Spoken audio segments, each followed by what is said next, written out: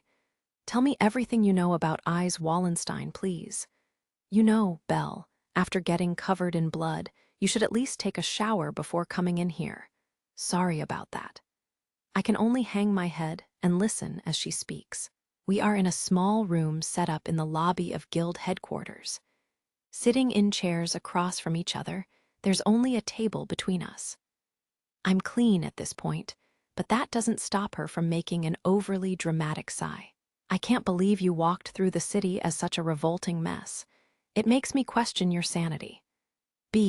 But hearing someone as pretty as Ina say something that harsh so directly cuts really deep.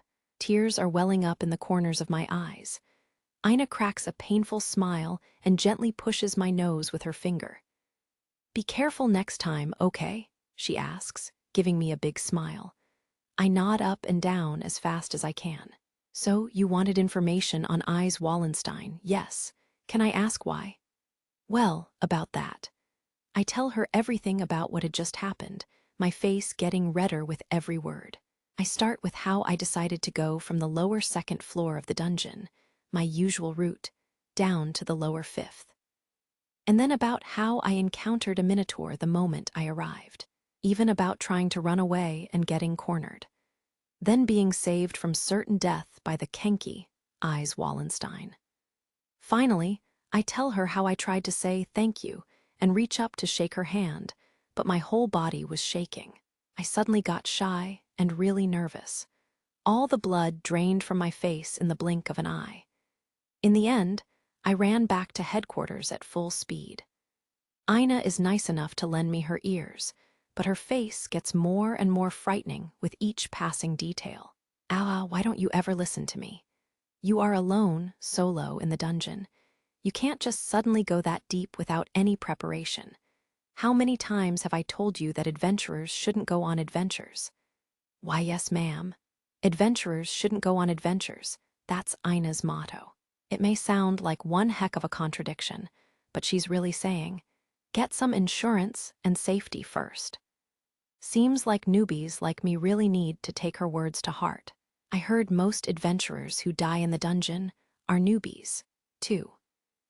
No one could have guessed that an encounter with a category level 2 monster like the Minotaur would have happened on the lower 5th floor of the dungeon. Everyone knows that Minotaurs only show up on the lower 15th floor or lower. I can hear Ina's words now. No telling what will happen in a dungeon. But seriously, if it weren't for that girl, I'd be dead right about now. Just thinking about it sends shivers down my spine and almost makes me piss myself. I swear on my soul that I'll never forget another word out of Ina's mouth. Sounds to me like you've got some weird fantasy about dungeons, and that was the reason for today's events. Am I right? Ha ha ha ha ha. Yep, she was right. But if I admitted that I went on an adventure to meet girls, she'd clobber me right here. It's true. The main reason that I wanted to become an adventurer in the first place was the not-so-pure goal of meeting as many pretty girls and beautiful ladies as I could, just like the heroes in tales of adventure. Ina probably saw it written all over my face when I registered for the guild. Even though she doesn't try to control me, she always looks at me like I'm up to something. But from today on, I'm turning over a new leaf. All of those dirty daydreams are out the window. From today, I'll be going into the dungeons with a purer purpose. All because I met that girl. If it's okay, could you tell me about Miss Wallenstein now? Well, it's against guild regulations to give out adventurers' personal information. She paused for a moment before saying, all I can tell you is information that is already out there. She might just be helping me out because I'm a newbie, but Ina's kindness is amazing. Full name, Eyes Wallenstein.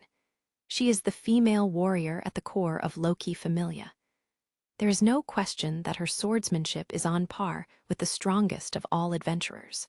She once wiped out a horde of level 5 monsters by herself, earning her the nickname Kenki, or Sword Princess.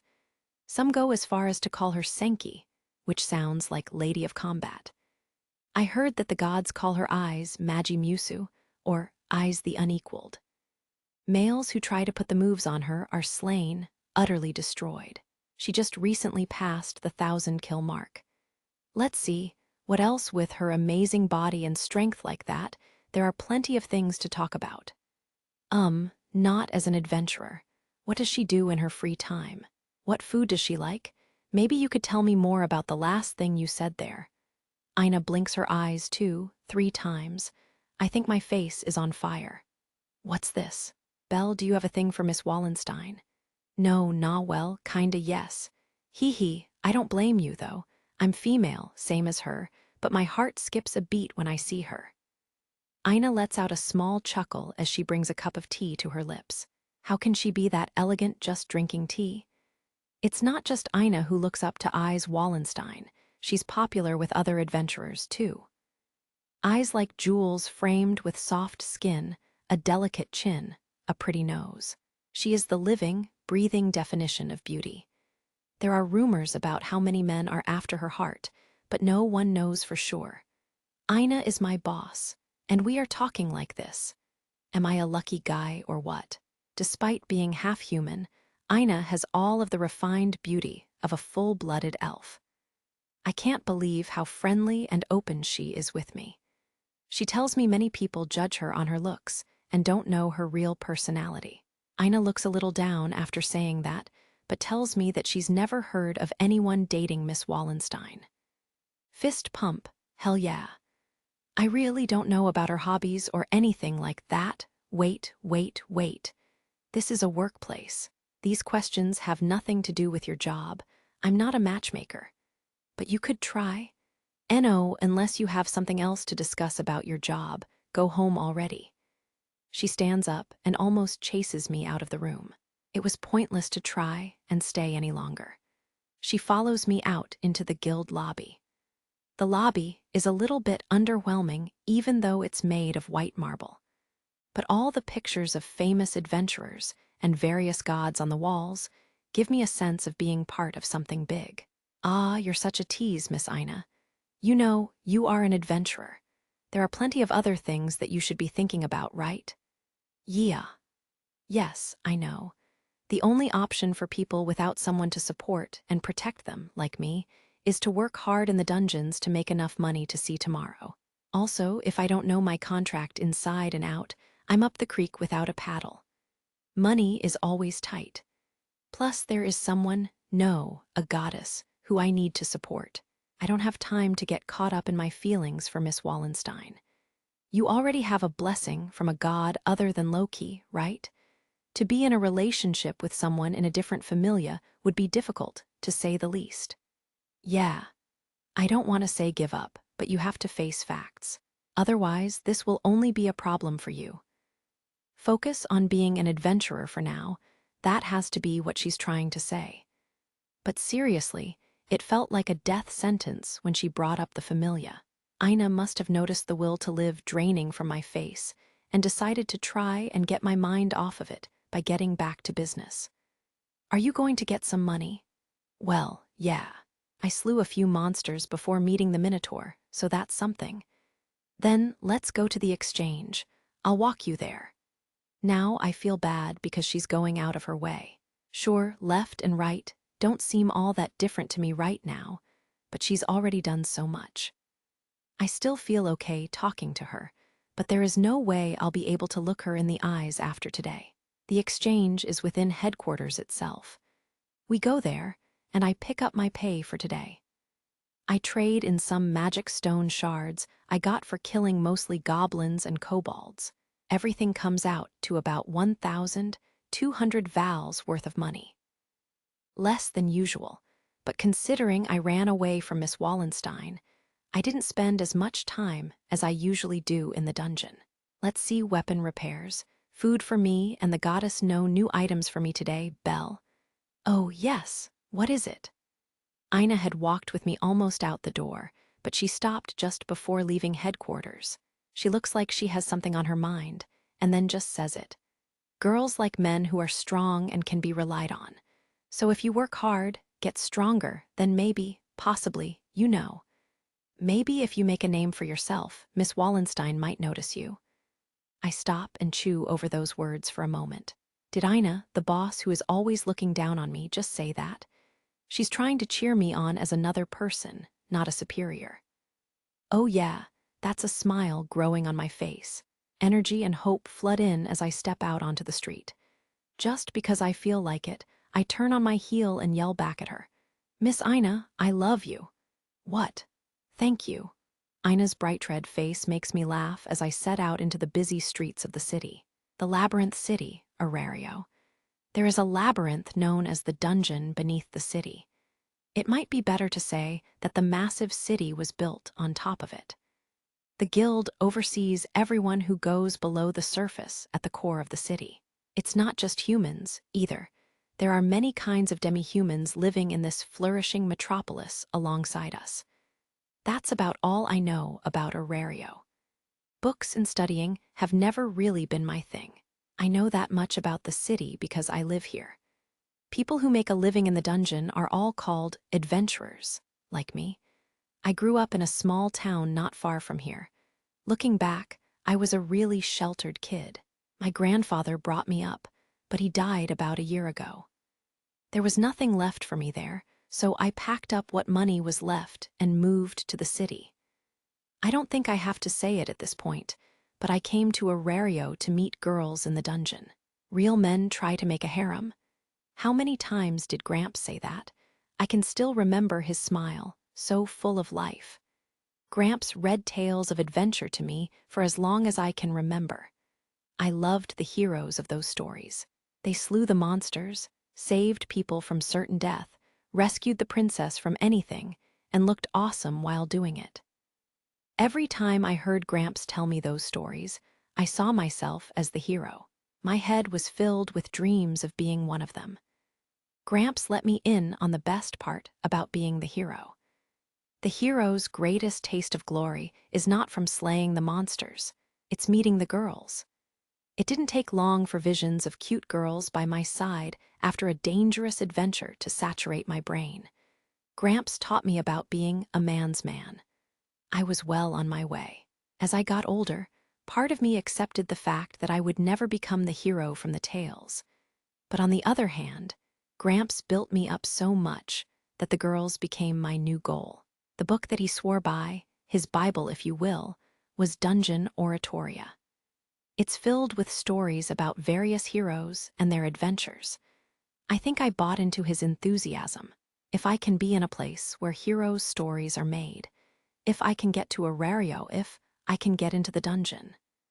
If I could just do that, then the girl of my dreams would show up any day. Gramps passed on, but the determination he left behind pushed me out the door, all the way to Arario and the dungeon.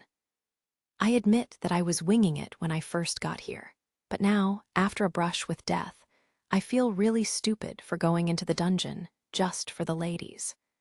I'm probably the only idiot who went in like that.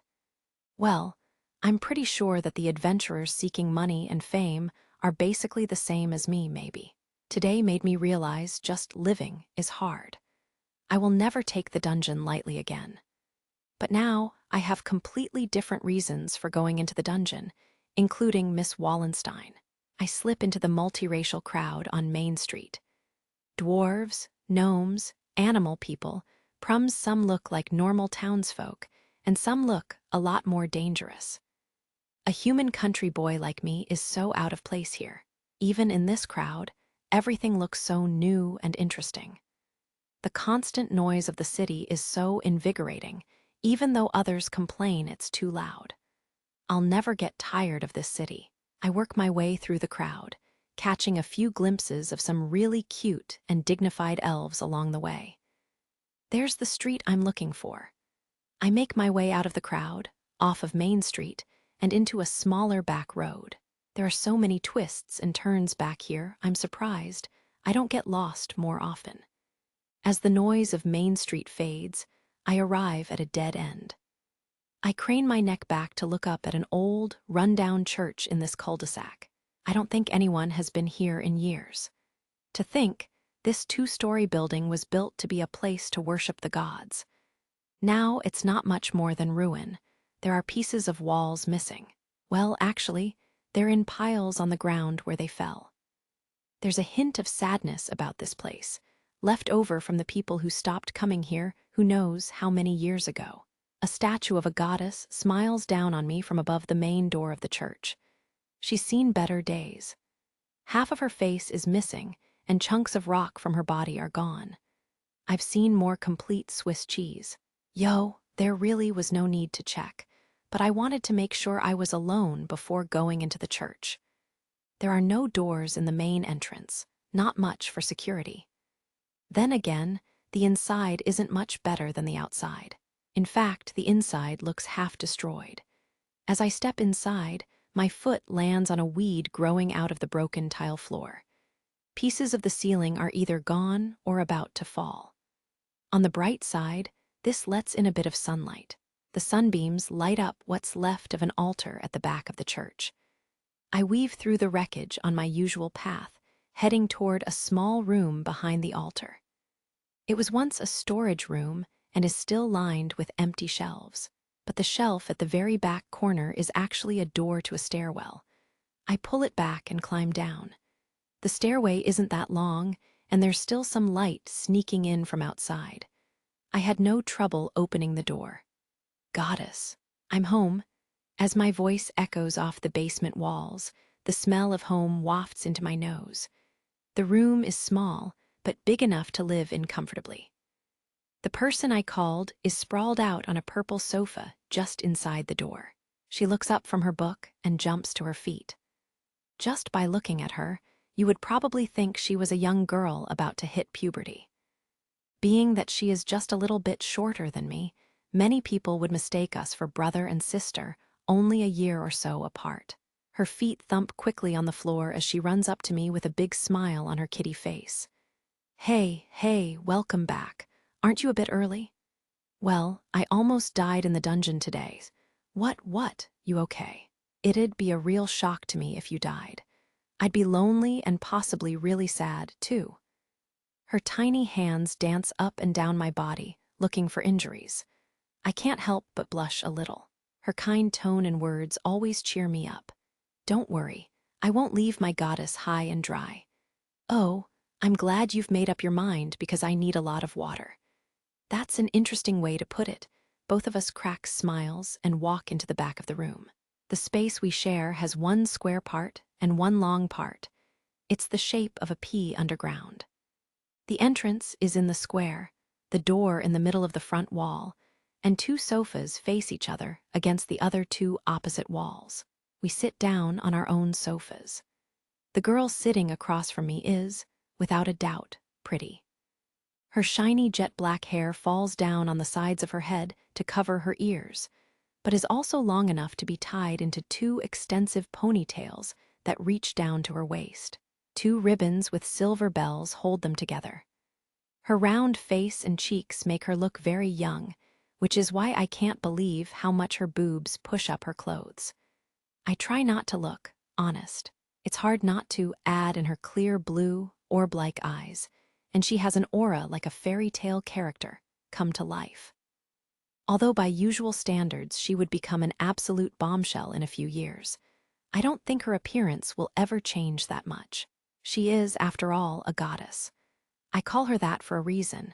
She's different from us humans, demi-humans, or the monsters that appear in the dungeon. She came from another plane, Deustia. She won't age or change much at all like we do. Far above humans, she's even more influential than any of the heroes I idolized back in the day. I bet you didn't get much money at all today, did you? No, not as much as usual. How about you, goddess? Hee. Take a look at this. Ta-da. Those are. Yep, I did so well at the shop today that I got these potato snacks for free. Party night. Belle, I won't let you sleep tonight at all. Wow. Great job, goddess. This influential goddess is working part-time at a human-owned shop in Arario. If she didn't, of course, we wouldn't be able to survive. A long time ago, gods and goddesses came down to our world. They call it Gekkai, or lower world. There are many myths and legends that explain the why and how, but according to the goddess I know, the gods were just bored up there. They were in their upper world, Tenkai, not doing much at all for eternity. The gods had all the time in the world, but nothing to do. Then they started watching us waste so much, but also make so many interesting things like culture and business. The children, us, basically, became the best entertainment available. We shall be among the children as they are, with the same abilities. They shall see us. They may be perfect beings, yet they have their flaws. They would have to, because they were interested enough in our world to come here. The excitement of a new world with the children lured many gods to Gekkai. They wanted to experience things like phenomena they couldn't foresee, a desire for food, hobbies, fine arts, and the indefinable bonds of friendship like the children had every day. They laughed, or so I've been told.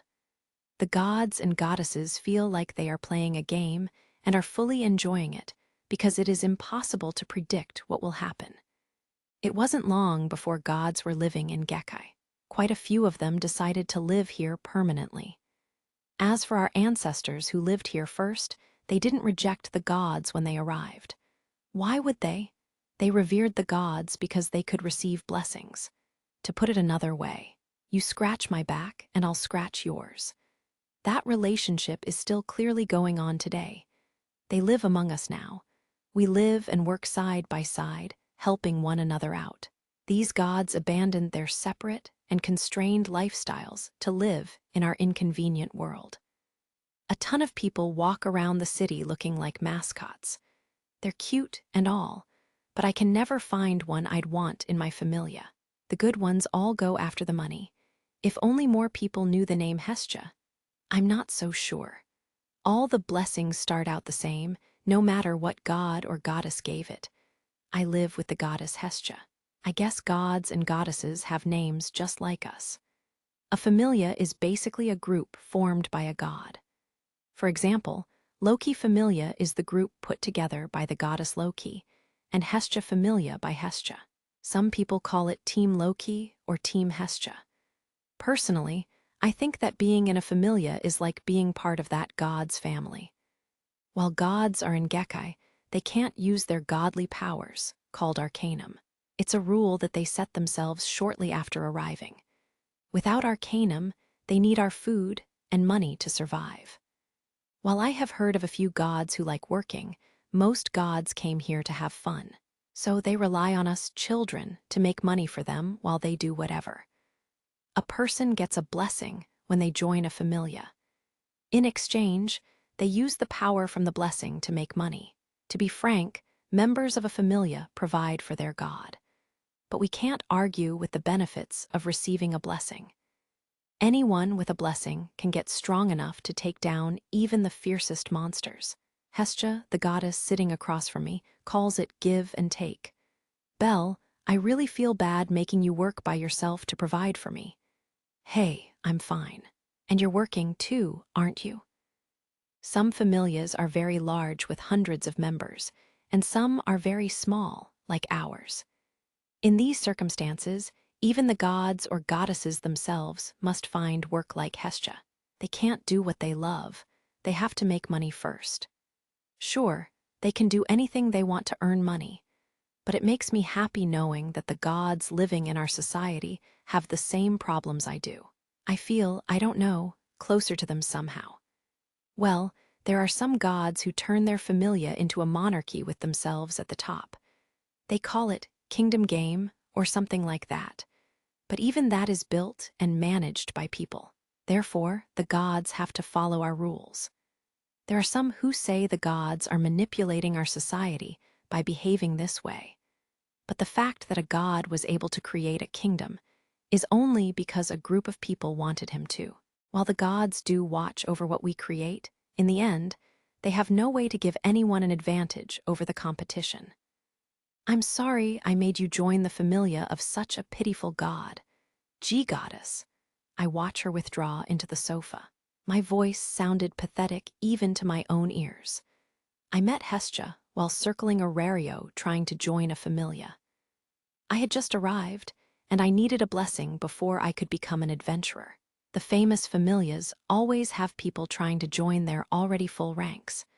So people with skills that would benefit the group get first priority. Country boy newbies like me get passed over. I wasn't just shown the door, I had it slammed in my face a few times. I think that Hestia could see that in my eyes when we crossed paths. Sort of like I was a lost puppy, and she brought me home. Hestia came to Gekkai relatively recently, and was staying with a friend, also a goddess, and her familia before she met me. She told me that she spent all day every day doing what she loved, reading our books. Her friend eventually got angry and kicked her out. But she wasn't heartless. Hestia's friend found this room under the church for her. But really, all blessings are equal. That's a fact. Everyone who receives a blessing starts from the same point. As for how they grow, well, that depends completely on them. In the end, familias are judged by the abilities of their members, just like any shop or any country. A familia is not strong because of its god, and neither is it weak. It's okay, goddess. Our familia just got started. Better yet, it's on the rise. Sure, it might be difficult now, but as soon as we get past this first part, we'll be sitting pretty. Once we get some money saved up, people will be lining up to join us. Belle, you are just so. Shoosh. She's on her feet. Her eyes fill with hope and happiness as she gazes at me. But everything I just said, word for word, came from Ina, not me. That hurts a bit, right in the conscience. But my goddess is happy. That's all that matters. She's the one who took me, a country boy dreaming about a harem and whatnot who almost got crushed because of it, by the hand and encouraged me. She is very important to me. I want to help her any way I can. That was the first promise I ever made to myself. I wanted to help her when we first met, and that's not about to change. I was so lucky to meet someone like you. Now, for our future, let's update your status. Please. The goddess kicks her legs as she jumps up off the sofa. Her impossibly large boobs jiggle as she moves. I saw the bounce, yes, but I looked away. And now I'm smiling again, too. I really have to try harder to keep my eyes off her chest. Other gods called her lowly big boobs, making fun of her otherworldly bust. But what the heck does lowly mean? Alrighty, off with the shirt and into bed like usual. Okay. I walk toward the bed as I unhook my light adventurer's armor and pull off my undershirt. I look over my shoulder into the full-length mirror at the end of the room. My topless, pale-skinned reflection with hair as white as Gramps' looks back at me. What really stands out is a clump of black markings on the small of my back. All of them were engraved into my skin by Hestia. She said it's called Falna, and it's the mark of a blessing from a god or goddess. Lie down, lie down. I do as I'm told and crawl onto the bed. As soon as my stomach hits the sheets, the goddess jumps on top of me and uses my butt as her own personal chair. You said earlier that you almost died today. What happened? It's a long story, but she rubs my back as I talk. Going over the same spot once, twice, many times, she relaxes my skin. Ping, the goddess pulls out a long needle. I look over my shoulder in time to see her prick her own finger with it. A drop of her blood falls onto my back. The red drop literally sends waves through my body as it sinks in. You went into the deeper levels of the dungeon to meet girls. What strange fantasies are going through your head? There's no way the ideal virgin you have in mind is going to be in such a dangerous place, now is there? V virgin? B. But anyway, it's not like that's what I want. I have morals. Did you know that an elf won't even touch someone who doesn't meet their standards? No need to get worked up. Yes, I know about the elves, but there are also groups like the Amazons. They want to have strong children so badly that women give themselves to men just because of their strength. I think you're going to wear yourself out, that's all. Oh. She looks down at me with an all-knowing glance after bringing that up. Meanwhile, she's kneading the spot on my back where the blood had landed, working down slowly from the left. She changes the markings. These markings on my back are my status, my Falna. A person's abilities rise when a god's blood is used to write hieroglyphs on their body. Only gods have this power. There is also a thing called exelia. Simply put, exelia is experience. Of course, it isn't something that can be seen or used by children in any way, but it tells what path an individual has walked up to that point. Gods can read a person's history in exelia. They will know if by some miracle you slew a monster, for example. Exelia also fuels a person's growth through a blessing. Everything you have accomplished, both the quality and amount, shows up in exelia. The gods can see what you have done, your life story. Kind of like a big sign that says, has completed such difficult feats as slaying a monster, etc., seems like something the ancients would do, if you ask me. Gods update the hieroglyphs on their familias' members' backs to match that person's exelia. To put it another way, level up. Gods and goddesses use this power to make their children stronger. And anyway, Eyes Wallenstein was it. If she really is that pretty and insanely powerful, other men won't leave her alone. She's bound to have a few favorites by now. Do you really think so? Yep. Listen up, Belle. This is a crush, you'll get over it. You should move on and focus more on the girls around you. I am 100% sure that there is a beautiful lady who will accept, hold, and support you in your life right now. Great. Now I'm tearing up again. I don't want to think about it. And she's bashing Miss Wallenstein. Why is she in such a bad mood? Did I step on a mine or something? She keeps saying, someone closer to you. But there aren't any women other than her and Ina in my life right now. Ina is my boss. Like hell she'd be interested in me. And then the goddess, yeah, right? We've known each other for 2 weeks. And she's a goddess. Goddess, life is not that easy. Ina told me that too. Besides, the girl Miss Wallen-something is in low-key familia. You couldn't marry her anyway. The final blow, right through the heart. People almost always marry someone of the opposite gender who's either in the same familia or not in one at all. If 2 people from different familias marry, which group do the kids belong to? There are other reasons, too, but the important thing is that so many issues get in the way that people avoid interfamilia relationships. Then there are the gods themselves. They may have come here for entertainment, but they take their familias very seriously. Also, not all of the gods are friends. If 2 of them are fighting, members of their familias are instantly enemies. Members of each familia don't want to put their allies in danger. Ina said it first. It would be difficult for me, the only member of Hestia familia, to have a relationship with Miss Wallenstein, a member of Loki familia. All done. And just forget about that girl and keep your eyes open. You will find someone as long as you keep looking closer to home. You're cruel, goddess. No, I'm not giving up. I can't give up without even trying. We just met. There's no telling what will happen. I get out of the bed and pull on some normal clothes while trying to rebuild my confidence. The goddess reaches for a piece of paper to write down my new status. I can't read the hieroglyphs myself. No one can. So the gods learned a bit of our written language to help us out. Even if I could read their hieroglyphs, there on my back. Who could read something written there? Here, your new status. I take the paper from her lightly outstretched hand. Bell Cranial Level 1 Strength, -77 Right Arrow, -82 Defense, -13 Utility, -93 Right Arrow, -96 Agility. H-148 Right Arrow, H-172 Magic. Isro Magic. Skills. This is the Falna on my back, my status. There are 5 basic abilities: Strength, Defense, Utility, Agility, and Magic. Each ability has one of 10 ranks S, A, B, C, D, E, F, G, H, and I within each level. S is the strongest, and I is the weakest. The number next to the rank shows our exact ability level. 0 to 99 is the I range, 100 to 199 is H, and so on.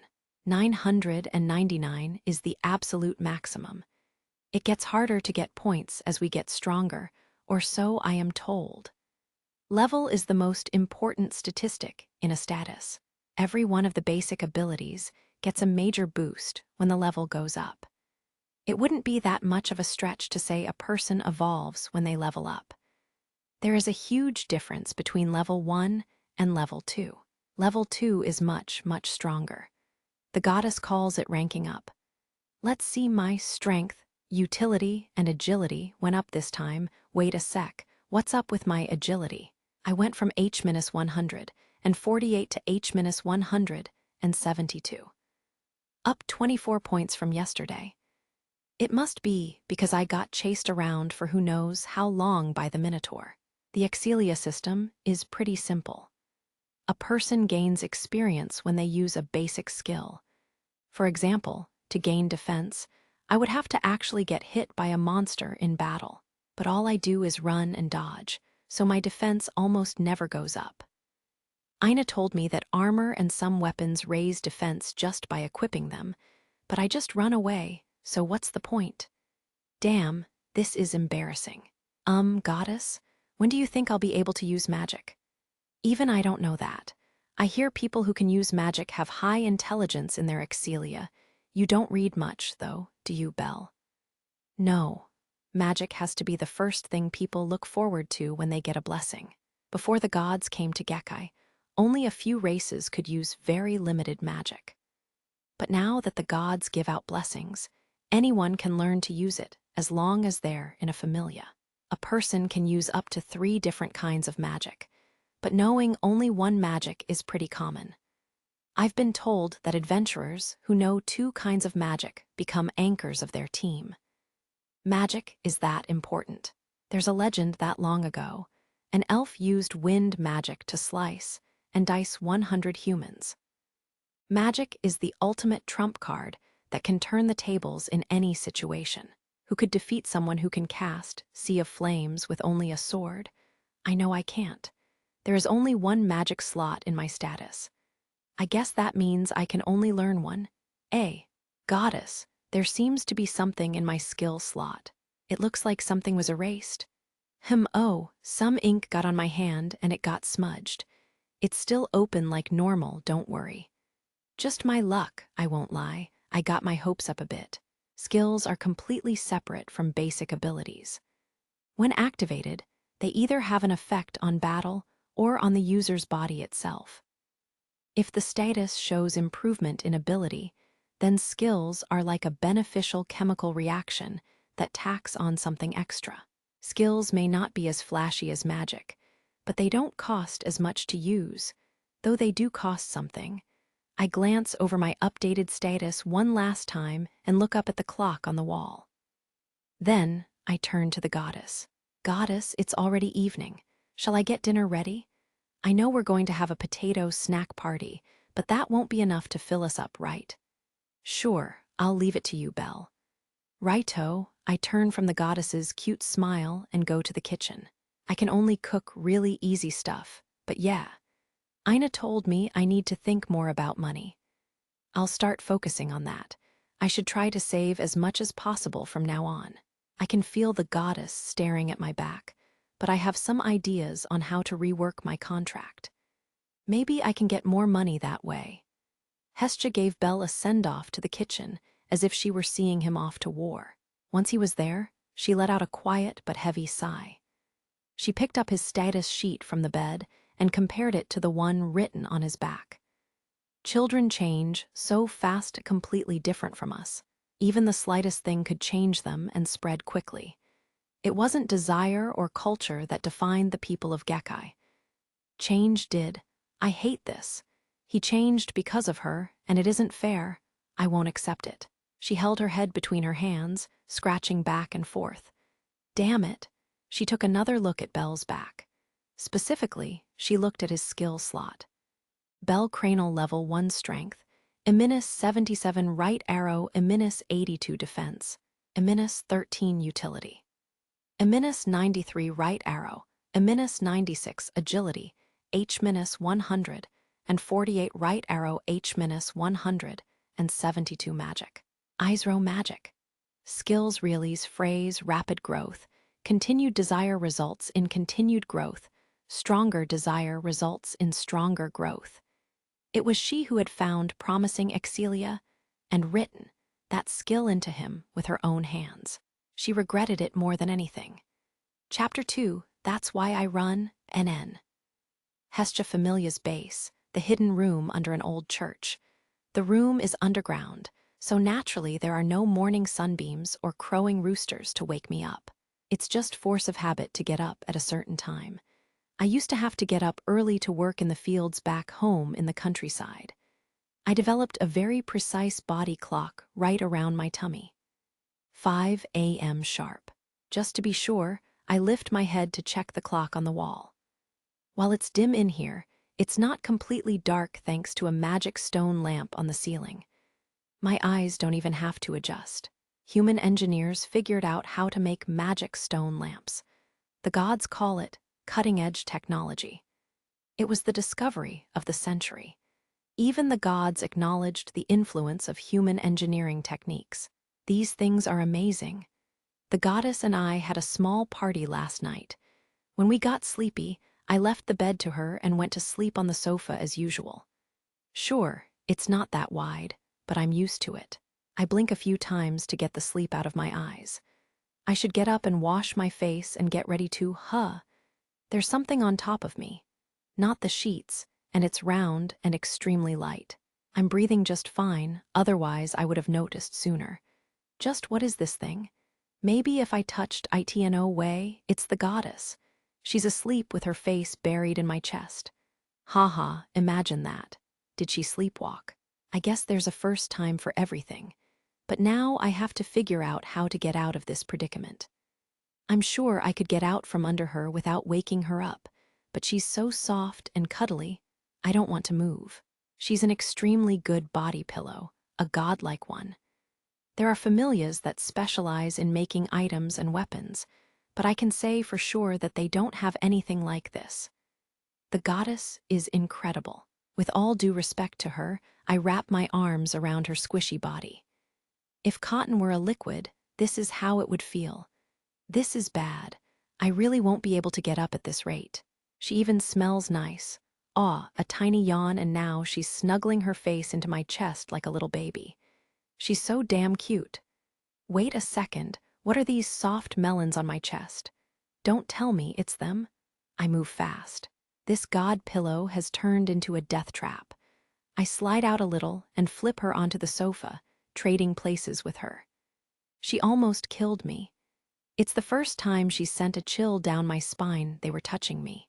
I couldn't breathe. What if I didn't get out of there? I put the sheet over her and get ready to go. I shouldn't be here when she wakes up. Now that I think about it, wow, I'm an idiot. What have I done? She's a goddess, and I felt her on me. I sneak through the room and out the door without a sound. ZZZ Belle, you're so stupid, ZZZZ. Well, that was an eventful way to wake up, I sigh to myself as the brisk morning air chills my skin. Main Street in the morning is very different from how it is in the afternoon. The streets feel so much wider at sunrise. No people, no noise. Every one of the two-story shops have their shutters closed. The shops look like a long stone wall all lined up in a row. The eastern sky is getting brighter. I'm not alone on the streets, either. A few prums are setting up their store here, and a group of dwarves are talking in a cluster over there. By the looks of them, they're adventurers like me. I wonder if I'll run into them in the dungeon later on. I might have a lot in common with them. I got up, got ready to prowl the dungeon, escaped from left my goddess behind, and am now on Main Street. Ah, rats, I didn't eat anything, Rule. My stomach is talking to me. All I can do is trudge toward the dungeon and rub my tummy to calm it down. There is nothing in there, just hunger. At this rate, I won't be able to slay anything in the dungeon. Can't concentrate. I know that I said I wanted to save money yesterday, but if I don't get something to eat, I'll starve before I even get there. What's open at this time? Maybe I can find a nice morsel. Something's behind me, behind my right shoulder. Nothing. I'm not the kind of adventurer who can sense danger or anything, but I swear I felt the eyes of a killer on my back. Something saw me. Were they sizing me up? Whoever this is, they're not normal, and they aren't holding anything back. There's someone on the cafe terrace setting up tables, 2 animal people standing on that corner over there, and a woman looking down from the roof of that shop. My eyes are jumping back and forth to all the people I can find. Maybe I missed someone over my other shoulder. Everything looks normal for early morning on Main Street. There isn't even a suspicious shadow around. Then again, I probably look pretty suspicious, standing in the center of the road with my head on a swivel. As soon as I look at anyone, though, they get right back to work. Am I going crazy?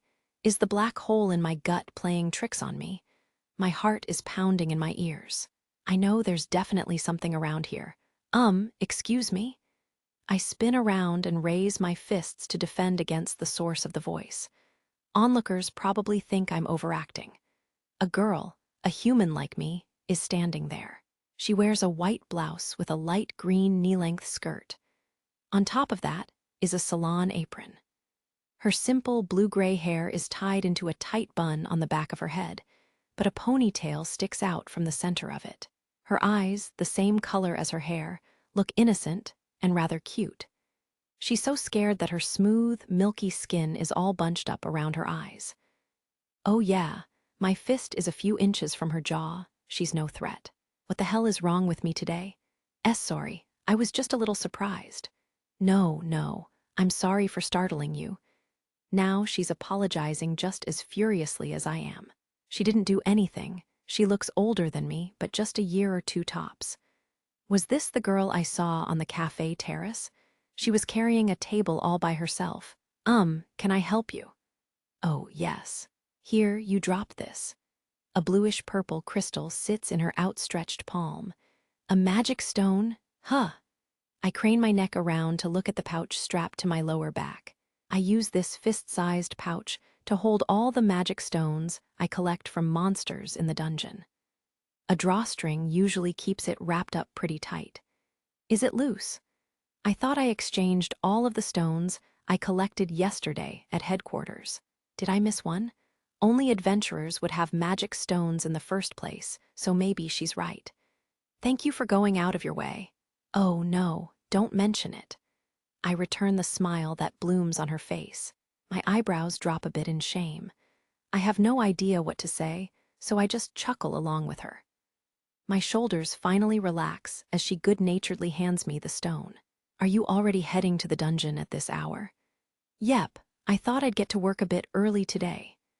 She asked that question to break the awkward silence. I didn't know what to say myself, so I'm glad she spoke up. I'll try to say goodbye after a little small talk. Or so I thought. My stomach speaks up before I can make a clean getaway. Her eyes go wide. My face goes red. I hear her laugh a little. My face feels hot enough to cook an egg. Nah, it would burn, haha. Are you hungry? Yeah. So, you didn't have any breakfast this morning? This is so awkward. I can't look her in the eyes, just drop my head and nod. I see a little light flick on in her eyes. She suddenly turns and runs quickly to the cafe, her boots clopping on the Main Street pavement. She disappears into a side door and returns almost as quickly as she left. She has a charming little basket clutched in her arms. Bread and cheese are sticking up from the brim. If this is okay, I mean, the cafe isn't open yet, so all I can offer is my morning rations. No. That's your breakfast? I can't accept it. She looks a little bit shy and bites her lip. Whoa, she's one of those inner beauty types. When I see Miss Wallenstein or the goddess, I get butterflies. Not so much with this girl, but the more I talk to her, the cuter she looks. The goddess would call her a good girl next door type of girl. I can't leave you hungry like this. It would make me sad as a person to do that. So please, Mr. Adventurer, accept it for me. How can I say no to that? How can I possibly refuse something offered up like that? I don't have the guts to say no to that smile. She closes her eyes for a moment while I search for my next words. When she opens them, a mischievous smile creeps over her face. She leans forward until her face is just a few inches from mine. A little too close. Mr. Adventurer, I'm making this sacrifice for you. So in exchange for the bread and cheese this morning, in exchange, you have to eat dinner tonight at the bar I work at.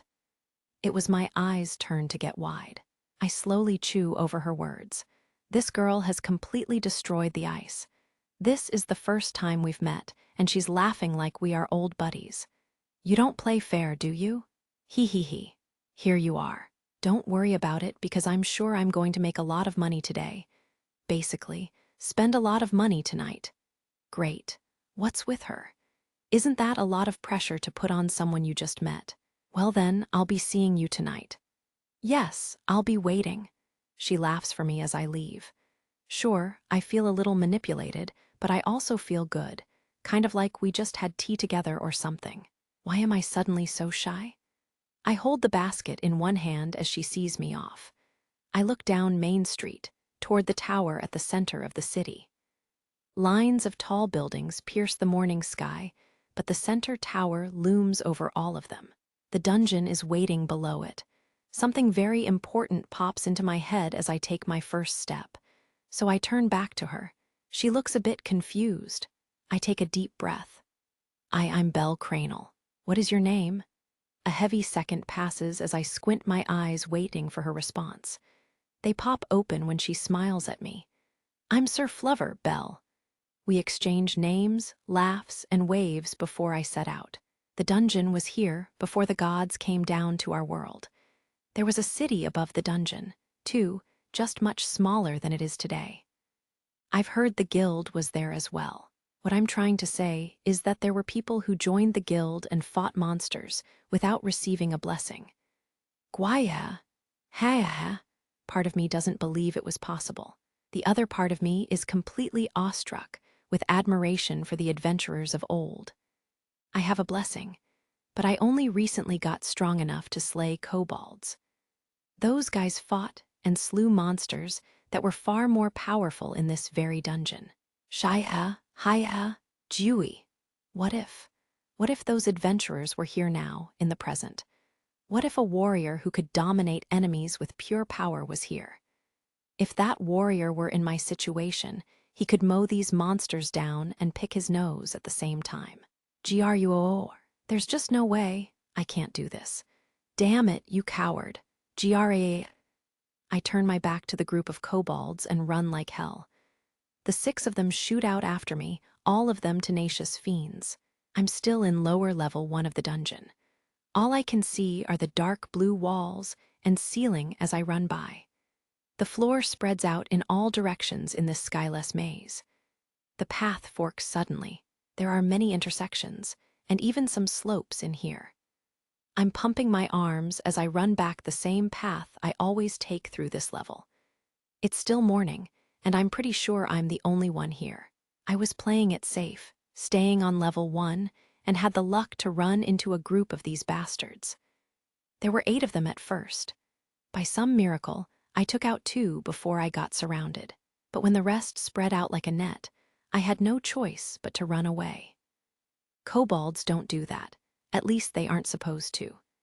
Usually the dog-headed beasts wander around alone or in pairs and attack with sharp claws and fangs. I realize I'm a newbie and all, but I've never seen kobolds act like this before. The Minotaur yesterday, and now this. I must be cursed or something. Huh, that's it. This part of the floor is a loop. I jump behind 2 corners and hold my breath. Run around forever like yesterday or ambush them. I choose ambush. As soon as they turn that corner, I'll make my move. I may have a plan, but my heart is still testing the limits of my rib cage. Damn, I'm nervous.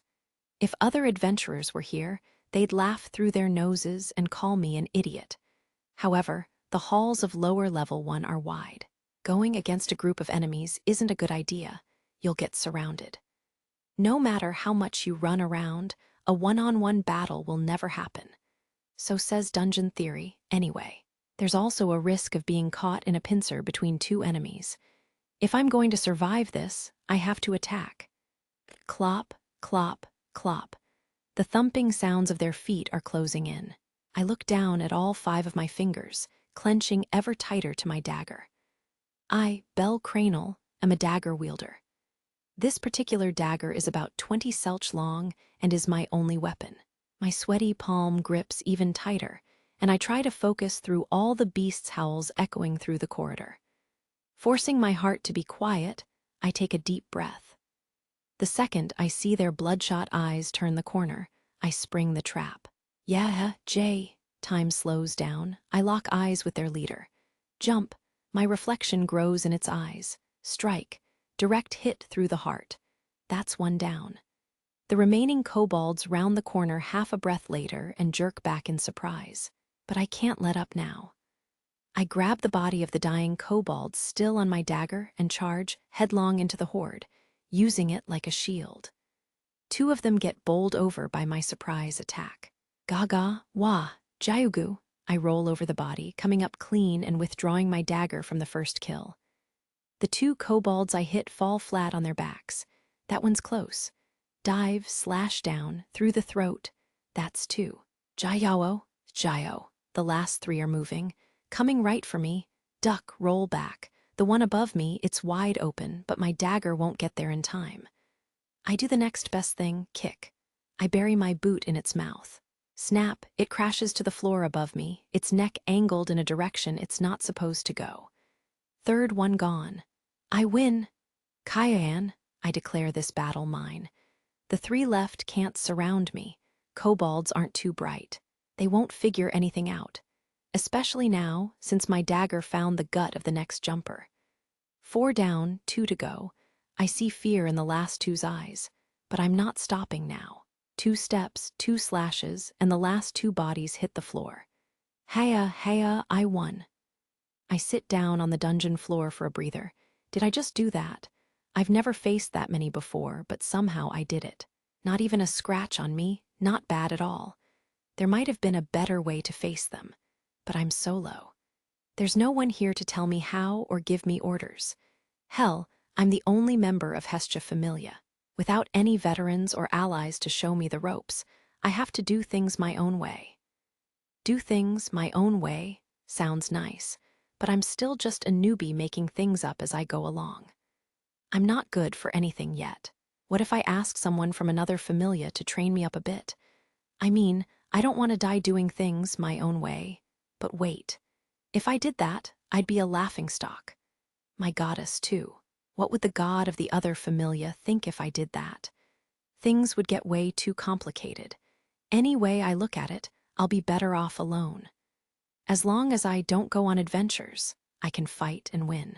Do whatever it takes to fight against one monster at a time. Stay in the upper levels. Use the surroundings to your advantage. All right. Time to stand up and get to work on those bodies. One of the slain monster's tongues is hanging out, like the kobolds still trying to breathe. I don't feel sorry for it, but can still help it along. I raise my dagger over its body.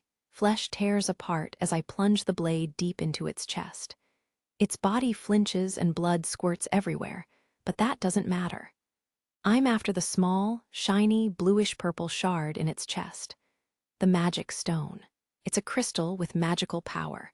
All monsters in the dungeon have them. I know I'm always saying this, but I don't know much more than that. Maybe I should break down and read a book like the goddess is always telling me to do. Anyway, the guild pays cash in exchange for these beauties because of their magical properties. This is how I make money, collecting magic stones to trade. The magic stones are used for many things through human engineering, like the lamp back at my room. The stones can be used to power stoves for cooking or even to freeze foods to keep them fresh. They are a valuable resource. Aurario sells the stones to other cities and countries for big money, or at least that's what I've heard. I think the guild should get the credit, though, not the city. The stone that I took out of the kobold is actually just a shard. Only about the size of my fingernail, it's not worth that much money. So far, the monsters I've slain on lower levels 1 to 4 have all had this kind of shard. The guild pays more for bigger shards and full stones. The kobold's body starts changing the moment I pull out the shard. At first, it flattens out like strings had been cut, and color drains from its face.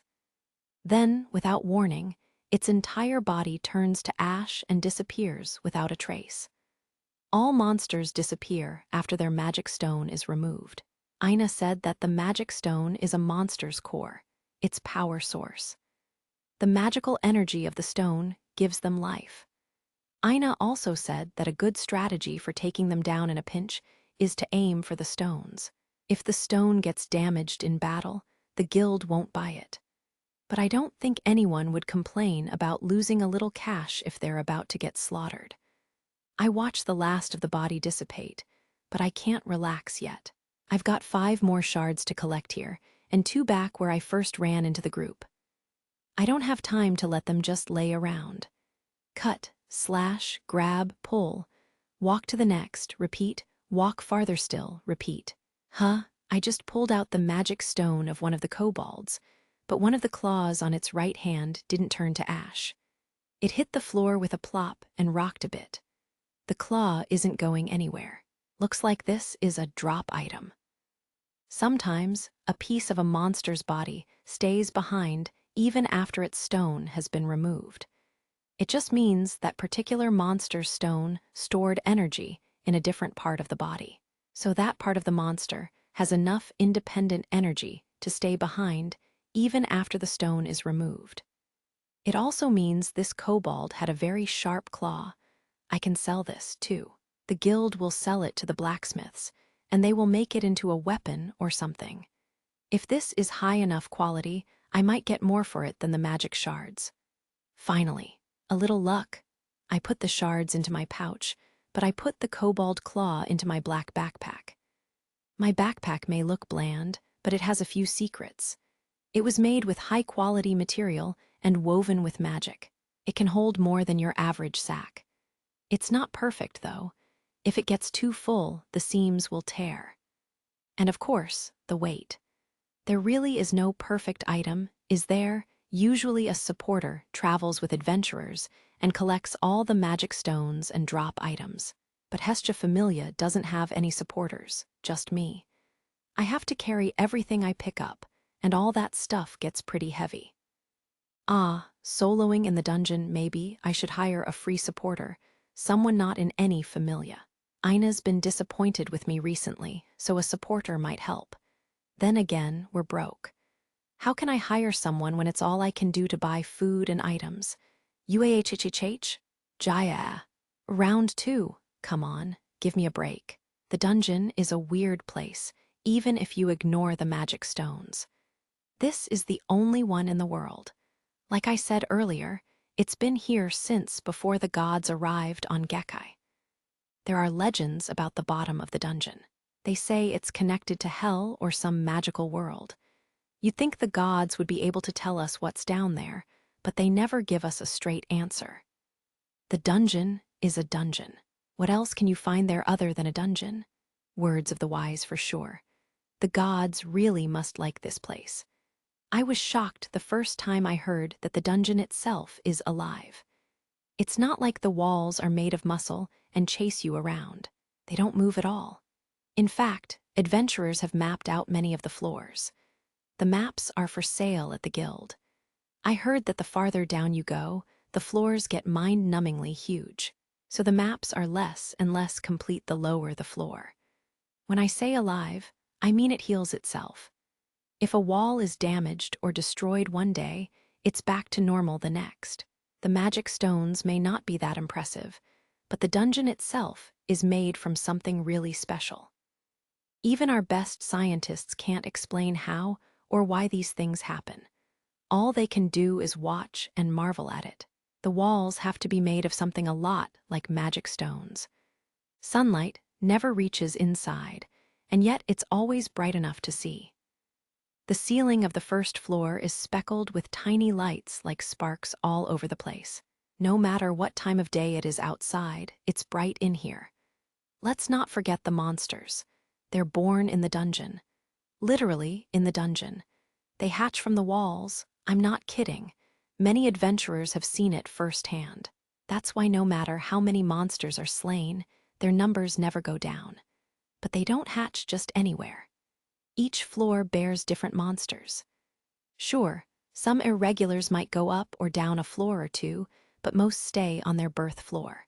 On a side note, the deeper the floor, the stronger the monsters. The floors themselves are connected by stairs, slopes, what have you. If I make a mistake and get lost, I can't warp to the dungeon entrance. No one can. We're not gods, you know? Adventurers and monsters can only rely on their feet when in the dungeon. Monsters are only born in the dungeon. So if the dungeon is contained and managed, there is no threat living above it. That's how the first guild was formed. Now, the benefits of the dungeon and the guild go hand in hand. A goblin nearly killed me several years ago when I was a kid. Most likely, it descended from goblins that escaped from the dungeon before the guild was here. Monsters live far and wide across the world as well. So yeah, they can breed just fine. A place that spawns prosperity and danger, very mysterious. It's kind of scary to think about, but I think that the dungeon isn't originally part of this world, just like the gods and goddesses weren't. There is no way humans and demi-humans built it. Of course, there's no way to confirm that, it's just my gut feeling. See, Gabia. How did I not see that goblin in the middle of the hallway? Direct hit to my stomach. His foot got inside my ribs. I catch a glimpse of his bulging eyes as my body folds under the force of his kick. I roll backward. Those eyes, I can still remember them from when I was attacked. Add in the pasty green skin, and you've got a good idea what haunted my dreams for years. But now that I received a blessing, I can kill them in a heartbeat, just like this. What a difference. I remember when I first saw one in this dungeon my first time here. I was so scared I couldn't move. Feels like ages ago now. Oh, another drop item. This time it's a goblin fang. I put it into my backpack, but the extra weight is really getting to me. Feels like I'm carrying bricks in that thing. My spine itself is talking to me. That's not a good sign. There's still plenty of room in the bag, though if I'm fighting goblins like that one, I can still move like normal.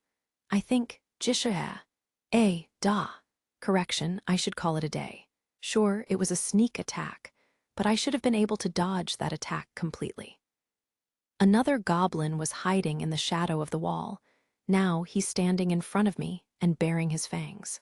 We lock eyes as I unhook my backpack and set it on the floor. I can't take any chances. Even if I'm not going on adventures, danger lurks around every corner in here. Didn't Ina say that the most dangerous thing an adventurer can think is, whatever. I should head back. Exchange what I collected today and just head home. It's not that big a deal. I wonder if Miss Wallenstein will ever be interested in me. I have no damn clue how to get her to notice me, but as I am now, I don't have a chance. Just thinking about the face of my savior lights my soul on fire. I have dinner plans tonight. Better make sure I get enough money to eat something at Sir's bar. I promised her I'd be there. Gotta get more shards than usual to cover it. I've already spent half a day prowling around down here. Time to kick some ass. Hey goblin, right back at ya. Buoy. Now he's in pieces. Bell Cranal level 1 strength. -82 right arrow H-120 defense. -13 right arrow, -42 utility. -96 H-139 agility. H-172 right arrow G-225 magic. Eyes roll magic, skill, It's early evening. After coming home to the hidden room under the church after a hard day's work, I couldn't believe my eyes. The status paper the goddess gave me, these numbers can't be right. Goddess, are you sure these numbers are right? What? Do you think I'm too stupid to copy down numbers? And no, it's not that, it's just, I don't understand how my status could have gone up this much. The goddess sounds like she has a thorn in her side or something, but she's sure about this. Maybe I should look one more time, just to be safe. I tried really hard today. I'd say I did damn well. But there is no way I improved 160 points in just one day. What the hell were the past 2 weeks then? I barely went up a few points a day until yesterday. Goddess, something has to be wrong. Look here.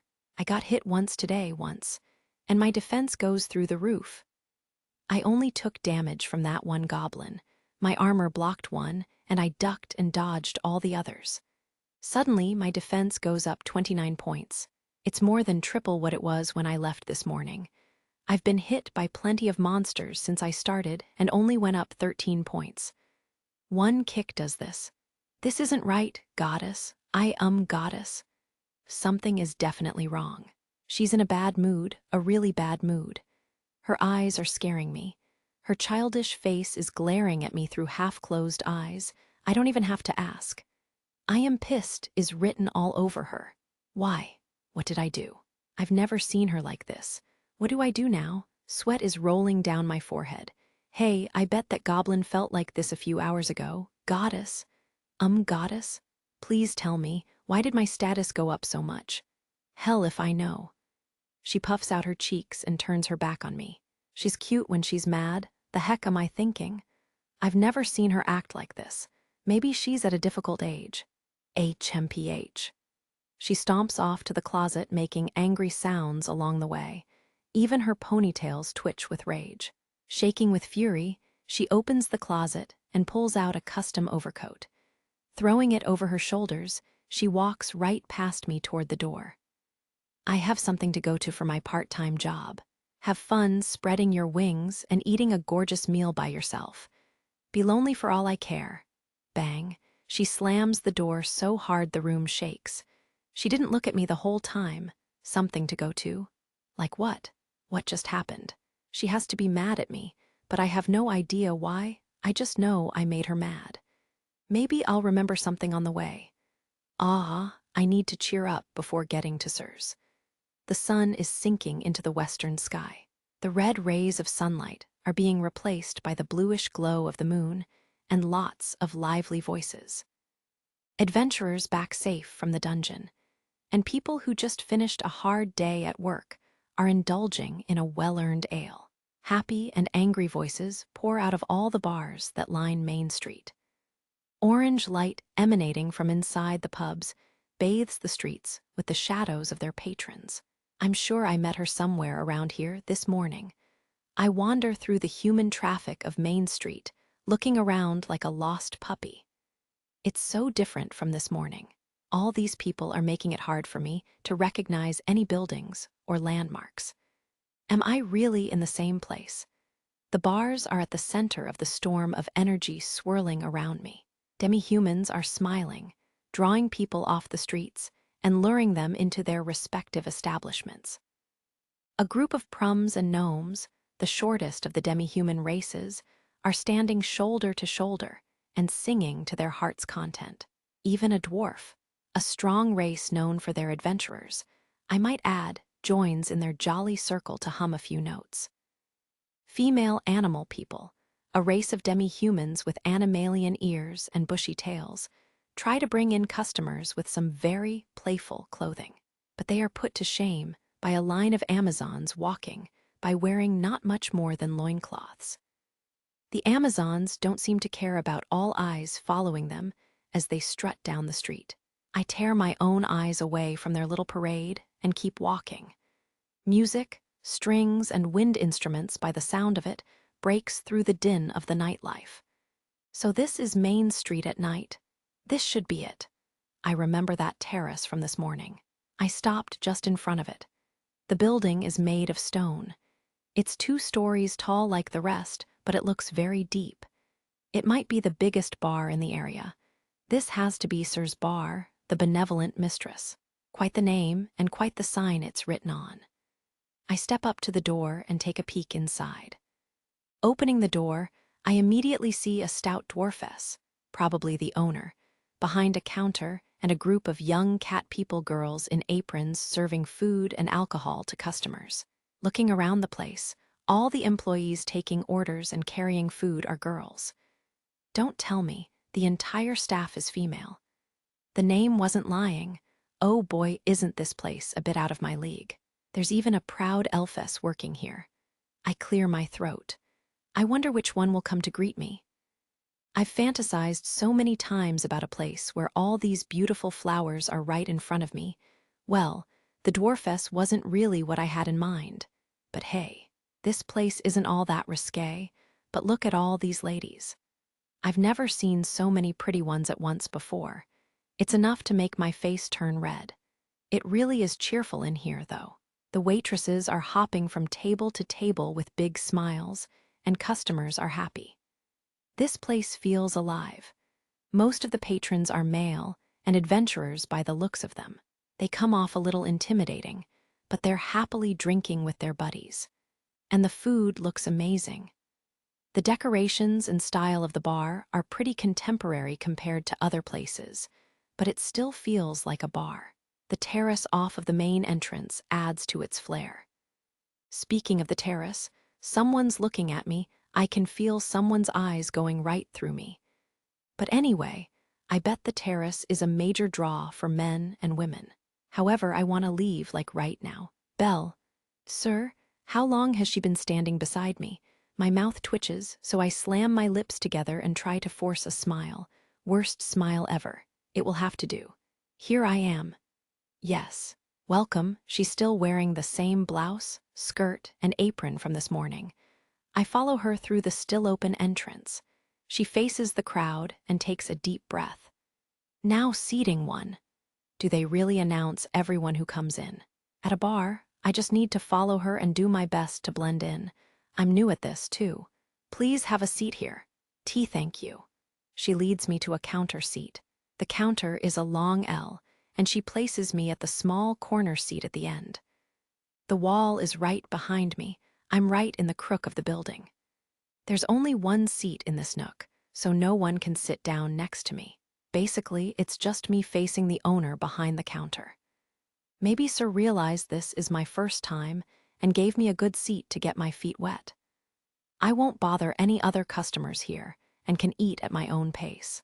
She might be going out of her way to help me. So you're Sir's guest, eh? Haha, you got a charming face for an adventurer. Please leave me alone. The dwarfess is leaning halfway over the counter, scanning me with almost dark eyes. I have feelings, you know, and I like my space, thank you very much. Just give us a holler if you need something. I hear you're going all out tonight. I'll keep the food common. All you got to do is keep on ordering. Her words had to sink in a bit. Wait, who said? Sir, she's right behind me if I can just get her attention. She looked away. What is going on here? Who said I was going all out? That's news to me. He. What's so funny? Trying to pull a fast one on me, you witch. Well, I told Mamma Mia that I invited someone here tonight, and I kinda talked you up a bit, and things got a little out of hand. That was on purpose, wasn't it? I'm rooting for you. Please, just clear this up. So much for the good girl next door. She's an evil witch. I won't be going all out. My familia is dirt poor, it's impossible. I'm so hungry couldn't eat breakfast. My strength it's leaving me. Oh, haha. What's with that tone? Cut it out. This is a real dirty game you're playing. This is way too much stress for just keeping a promise. They're scamming me. It's just a joke. I wanted to have a bit of fun, that's all. Please, take your time and order when you are ready. Okay, but just a little. Clever girl, this one. I hold back a sigh and turn to face the counter. I remove the menu from a trendy stand and take a look. My eyes find the prices before the food. I exchanged enough loot to get 44 vals before coming here. I slew more monsters today than ever and picked up a few drop items on the side. My pockets are much heavier than usual right now. 50 vals worth of food is enough to fill me up, but weapons, armor, and items are really expensive. I want to get some better equipment, but one healing potion costs 500 vals a pop. I barely have enough to pay for repairs for my own weapon and armor. My dagger cost me 36 vals, and I had to take out a loan from the guild to cover it. I finally paid them back for that and my armor, but they're really taking advantage of adventurers. I've got plans for this money. I'd like to save some, too. I guess I'll have some pasta. Bye-bye 300 vals. The food here all has a flashy style to it. This is my first time eating food at a bar, but other places have to be cheaper than this. How about some ale? I politely refuse the owner's offer.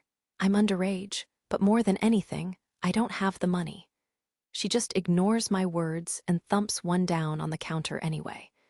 Why did she even bother asking? Are you enjoying yourself? I'm a bit overwhelmed, actually.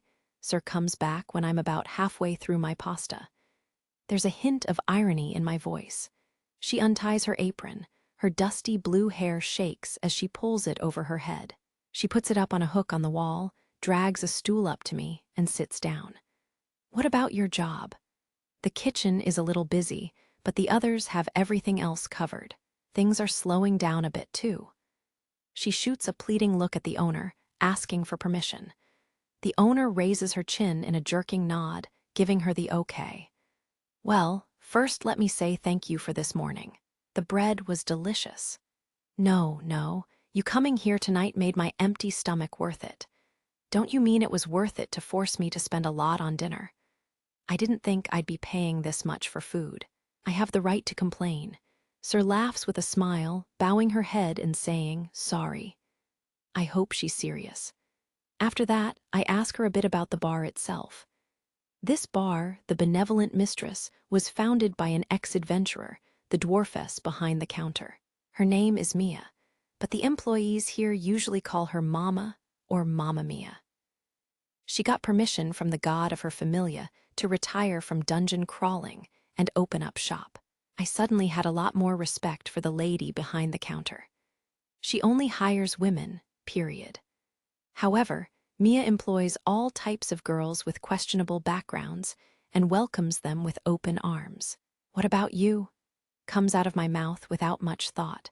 She simply says it looked like a fun place to work. We've become pretty popular with adventurers recently, so money is flowing in. The pay is good, too. "Are you one of those people who's in love with money, sir?" Kidding, kidding. But because so many different people come here. She turns away from the counter and looks across the main floor of the bar. A human waitress lightly bends over to take a dwarf customer's order. There are elves looking at their food with hungry eyes. A group of prums is living it up on the other side of the room. Everyone is raising their glasses and drinking until they're red in the face. More people means more possibilities. I get really excited just thinking about what I might discover on any given day. Her eyes are smiling a hum. She made one of those fake coughs as soon as she saw me looking at her. Her cheeks are turning red, too. Anyway, that's how it is. I guess meeting new people is fun. My heart yearns for it. "That's quite the hobby you've got there." I'm not all that different. I get excited just seeing all the people on the streets of Arario. That might be the best thing about the city and the people who live here. You learn something new every day. The moment that I find some common ground with Sir, the doors suddenly open, and a group of about 10 new costumers files into the bar. They must have made a reservation because they're all led to an empty table in the opposite corner of the main floor. The band is comprised of many different races. I'm pretty sure they're adventurers, strong ones, too. Isn't that? My heart jumps. I caught a glimpse of blonde hair so shiny it could be made of real gold. Her body, so delicate and feminine it would break if you touched it, looks more like a spirit or a fairy from legends than a human's. She doesn't walk, she glides. Her big golden eyes, so clear, so pretty, I just gasped a little. The one whom I admire above all others is part of the group of formidable adventurers coming into the bar. There's no mistaking her. Eyes Wallenstein, ooho, they royalty or something? Course not, moron, look at the emblems. Meh. Other customers just figured out that this troupe belongs to Loki Familia. A new tone of whispers spreads throughout the bar. So that's them. They're the giant killer Familia, eh? Aren't they first-class all-stars? Who's the Kenki I've heard so much about? Waves of awe echo through all of their voices. Some of them whistle at Miss Wallenstein and other female members of the group as they walk past. I'm just as awestruck as they are. To think I would see the one in a place like this. What do I do? Belle, should I go over there and say thank you for saving my life? No, no, no. I'd just look stupid. Even if I went over there, what the hell could I say? "I love you. Let me take you out." Yeah, right. I need to calm down. She doesn't even know my name. Okay, just watch. Belle? I can use the bar as cover. Don't want Loki Familia to see my red face watching them from across the room. I feel like I'm stalking my prey in some vast savanna, and the trap has been set. Sir's looking at me with concern on her face, but I'm too busy to notice. Miss Wallenstein's seat is facing directly toward me. Screech, the sound of their chairs on the floor fills my ears, but my eyes are locked firmly on her. "Yes, Saw. Great day out there in the dungeon today, people. Time to cut loose, drink up." One of them stands up and makes a toast. His back is to me, so I can't see his face. They all start talking at once. Loud clinks of glasses, cutlery hitting plates, shoveling food into their mouths. But Miss Wallenstein just has a small plate in front of her, taking her time. As if Loki Familia's toast was some kind of signal, other patrons remember they have drinks and food, too. It's like the room flipped a switch and went back to normal. Loki Familia members are regulars here. They're goddess Loki, seems to like it here. Sir just whispered the best news I've ever heard into my ear, her hand up like a wall to keep anyone from overhearing her. But I understand loud and clear. If I come here, there is a good chance of seeing Miss Wallenstein. My eyes follow every one of Miss Wallenstein's movements. How she laughs when someone tells her that her face is red from drinking. How she talks with her female teammates, her energy, her smile. How she delicately wipes the side of her mouth as if caring for a young fawn. I can't say I'm proud of spying on her this way, but how else could I have gotten information like this without my own 2 eyes? She likes to talk about this. She laughs like that. My whole body feels like it's burning red. I've never felt like this before. Yeah, eyes, tell us that one story. That one story, my body freezes. One of them called her eyes. A young male animal person sitting 2 seats diagonally across from her requested the tale. He has a handsome face, but also a very manly aura. I'm male myself, and I have to admit I like his style. You know the one, about those minotaurs that got away. Remember, you finished off the last one on the lower 5th. You know, Tomato Boy. Lightning shoots down my spine, the butterflies are gone. Something else is taking their place. My mind is frozen. My body won't move.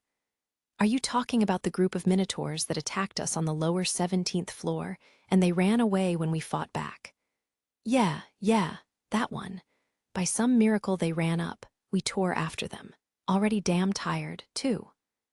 The only mode of transportation in the dungeon is your own 2 feet. Since there is no convenient way to reach the lower levels, adventurers who go there pass through the same path over and over. Therefore, adventurers need to be prepared for both the trip down and the trip up. If you just go as deep as you can, you won't be able to make it back and will be lost forever. Familias that go into the dungeon need good leaders with a strong sense of how far to go and when to turn back. The story so far, Loki Familia was on some kind of expedition.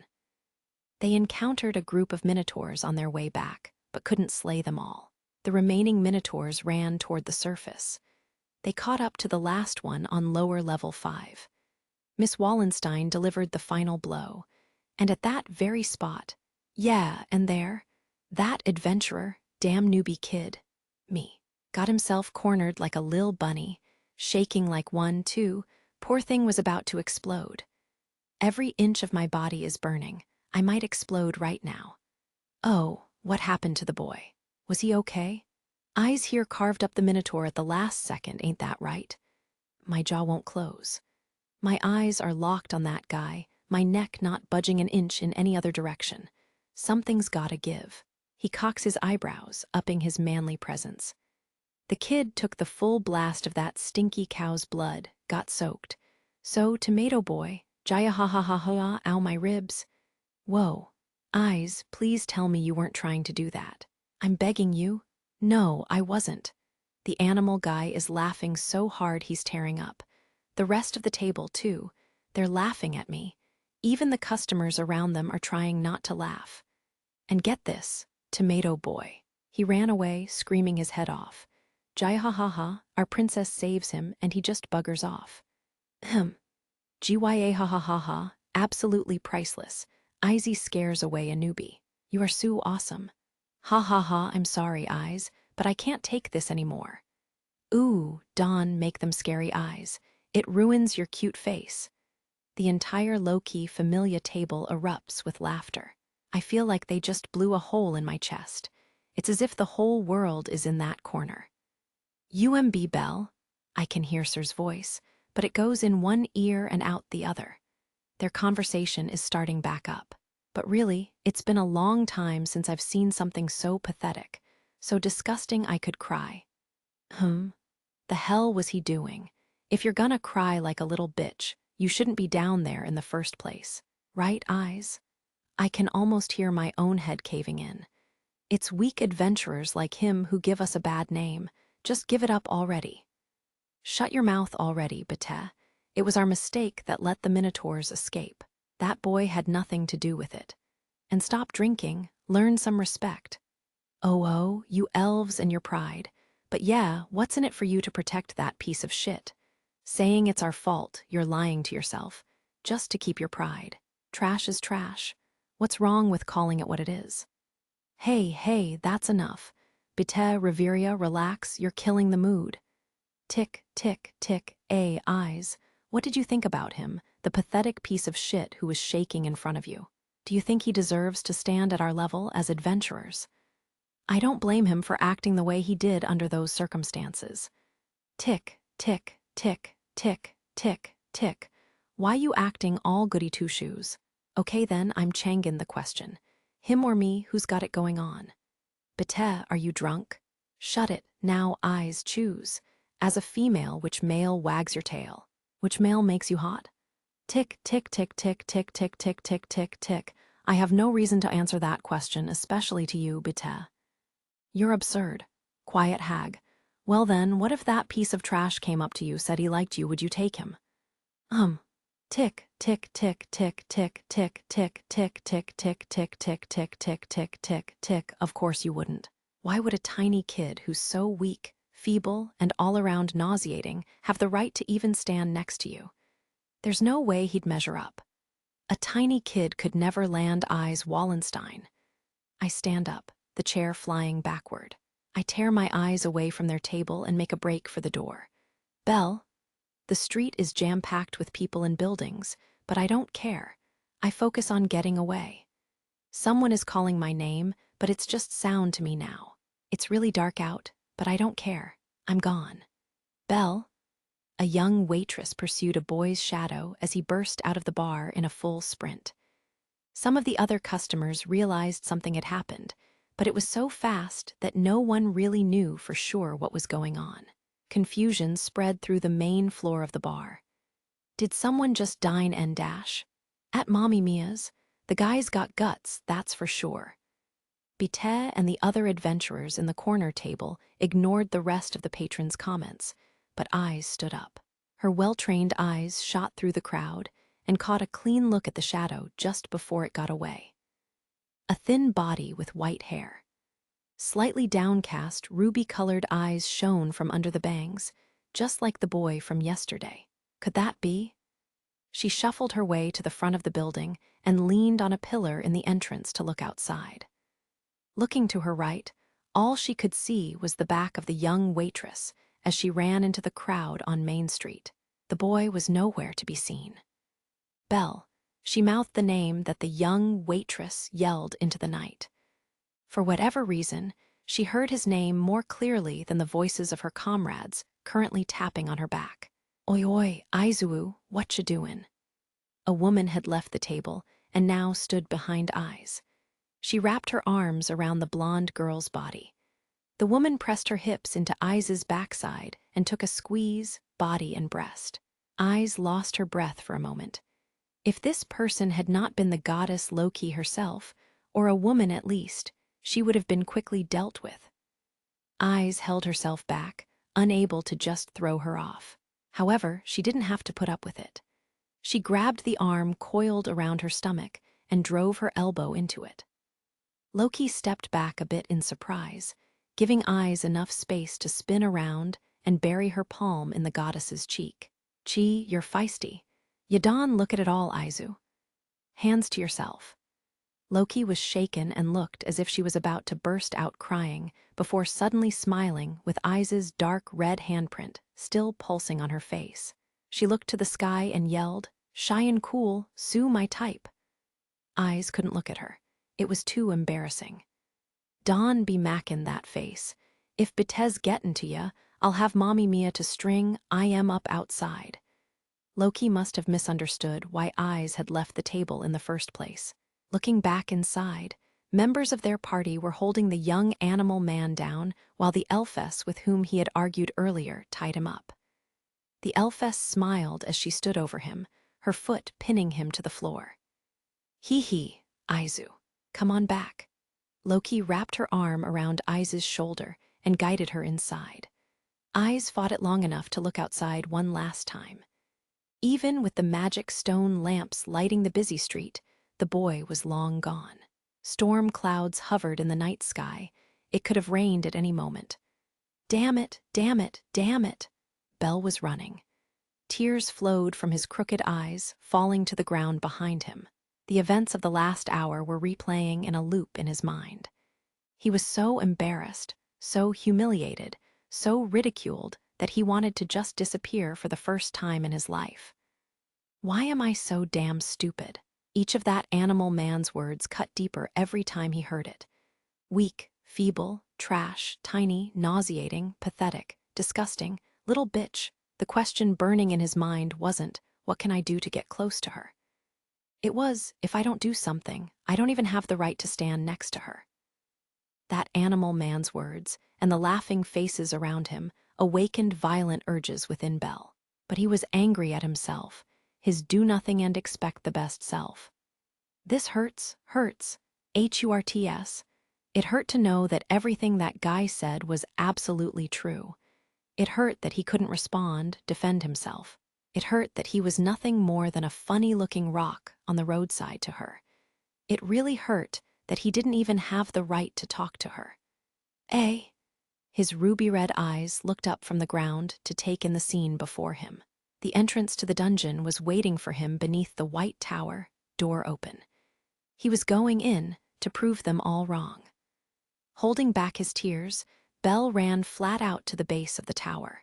Chapter 3 Night, before awakening heavy rain pounded the office window. Ina looked up from her desk to take a look outside. It's really coming down. Not too long ago, a golden moon lit up the sky, but now black storm clouds unleashed a deluge of water onto the city. People still out on the street were dashing to the protection of eaves and awnings. Main Street emptied in the blink of an eye. Ina put down the paperwork she had been working on and listened to the rain. Leaning back in her chair, she watched the rain cover the landscape. First we get stuck with overtime, and now it's raining cats and dogs. No luck at all. It came on pretty quickly. The rain should let up by the time we're done here. One of Ina's coworkers moaned about the rain as she stumbled up to her desk carrying a small mountain of files. It was almost 9 o'clock. Guild headquarters staff still lined the lobby windows and filled the office nearby, every one of them wrestling with overtime and paperwork. Ina's human friend and coworker had had enough, despite all the bosses saying, "It's the final stretch," and looking all important as they worked through their data. "I know it's almost time for the festival and all, but I wish the bosses would cut us some slack, you know. We aren't all as productive as you. Misha, don't lean on me like that. You're getting in the way." Wait a sec, Ina. Did you already put away the festival plans? Casually brushing aside Ina's hand, Misha's eyes grew as she scanned the papers on her coworker's desk. Plopping her own files down on the corner of Ina's workspace, Misha snatched up one of the papers before her colleague could protest. "Oh, one of your adventurer's profiles, right. Hey, this is your new guy, isn't he? I was told to give an update to our team leader, so I was putting the finishing touches on it." Ina had given up trying to keep the girl back and answered her with a long sigh. Misha held an adventurer profile in her hands. It had only the most basic information such as race, personal history, and familial allegiance neatly written in an easy-to-read layout. All adventurers in Aurario had profiles on file at the guild. At the top of this one was the name Bell Cranel. What? He's been here 2 weeks, and he's soloing on the lower 5th. This guy's incredible. No, he's not. He got cocky and wandered down there without conquering the other floors first. He got to the lower 5th on sheer dumb luck, and he nearly died there. Ina's elegant eyebrows rose as she remembered all the advice she had given Bell, only to have him completely ignore it. Ina's harsh tone came from a genuine concern for the boy's well-being. Misha chuckled a bit at the worried look on Ina's face. "Sure, but that was the Minotaur that escaped from Loki Familia, right? He may be a newbie, but Minotaurs even give veterans a run for their money." Yes, the Minotaur was an irregular, but for the boy, for Bell, the lower 5th is a death trap. Ina plucked Bell's profile from her coworker's clutches and looked over the information she had written with her own hands. Everything changes at level 5. The monsters get stronger, the dungeon path is more complex. As he is now, Bell would die if he went in there again. His armor and weapons weren't strong enough. He was going in alone, no allies to protect or support him. What's more, his status was far too low. He was still a newbie, after all. The dungeon would not take it easy on him just because he had started only half a month ago. Ina came to the conclusion that it was far too early for Bell to venture to the lower 5th or below. Well, anyway, as long as I'm drawing breath, I won't let him go into the deeper levels. Aren't you being overprotective? Are you falling for him? Ina hadn't been expecting that. Completely unprepared, Misha's question made her heart skip a beat. The moment Bell had yelled, "I love you," yesterday was still fresh in Ina's mind. It didn't seem like a real confession of love, but his face looked so innocent. Before she knew it, Ina's cheeks had turned a rosy pink. Realizing that her pointed ears were getting hot, the half-elf Ina calmly took a deep breath and locked eyes with her human coworker. "Oh, scary." Misha picked up her pile of files from the desk and flashed a smile. Ina glared at her colleague's back and sunk into her chair. I hate being teased. He was like a younger brother to her. She'd scold him, and he'd vigorously apologize. This scene repeated in her mind. She giggled as she remembered how he'd nodded his head. Her memories felt so real. "Belle, what are you doing now?" Ina once again gazed out the window at the rain that was getting heavier. The downpour showed no sign of letting up, as if the sky were raining anger from the heavens. Step, kick off from the ground. My blade flashes, faster than before. The monster behind me crashes to the floor, making a short squeal. A bulb-eyed frog monster is gushing black liquid from massive cuts all over its body. It attacks adventurers with a long, spear-like tongue, a frog shooter. It's not worthy of pity. I feel nothing looking into its sunken, dead eyes. Just keep moving forward. Pain in my arms and legs doesn't matter. I will slay anything that moves. My feet take me deeper into the dungeon. A flat floor, smooth walls, and the ceiling are my guides. I wander around aimlessly in the tasteless air of the dungeon. It's colder than this afternoon and dead quiet. There is nothing around me, no monsters, no adventurers, just these walls and the chill. My boots echo with each step. They're keeping me company through these winding halls. Feels like a ghost should come out at any second, that kind of echo. I look down at my body. No armor, just my usual street clothes. Slashes and gashes from various claws and fangs are all over me. My clothes have been shredded. They look like something a criminal would wear while committing a felony.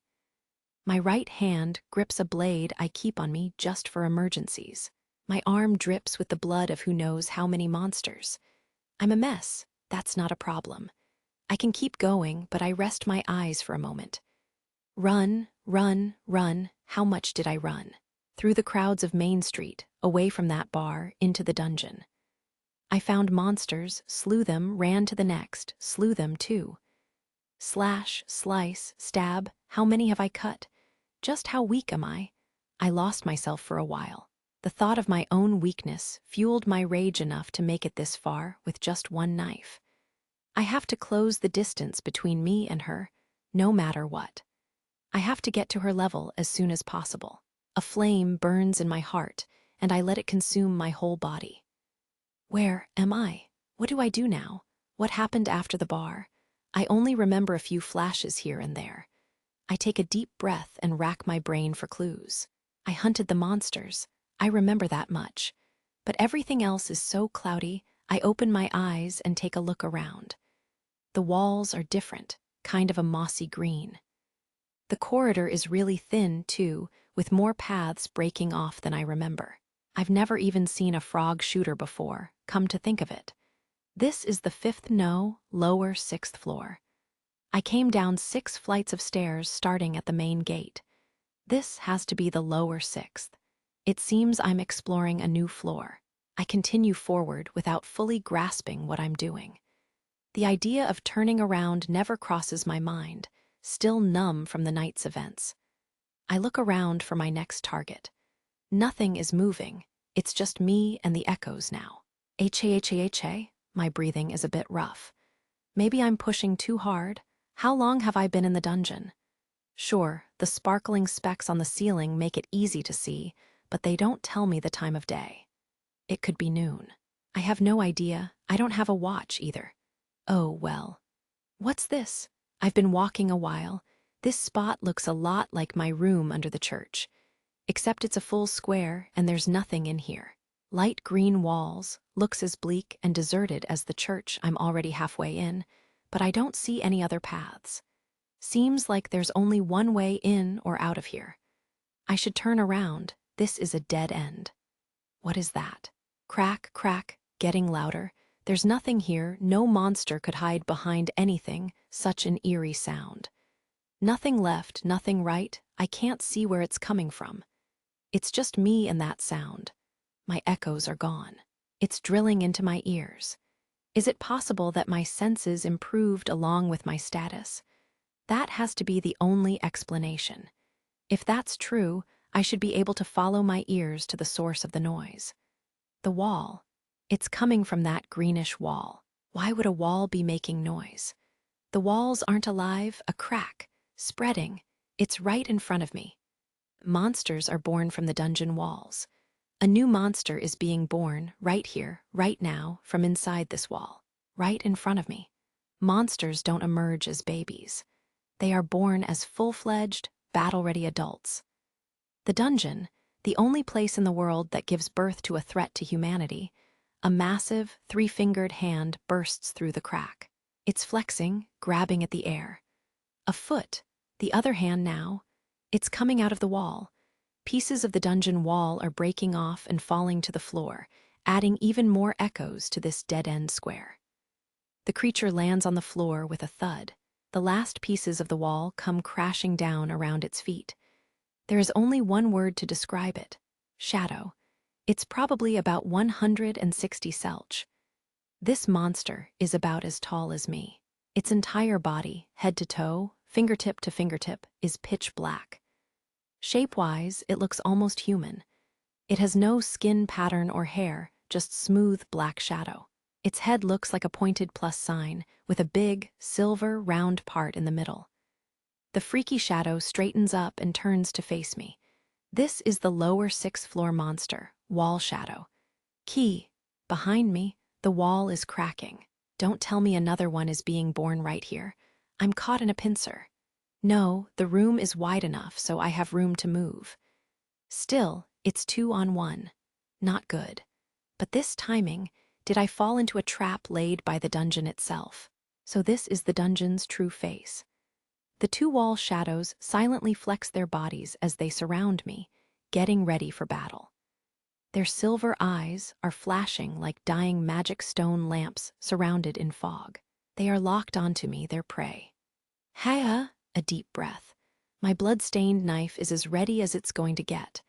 I'm probably too far gone, trapped in the lower sixth, no armor, no hope. But the flames that ignited at the bar are still burning. Everything I heard that guy say, that's all that I care about. That pain is far worse than this. The fire within me will be more than enough to keep me going. There's a voice in my head telling me to run. But I say fight. Wall shadows have sharp fingers. There are 3 of them sticking out of unusually long arms. They are knives, plain and simple. They're on the move. These guys make kobolds and goblins look like child's play. They're fast. It's safe to say that wall shadows are the most dangerous level 6 monsters in terms of pure power. Adventurers who stay in the upper dungeon, lower floors 1 to 12, need to be extra careful when one of these things shows up. It may be the last thing they see. Gaha, I would agree with that assessment. Slicing pain, I'm hit already. Their attack patterns are shockingly strong and fast. Black arms flash in every direction. My skin and clothes are being sliced up like tissue paper. Their reach is too long. I can't get close enough to strike back. They aren't letting me. These monsters are on a whole other level. I can't counter, I can't dodge, I can't get away. They're just too damn strong. Gah! These silent killers are aiming for my head.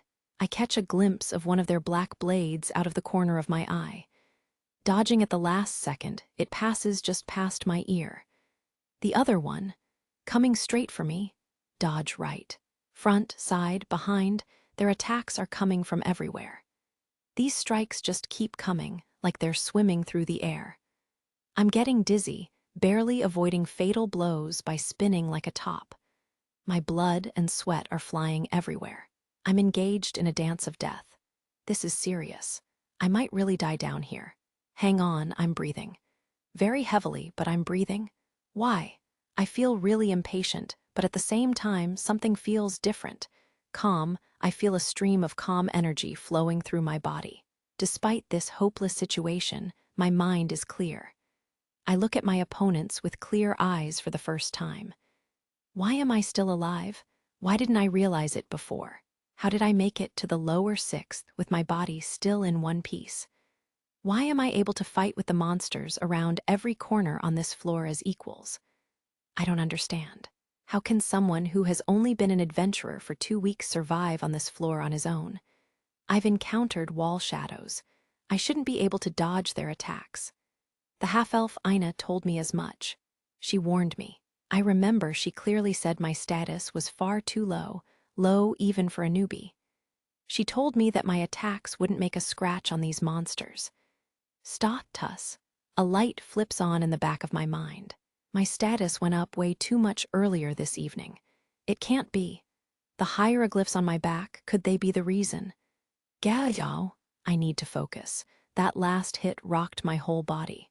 The wall shadows took advantage of my wandering thoughts and found an opening. The back of one of their hands slammed into my shoulder. Not only was I thrown onto my back, but my knife flew out of my hand. I hear the metallic blade hit the stone floor. My only weapon is gone. A shadow rises above me, striking to kill. I quickly roll to the right to dodge. The other wall shadow is standing above me now, taking aim with its right arm. Suddenly, my eyes narrow. Time slows down. I see everything. Memories flood in with breathtaking speed. Everything I've ever seen, heard, or done lights up behind my eyes. There she is, my savior bathed in silver light. The smile of a special person, the goddess who gave me this power. KKE, I can move. I feel strong, stronger than ever. I jump up from the dungeon floor and punch the wall shadow in the face. Long black arms fly by my cheek. I can feel the skin on my arm being scraped off as I plunge my fist deeper into the monster. New echoes have joined me, the sounds of the wall shadow's face being crushed.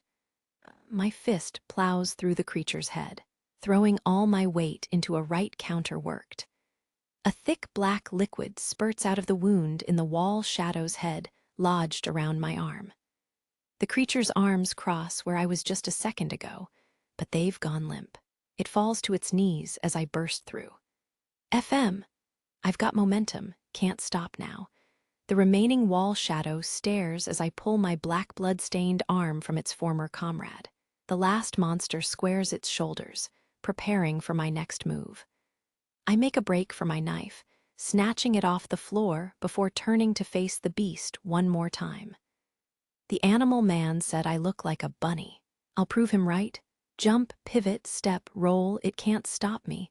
I get inside its reach before it can block. The wall shadow's muscles are firing, launching an attack, but I already have a step. Slash. My blade tears a clean slit through the wall shadow's chest. I catch a glimpse of a flash of light from deep within the open wound. The monster's magic stone was severed. The beast lets out a silent scream as its jet-black body turns to ash. I stand there for a moment, my arms and knife still outstretched, and watch its figure dissipate. As the last pieces go up, I finally let myself breathe. Haya HHHA. I lean back as my lungs suck in massive amounts of air. The tension gone, my body is really screaming at me now. That was too close, but I'm still in one piece. My heart pounds in my ears. Just keeping my eyes open is a pain. I'm in bad shape, but how bad? I wasn't ready to fight any of those monsters. I shouldn't have been anyway. But I did, and I won. It has to be my status. That's the only thing that could go against everything I've been taught. That's the only way I could have grown enough to do this and survive. What's happening to me? The first step to figuring all this out is getting out of the dungeon alive.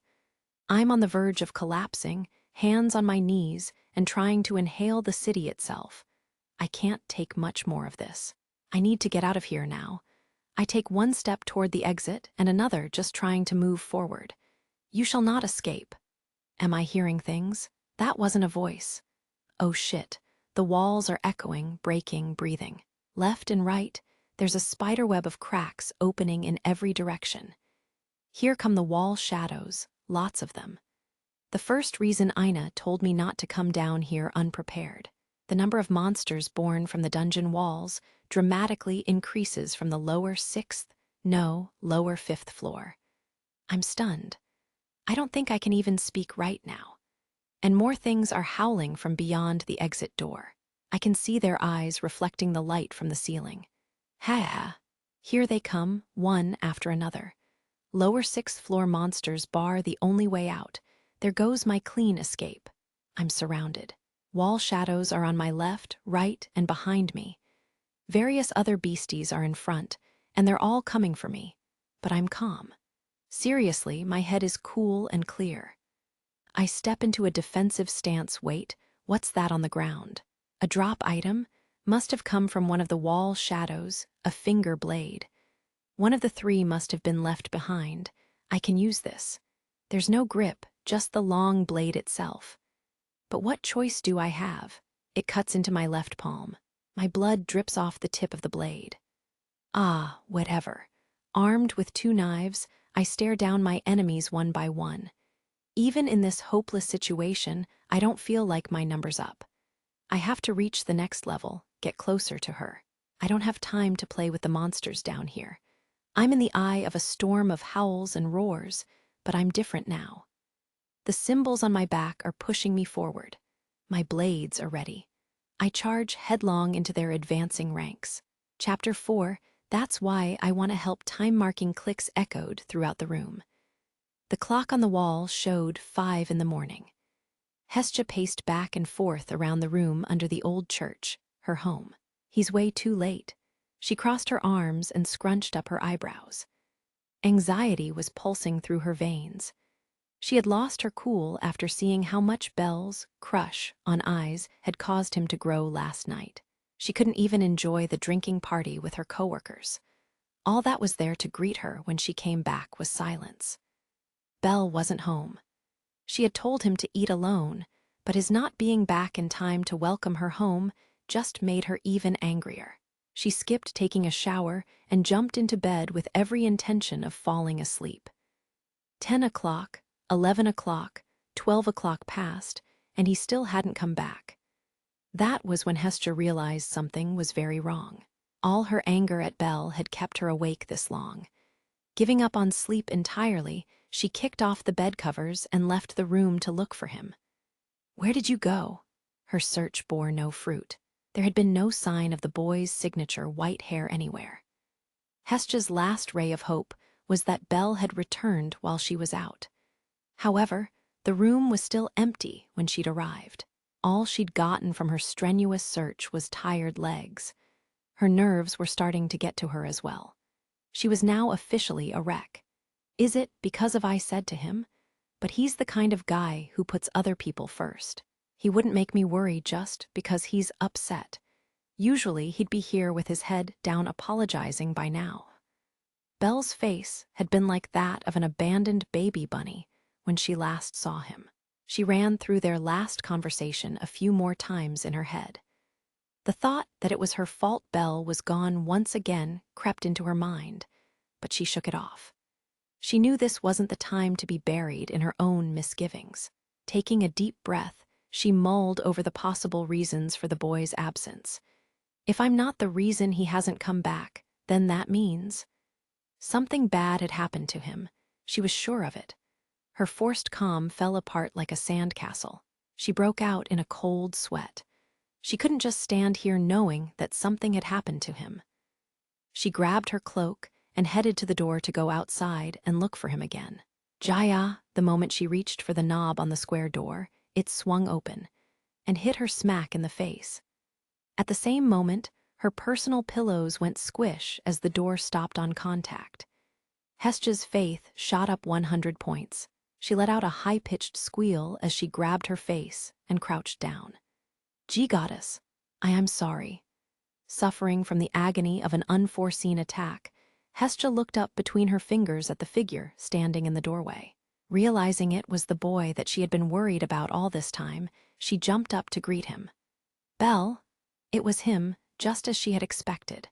Relief flowed through her. She was about ready to cry, but she was lost for words when the light hit him. He was looking at her with big eyes, almost begging for forgiveness.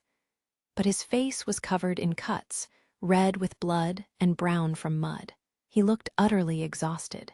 His upper body was in rough shape. Hestja's eyes spun as she looked at the shreds of cloth draped over his shoulders. They had been a shirt when she left. The skin peeking out from under what was left of his clothes was crisscrossed, with gashes and swollen. His lower body was even worse. His pants were stained with who knew what and frayed all to hell. However, there were 3 gashes across his right knee that had to come from a very sharp knife. Black and still bleeding, they were the worst injuries on a body riddled with them. Hestja went pale as she carefully approached him. What happened to you? What's with all these injuries? Were you mugged? No, it's not that. Then what the hell happened? I went into the dungeon. As the words rolled off her tongue, she forgot her anger for a moment and just stood in awe. Are you crazy? You went into the dungeon like that? At night? I'm sorry. Belle did not have any armor whatsoever on his body. Going into the dungeon like this was the same as going in naked. One hit from a strong monster, and it would be over. Belle's condition was proof of that. He may have had a knife for protection, but the lack of thought and consideration for his life shocked Hestja to no end. Going into the dungeon like this was not fearless, it was foolish. Why would you even try this? You're not some thrill seeker, so what was going through your head? The more Hestja looked at Belle, the less she wanted to scold him. He was not himself. He seemed darker, almost brooding. So she decided to change her tone to try to get a response out of him. Belle showed no signs of opening his mouth. His hair covered his eyes. He was flat out refusing to open up. Hestja sighed, beside herself. Okay. I won't ask you anything else. You're pretty stubborn, I can't win. I'm sorry. I said it's okay, didn't I? For now, you need a shower. The bleeding has almost stopped, but your wounds are dirty. I'll treat them when you are done. Thank you. Belle showed her a small smile. Although she was still hurting inside, Hestja smiled too. She stepped away from the door to let Belle inside, but he staggered forward.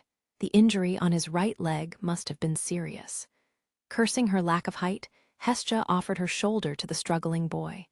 She had to stand on the balls of her feet to keep him upright. I am sorry. All you do is apologize. If you really are sorry, think about what you did. Sorry? Again? Hezita half-carried Belle toward the shower room. It was next to the bed behind an old, white wooden door. The door hung at a strange angle because one of the hinges was loose. Hestja focused all of her strength to keep Belle upright as they made their way through the room. Just in front of the shower room, Hestja got an idea. Belle, sleep on the bed tonight, okay? Are you sure? Of course. You're hurt, and I can't drag you all the way to the sofa now, can I? She knew that he needed sleep, first and foremost, to heal his injuries. It was the least she could do to give up her bed to help him rest. As soon as she finished offering her bed, she got another idea. Why not tease him a bit? But I'll be sleeping in the same bed. I'm exhausted from going out and looking for you, you know? You wouldn't refuse, would you? Yeah, sure. You must be tired, too. Let's get some sleep together. Belle completely missed her teasing tone and accepted the condition right away. Caught completely off guard by his words, Hestja felt as if she'd been hit with a right hook. She quickly collected her thoughts. Her heart had to recover. What was she going to do now? Was she taking advantage of him? He was completely spent. There was no way to tell if he even knew what he was saying. Damn it, Belle, you're so close. Hestja's teeth clenched as she thought about what Belle had just said. Her face turned pink as her heart jumped. We can snuggle. No, we will snuggle. Visions of what was to come filled her mind as she made mental notes about the size and weight of the boy she was holding up. She had his word. He couldn't get away now. Yay. Goddess. What's wrong? Belle's voice woke her up from her daydreams. She rushed to respond. Had he seen through her plan? Hestja was sweating bullets as she waited for Belle's next words. I want to get strong. She craned her neck to look up at his face. He was looking straight forward, but not at anything in particular. Hestja took a breath and looked back at the shower room door. She said, yes, and accepted his words. Belle cranial level 1 strength, H-120, right arrow G-221 defense, A-42, right arrow H-100, and 1 utility. H-139, right arrow G-200, and 32 agility. G-225, right arrow F-313 magic. Isro magic. Skills Reely's phrase rapid growth. Continued desire results in continued growth. Stronger desire results in stronger growth. Hestja's hands stopped moving in an instant. Her eyes were glued to the thin back of the boy beneath her. His status was laid out before her as if she had opened an ancient book of hieroglyphs. The information expressed in the falna she had given him sent shivers down her spine. A day had passed since Belle's return. He screamed when he'd realized he was sleeping next to the goddess. He spent a full day in that bed and awoke at his usual time the next morning to find himself in that predicament. It was still early, so they decided they might as well do a status update. It was just how it always was. Belle face down on the bed without a shirt, the goddess sitting on his rear end, pricking her finger and dripping blood on his back. The only thing out of the ordinary was the numbers floating to the surface. A completely unbelievable status. He's growing too fast. Belle was the first member of her familia, and thus he was the first human to receive her falna, her blessing. A few of her friends had told her some things about how blessed children grow, but she wasn't an expert. She didn't know how to make them get experience quickly, how to unlock their skills, or how to release the magic within them. She only knew that the status on his back was not normal at all. This wasn't growth. It was leaps and bounds. There might not be another adventurer like him. If everyone grew at Belle's pace, then most adventurers would be in level 2, almost to level 3. Most adventurers had a difficult time reaching level 2, so much so that most level 2s were members of large familias. More than half of adventurers never advanced beyond level 1. Belle's status was currently the equivalent of 2 average, veteran adventurer statuses combined. The only time a blessed person's status points went up 10 points or more at once was during the early stages of his or her career. Then they usually hit a wall and came to their god to complain about it.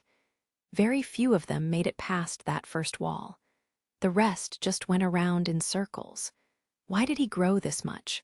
The only possible explanation is there was something swelling within him. Hestja, the only one to know about the skill Reely's phrase, bit her lip as her head spun. The children had an emotion called jealousy. This emotion was rocking Hestja to her very core. Goddess, Belle was looking over his shoulder, trying to figure out why Hestja had stopped. Ah, sorry, she said, trying to reassure him and returning to work. At least she acted like she was getting back to work. She was almost finished anyway. What should I do? Just give the status to him as it is. Sudden confidence and strength led to arrogance. Hestja knew that much. She knew that all the children, not just humans, had this weakness. Arrogance led to carelessness, and then to death.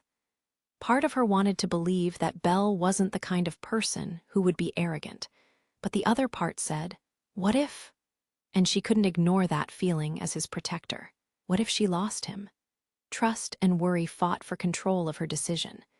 But no matter how many reasons she thought of to trust Belle, worry kept winning out. But if I don't give him the real status, I'll be lying to him. That would interfere with Belle's growth.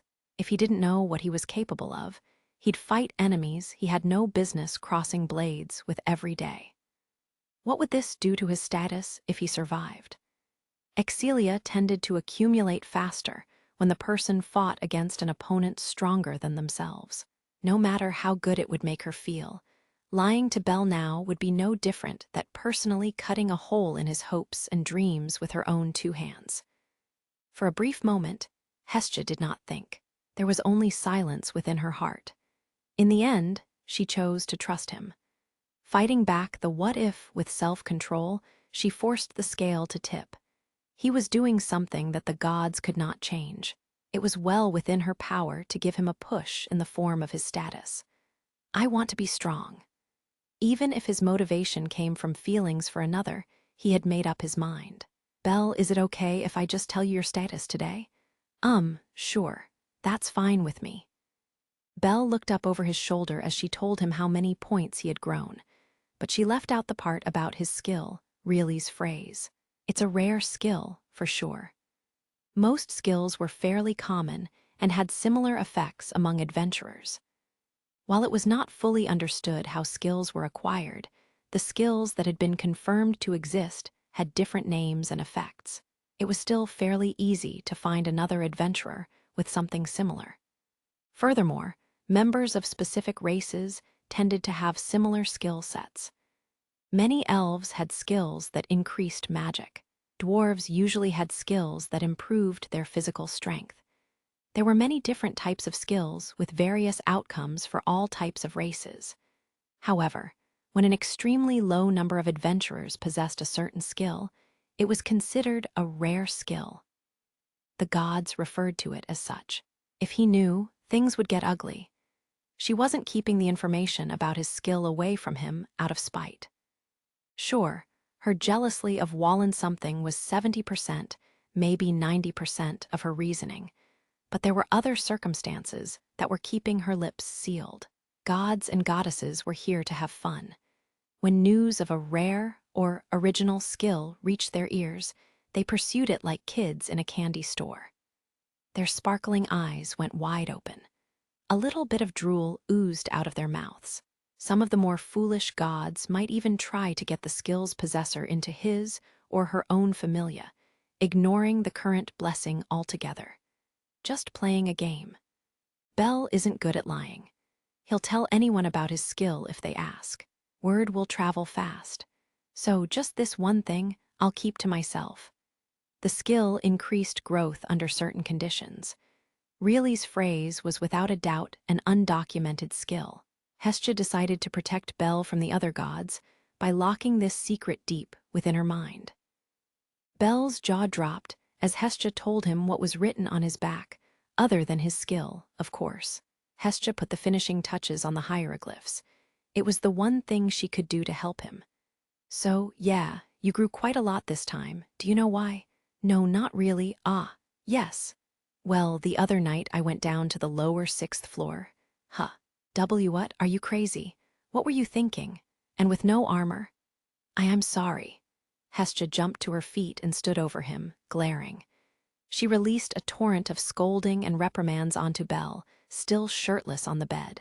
The point is, I don't know exactly why, but you are growing at an alarming rate. I don't know how long this will last or how high you'll go. Let's call it a growth spurt. You understood. This is just my opinion, but I think you have great potential.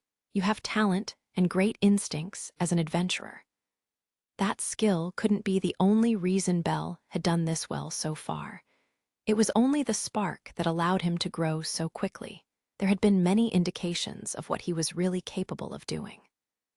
A farm boy from the countryside with no teacher had survived near-death situations while prowling the dungeon alone every day. The skill Reilly's phrase raised the basic status. It didn't teach how to attack, when to block or dodge. Only real experience in battle could do that. Even if he didn't have the skill, he was the only one who could make those decisions in combat. That was his true strength. The fact that Belle had survived alone this long showed he had talent.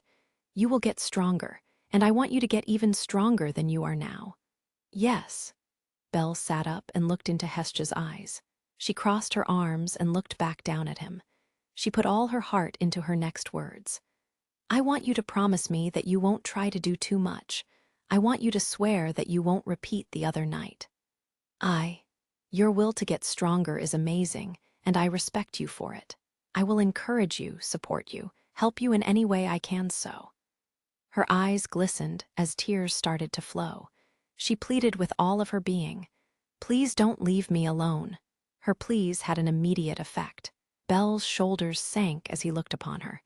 His face was deep in thought, as though he was remembering another promise he had kept. He closed his eyes and took a deep breath. Stillness filled the air. For the two of them, it was a long silence. I promise. Belle raised his head. His face looked pitiful, about to cry, but also happy and about to burst at the seams all at the same time. There was not a hint of deceit in his smile. For Hestia, this face was far more trustworthy than any words. Now, she was sure that this boy was worthy of her trust. I won't try too hard.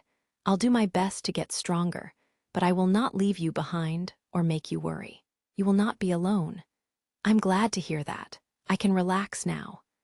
Fighting off the urge to jump into his arms, Hestia smiled at the boy. She picked up his shirt from the floor and gave it to him. He said a quick, thank you. She looked up at the ceiling as he changed. I'm so happy. There was something she could do for him.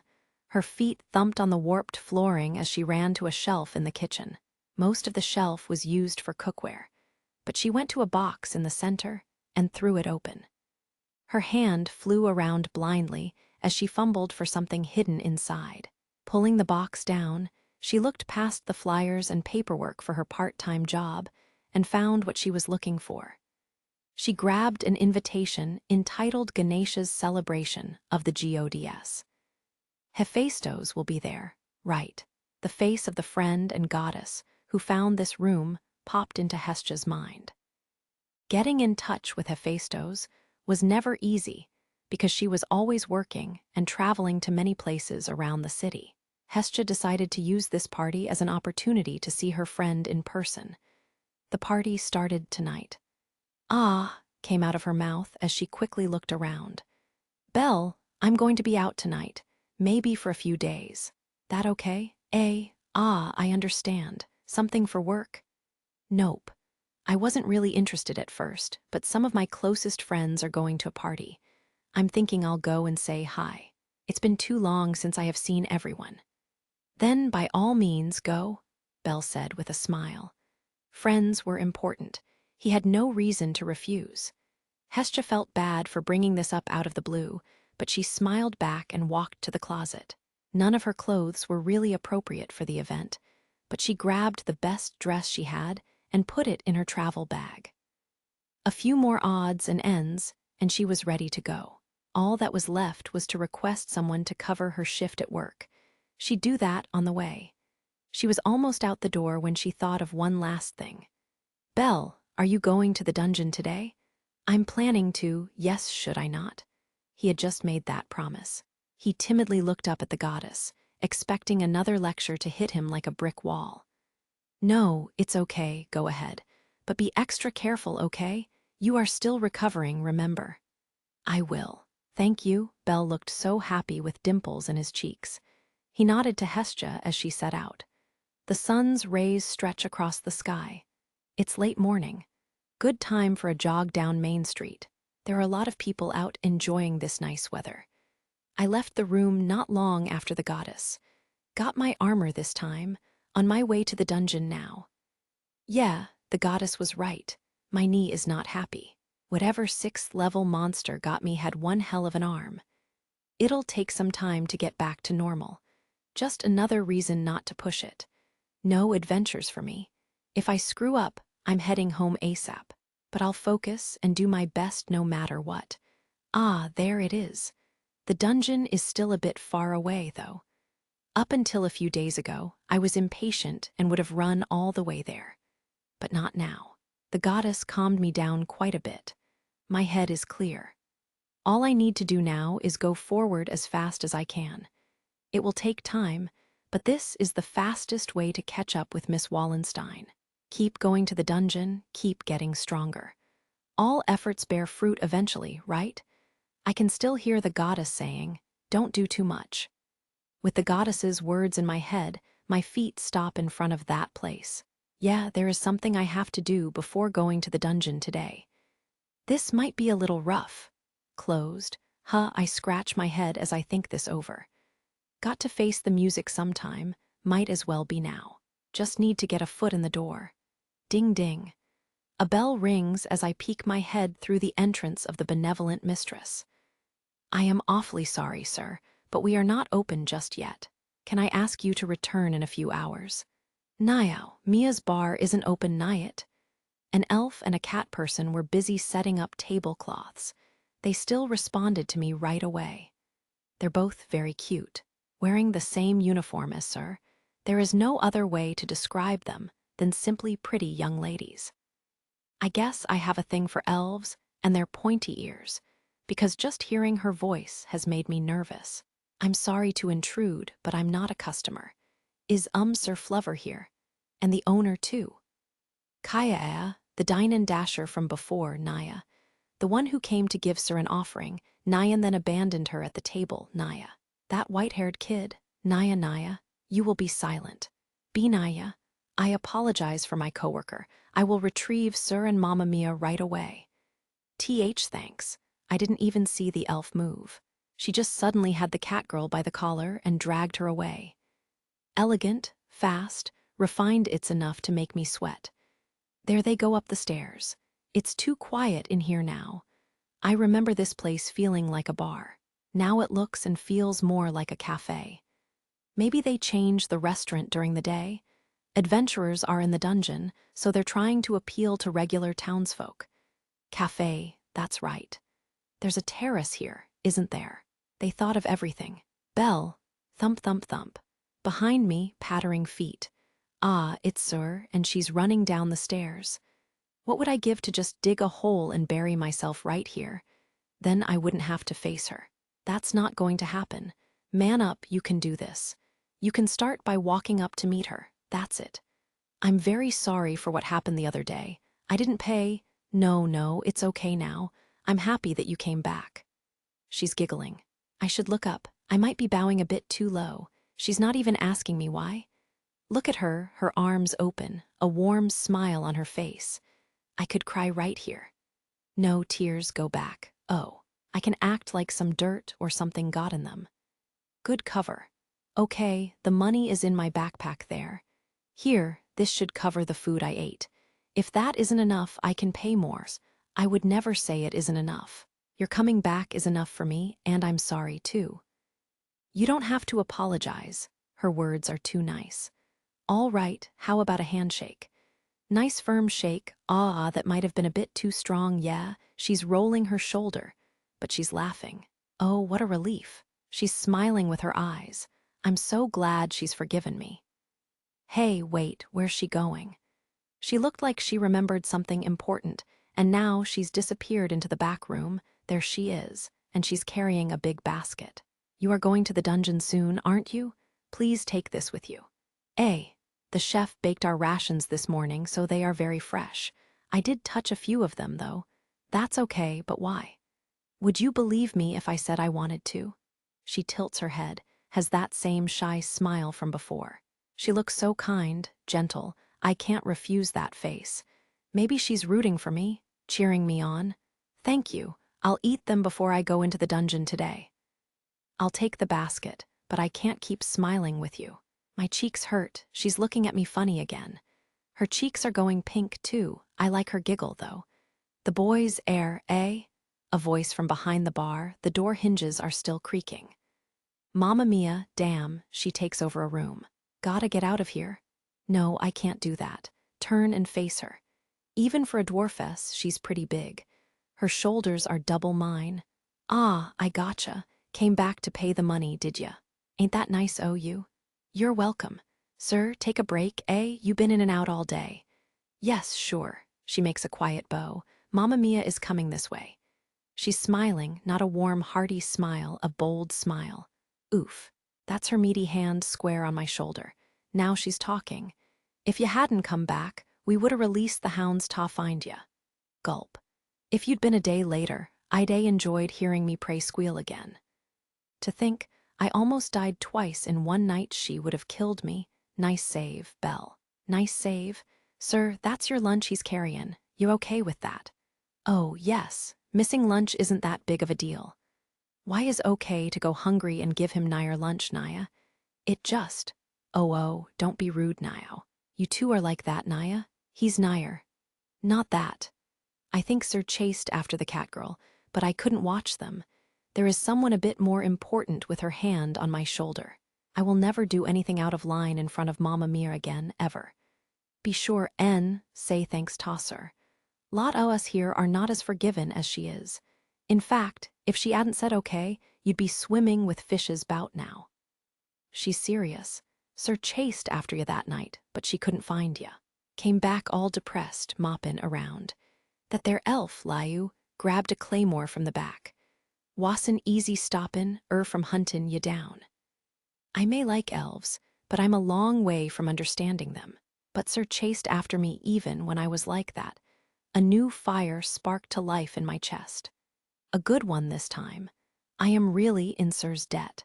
I have to figure out a way to repay her someday. Oi boy, what is it? Bane, an adventurer isn't for those who just look the part. Just fight to survive at first. Once you build up a bit, the worst rarely happens. My eyes shoot wide open. Does she know? She was at the bar then, so maybe she overheard everything. Wait, she's smiling at me. The best is always the last one standing, you hear. No matter what it takes. Come on back and I'll fix you up with a large ale. Hey, you won, didn't ya, Mamma Mia? Dawn be givin' me that weird face. Now head out, will ya? You're in the way. Suddenly, a massive force spins me around and guides me out the door. I may be out of breath, but coming back here was the best decision I've made in days. I feel like the last of the shadows from the other night are finally gone. Loki Familia's animal guy, I haven't forgotten what he said, but now it doesn't make me angry. It's fuel for my journey. Do what you can now, as fast as you can, without doing too much. Just focus on surviving. Sounds like the perfect plan to me. Oi, boy. I've said this much already. Dawn, you go dyin' on me now, you clear? I won't, thank you again.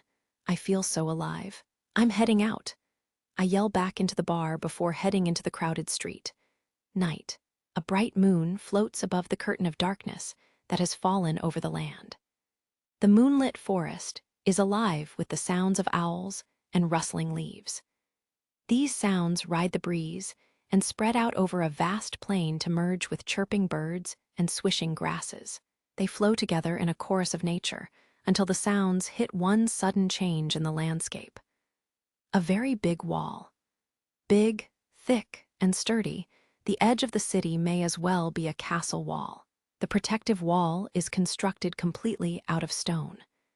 The curtain of night is pushed aside as light spreads throughout the city. The voices of nature outside the wall are drowned out by the din of the city's nightlife. The labyrinth city, Arario. Arario is one of the few cities that have existed since ancient times, even before the arrival of the gods. However, it is the only labyrinth city.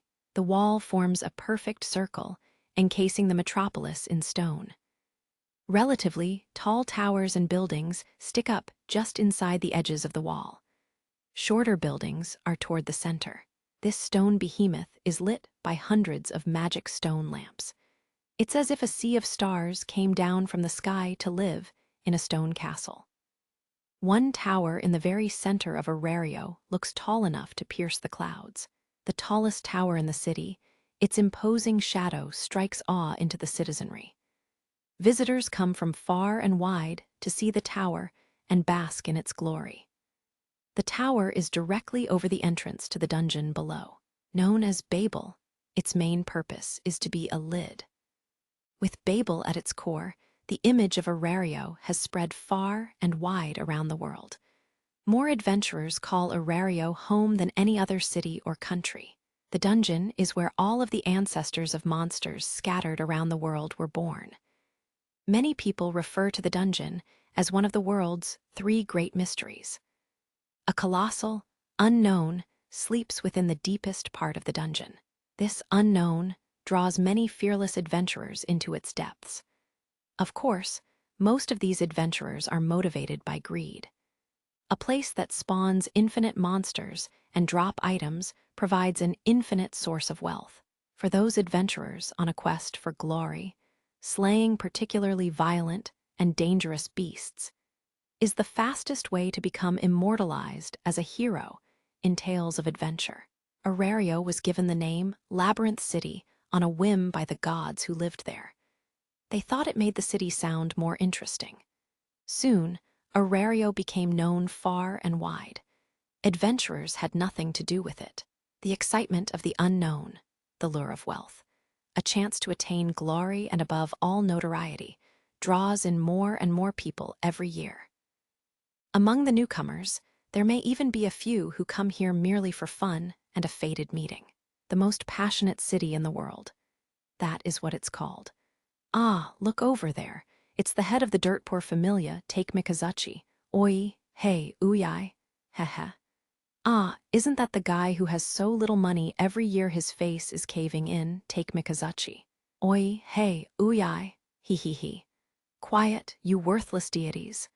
This was inevitable. These were the gods and goddesses who came to Gekkai looking for entertainment. They came to the passionate city Arario seeking the unknown even more than the adventurers. That was them to a T. They were gathering in a specific part of the city. Gods didn't normally get together in such high numbers. Yo, long time, how long has it been? About 400 years, I reckon. Oh-ho, that long. You've changed quite a lot since then. Sorry to change the subject on you, but is the celebration really here? One overly extravagant building stood over the group of overly extravagant gods assembling in the street. Standing among the lights of Arario, this thing was just plain weird. It was so out of place, it was almost mysterious. The building was a massive, 30-meter, human-shaped statue with an elephant's head sitting, cross-legged in the middle of the city block. The base of the building was surrounded by a stone wall. The statue sat proudly, puffing out its chest. It was famous for inspiring a sense of wonder and uneasiness within anyone who saw it. Magic stone lamps lit up the statue from many angles. The elephant stood out against the black night sky. It might have come as no surprise, but this building had a history. It was built by the handsome, dark-skinned god Ganesha, who knew what he was thinking when he burned through his familia's savings to build this monstrosity. This statue, Am Ganesha, was the home base of Ganesha Familia. Even the members of his familia didn't like it. Most of them teared up a bit as they went in and out, thinking how their hard work had gone into paying for this thing. The icing on the cake. The entrance to the building was in the crotch of the statue. What's Ganesha doing? Ganesha really goes all out. The group of extraordinarily lavish people filed into the building through the crotch, laughing all the way. Every one of these people was a god or goddess. They had come for Ganesha's celebration of the gods. A celebration of the gods was basically a large party put on by a god for other gods living on Gekkai.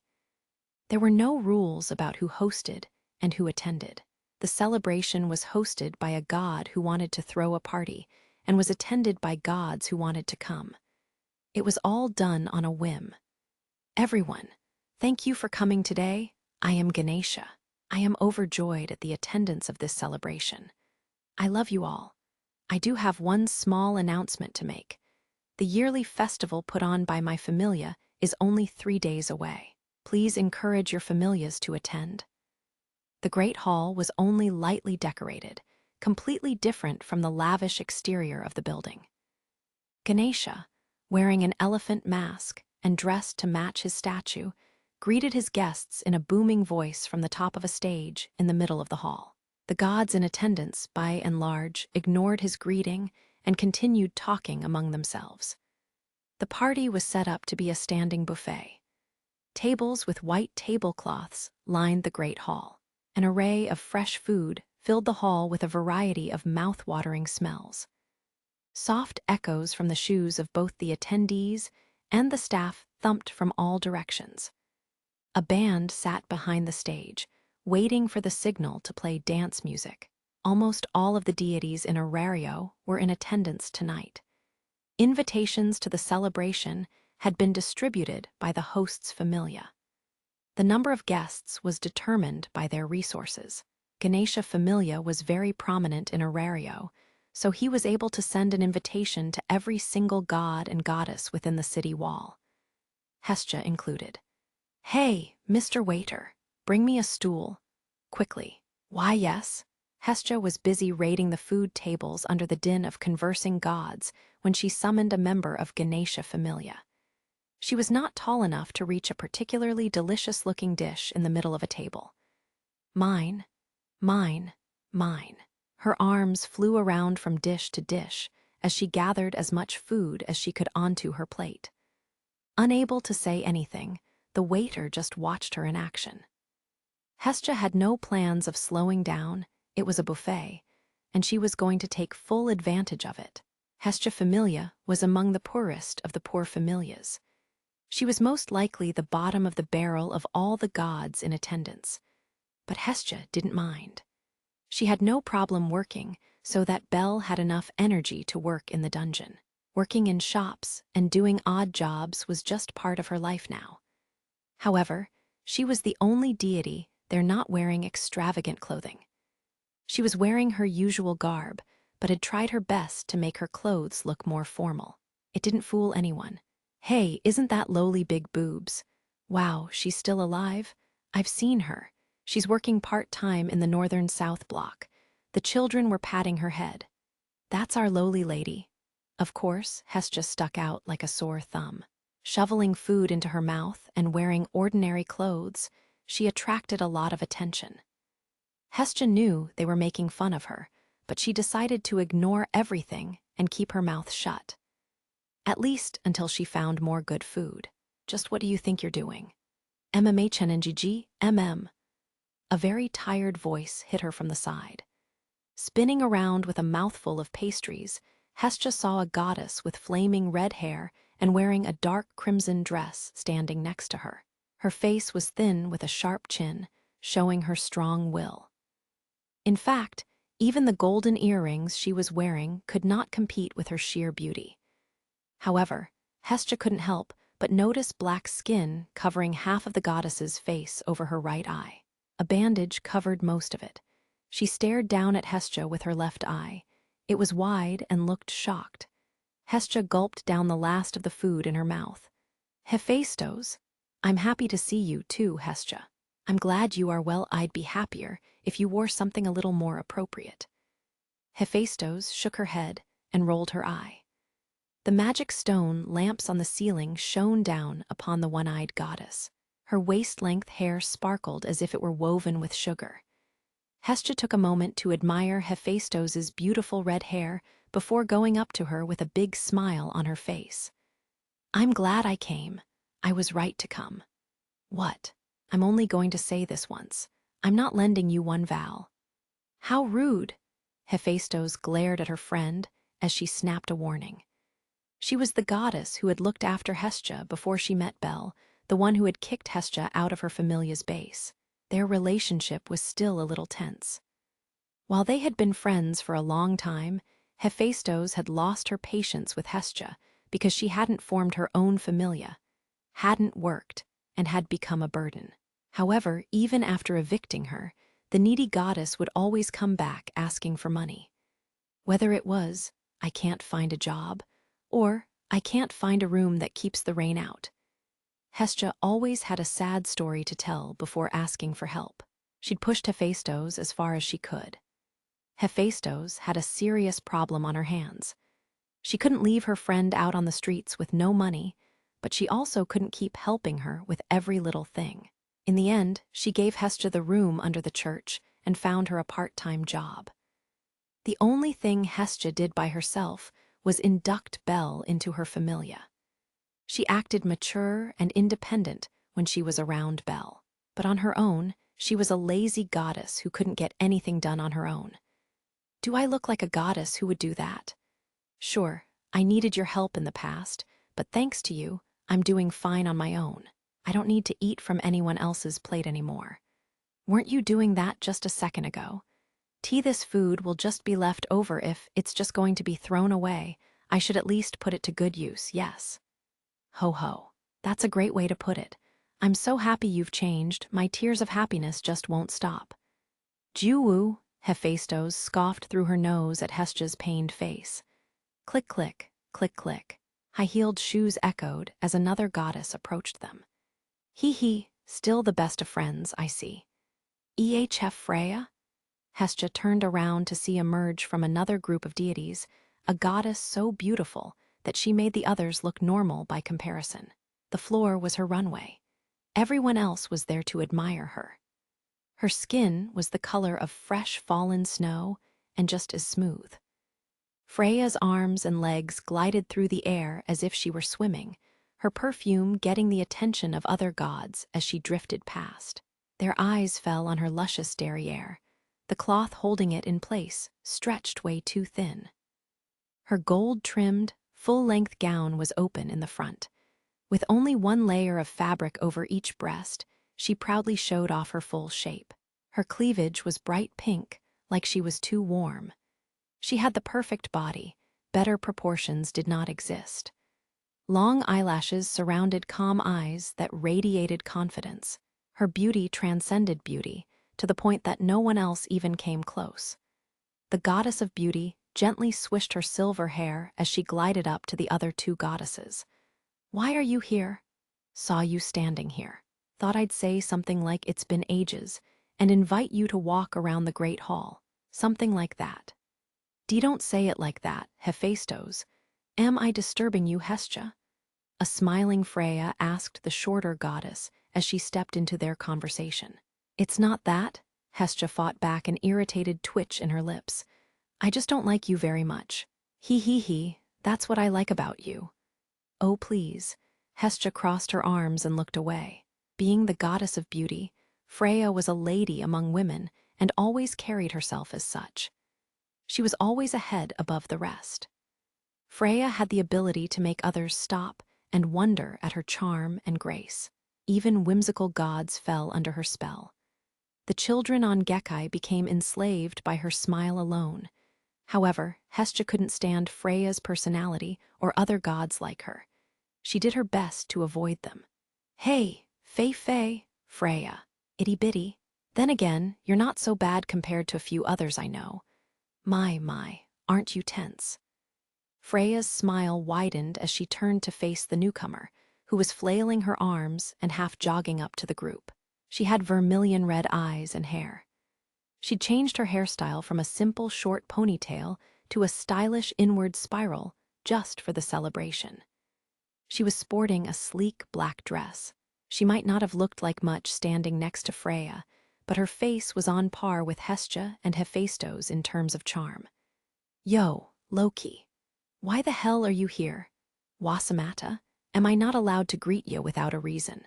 It's a celebration, no? It'd be rude not to say hi. Get with the program, itty bitty. That's quite the scary face, Hestia. Loki was 2 heads taller than she. All Hestia could do was turn a cold shoulder. She had nothing to say to Loki. Loki was the enemy. It really has been a long time, Loki. Didn't think I'd see Freya or Hestia today, either. The celebration has been full of surprises. Yeah, it's been forever for most everyone here tonight, though. Loki's eyes were so long and thin that they usually looked like lines in the middle of her face. But she smiled as she opened them just enough to get a good look at Freya. One of Ganesha Familia's waiters arrived with drinks. He froze on the spot when Freya turned to take a glass. Smiling at the dumbstruck man, she took a long sip. Have you really not met up anywhere? We did see each other the other day. Wasn't much of a chat, though. You're one to talk. I made myself open to conversation, not my fault. Oh, Loki, I hear about your familia all the time. Things must be going well. Waha, to hear someone with a familia as good as yours say that I must be moving up in the world. But yeah, my children are my pride and joy. Mind if I brag? A tinge of pink covered Loki's face as she shyly scratched her head. Loki hid her feelings from the members of her familia, but that was more difficult here. Hestia had been listening to the conversation and thought this would be the perfect time to gather some information. Hey, Loki, I have a question for you about someone in your familia, Wallen something or other. Oh, the Kenki. I would like to listen in if you don't mind. What's this? Itty Bitty has a question for me. Someone look to the sky. Is it Armageddon? Ragnarok? Did hell just freeze over? Hestia clenched her teeth. I'm gonna tear this bitch in half. Here it is. Does the Kenki have a boyfriend or some kind of special companion? Moron, she's my favorite. I ain't giving her to anyone, you hear? If anyone else tries to put a hand on her, I'll mount their head on my bedroom wall. Tusk. Strange time for ye to tusk at me. Hestia got the information she was after. Eyes Wallenstein was being fiercely guarded by Loki. She felt the same way about Belle. If only Eyes had someone special she wanted to protect, an evil smirk popped up on her lips. Hephaestus stood by, watching the conversation unfold. Sensing the tension rising, she jumped in to change the subject. I know this is a little late, but it feels strange to see you in a dress, Loki. Don't you usually wear men's clothes? Hee about that. A little bird told me a certain itty bitty was gettin' ready to go to a party. Hestia glared at her. Loki didn't seem to care. She bent over so she could talk directly into Hestia's face. Heard she was too poor to wear a dress, thought I'd laugh at her. You it? Hestia locked eyes with Loki, her face getting redder and redder. She might explode at any moment. It was always like this. They hadn't known each other very long, maybe 100 years. However, whenever Loki saw Hestia, she had an undeniable urge to tease her. She would do anything she could to make a joke at Hestia's expense and would go out of her way to do so. The reason was quite simple. Hestia had what she didn't. It was all because of the 2 lumps on Hestia's chest. Ha ha, nice one. To make me laugh by making fun of your complex in front of everyone. Loki, you're a comedic genius. What'd you mean? Oh, sorry, not comedic, you're a genius at digging holes, like the grave you are standing in. Now it was Loki's turn to flame up. The goddesses scowled at each other, their faces getting redder with each breath. Loki's black dress was very low cut with no shoulders. It was almost sad how little shape she had, other than her quivering rib cage. So it begins, muttered a cross-armed Hephaestus as her eye went from one goddess to the other. Freya held her glass of fruit wine as she looked on with a smile. The fireworks were about to start. The 2 goddesses stood with their well-above-average busts bulging from their elegant dresses on the sidelines. How many men have fallen off the cliff of despair that is your flat chest? Ha ha, see what I did there? Not funny at all, you hag. Kia. Loki lunged at Hestia, her eyes leaking tears. Getting a good grip on Hestia's cheeks, Loki pulled as hard as she could. Her face expanded out like taffy, soft and squishy. Hestia tried to fight back, but her short arms couldn't even come close to grabbing Loki. She futilely swatted the air, her cheeks shiny with tears. Oh, what have we here? Looks like lowly big tits against Loki no bits. 10 elixirs say that Loki walks away frustrated. All of my star chips say that I'll be the one to comfort her. Make a real bet, moron. More and more gods came to watch the catfight unfolding in the great hall. Hephaestus's head drooped past her shoulders. She was already fed up with Hestia and Loki. Now there was an audience to this brawl. Loki was shaking Hestia's entire body with her death grip on the smaller goddess's fluffy cheeks. Left, right, up, down, she shook Hestia in all directions. Shaking, shaking, and more shaking. I'm thinkin' you have had enough for today. She's twitching all over. Sad that she couldn't finish the job, Loki dropped Hestja to the floor and turned her back. Loki didn't even glance at the girl as she collapsed to the floor, just walked away. Loki's body twitched as she started to make her way across the room. It was not a victory lap. HMPH, don't be looking so pathetic next time, loser. Tuck your tail and run. I'll do you in next time, you hear me? Next time. Loki bolted for the door, leaving a trail of tears in her wake. Just as I thought, a murmur spread through the crowd of gods who had come to witness the fight. With the show over, they went back to their own conversations and drifted elsewhere. Loki's really rounded out. Rounded out? She still looks like a little kid. Hephaestus could only raise an eyebrow at Freya's comment. Freya perked up the tips of her mouth as she ran her fingers through her silver hair. Before coming here, gods used to fight one another to the death for fun. This is a lot cuter, not even dangerous. Well, yes, that's true. You've known Loki for a long time, right? Very much so, about as long as the two of you. Hephaestus helped a wobbly Hestja to her feet. We're not as close as we once were, said Hephaestus with a weak smile. Looks like Loki's taken a liking to the children. Maybe that's why she's changed. I hate to say it, but she has that in common with me. Oh, didn't you say, I don't look at the children like that not too long ago? Did that new boy, Belle, change that? Hee, maybe so. He's a really good boy. He's wasted on me. If I remember right, he's a white-haired, red-eyed human boy, yes. You came and told me right after you started your familia. I was shocked, really. Freya's ears twitched as she heard the news. She set her empty glass on the table and swished her hair. I bid you farewell. What, already? Do you have somewhere to be, Freya? I got the information I came here for, so there's no point in staying. You didn't ask anyone anything today. Freya and Hephaestus had been together since the start of the celebration. Hephaestus was confused about her friend's sudden departure and tilted her head. Freya ignored her and instead cast her eyes on Hestja. Her smile was still there, but was now somewhat different from before. Hestja blinked a few times as Freya's aura changed. And I've gotten bored of all the men here. Don't you dare. She gave a nod as a simple goodbye and disappeared into the crowd. The remaining goddesses watched her leave before looking at one another. They exchanged an awkward laugh and a shrug. Freya really is the goddess of beauty, no respect. She's in control of love and desire. Someone's bound to want her help. She has a familia. She just doesn't see what is right under her nose. To think she might become a rival makes me appreciate the children that much more. She could recruit new members just by smiling. Hephaestus let out a deep breath and scratched the bandage covering her right eye. It was a habit she'd picked up. Whenever she wasn't satisfied or couldn't accept something, her hand just went there on its own. Hestja let out a small through her nose, watching Hephaestus closely. Anyway, what are you going to do now?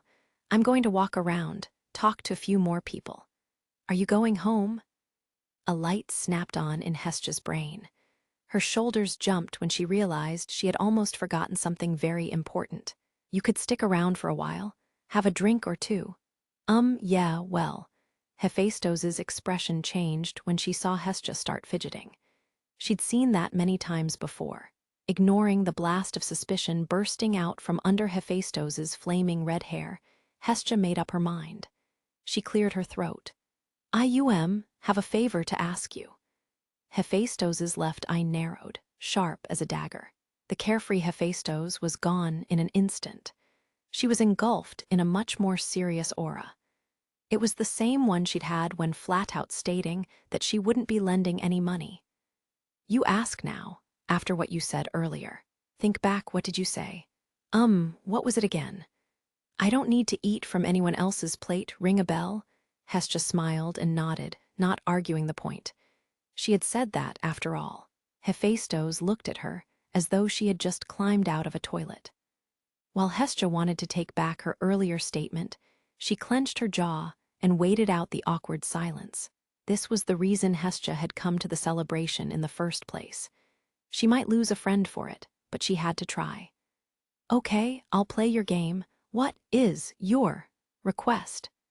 Hephaestus stared down at the short goddess, her red hair and eye on the verge of bursting into flames. Hephaestus was known as the goddess of the forge when she resided in Tenkai, the upper world. The familia she created on Gekai didn't rely on the income of adventurers in Arario to survive. Even still, there was not a single adventurer in Arario who didn't know the name Hephaestus. She had created a brand. Her familia was home to many specialists capable of creating weapons so strong that even 100 others wouldn't measure up. These smiths forged high-quality weapons known around the world. Hestia had come here today to directly ask the president of Hephaestus' familia for a favor. She took a deep breath and said in the strongest voice she could muster, "I would like you to make a weapon for Bel, a member of my familia." Chapter 5, The G-Heart Suit D-Des's Prank Bayuyua. Those claws missed by a mile. Just watch them go by my face. I'm back in the bluish halls of the dungeon. This goblin is so loud. The echoes of his cries tell me where he is even when I'm not looking. I can see it in his eyes. He's frustrated. He's coming back for more. 1 miss, 2 miss, 3, also a swing and a miss. Left, right, diagonal. Here comes a side swipe. Step back and he hits nothing but air. As long as I keep my eyes open and this floor has wide hallways that make sense, I can keep dodging like this all day. It is surprisingly humid in here, though. I'm already soaked with sweat. This goblin sure is a tenacious little guy. He just keeps coming after me, flailing his stubby little arms. I keep my own arms up and out of the way, let the rest of my body twist to dodge his attacks. My leg might not be at 100% just yet, but I'm more than capable of dancing with him.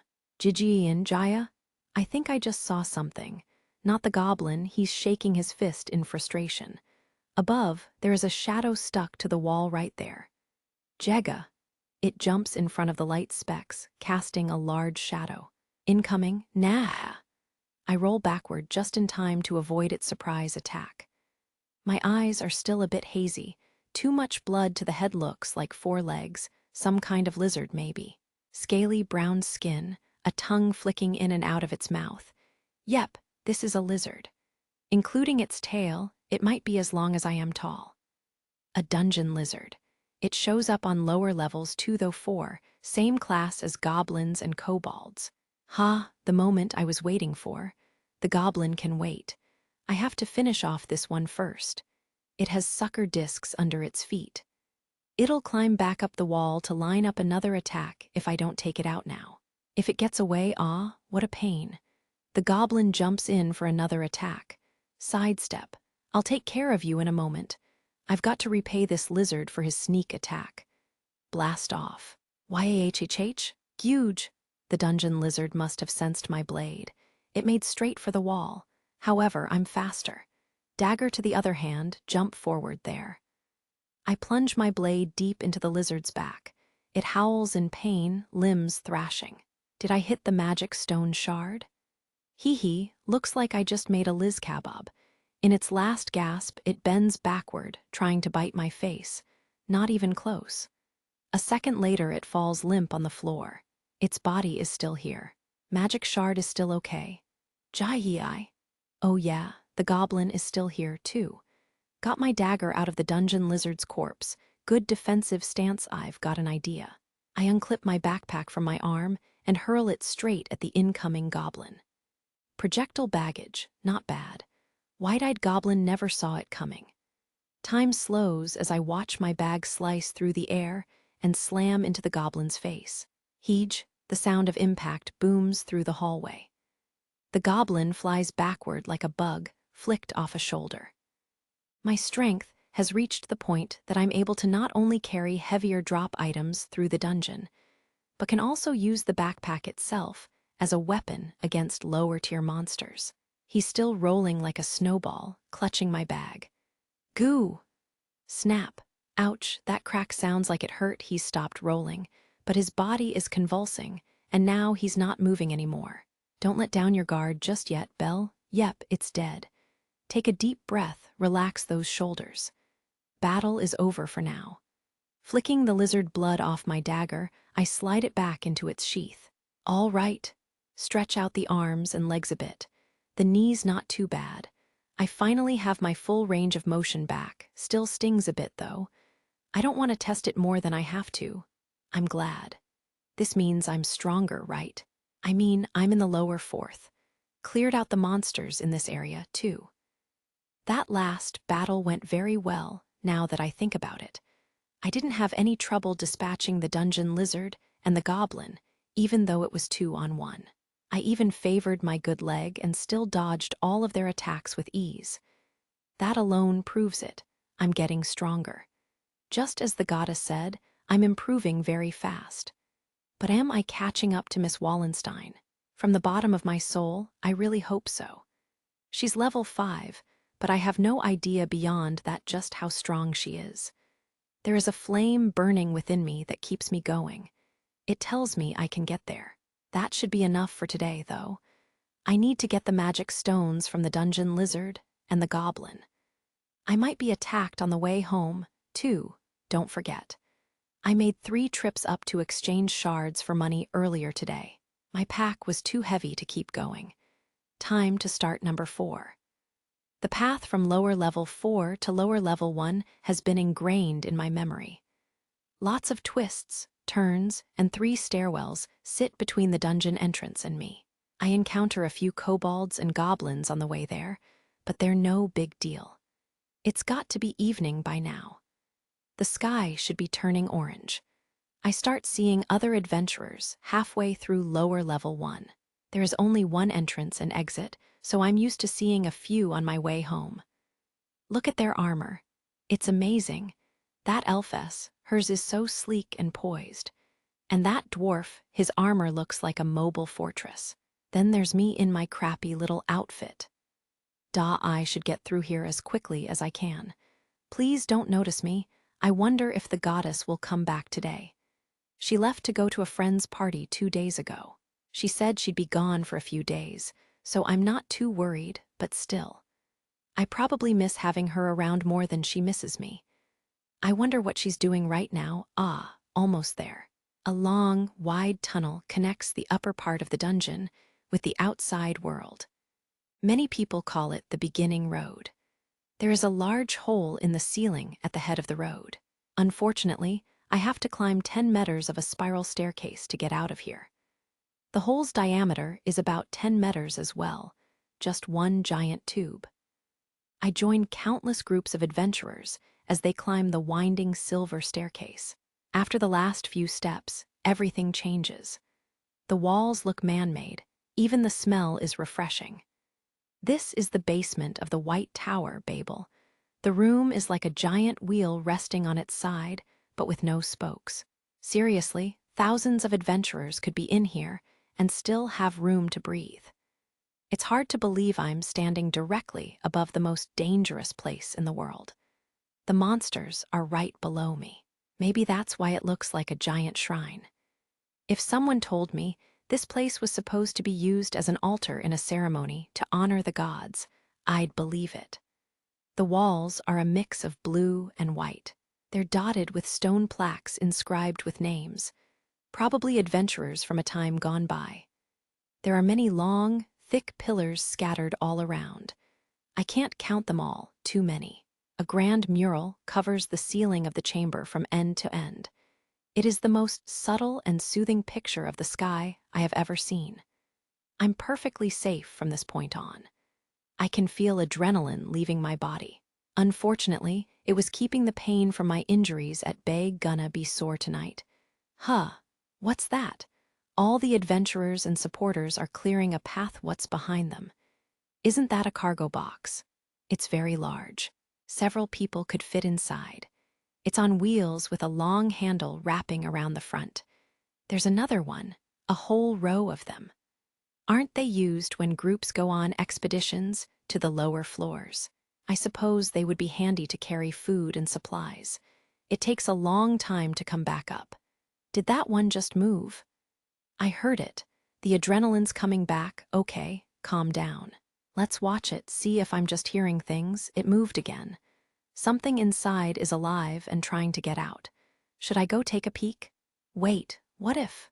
The cargo box looks more like a cage. Now why would there be a moving cage? Unless there's a monster inside it. I just hear a soft growl coming from within the box. It has to be a monster. Is it okay for a monster to be here? The guild manages this tower. They control the lid of the dungeon.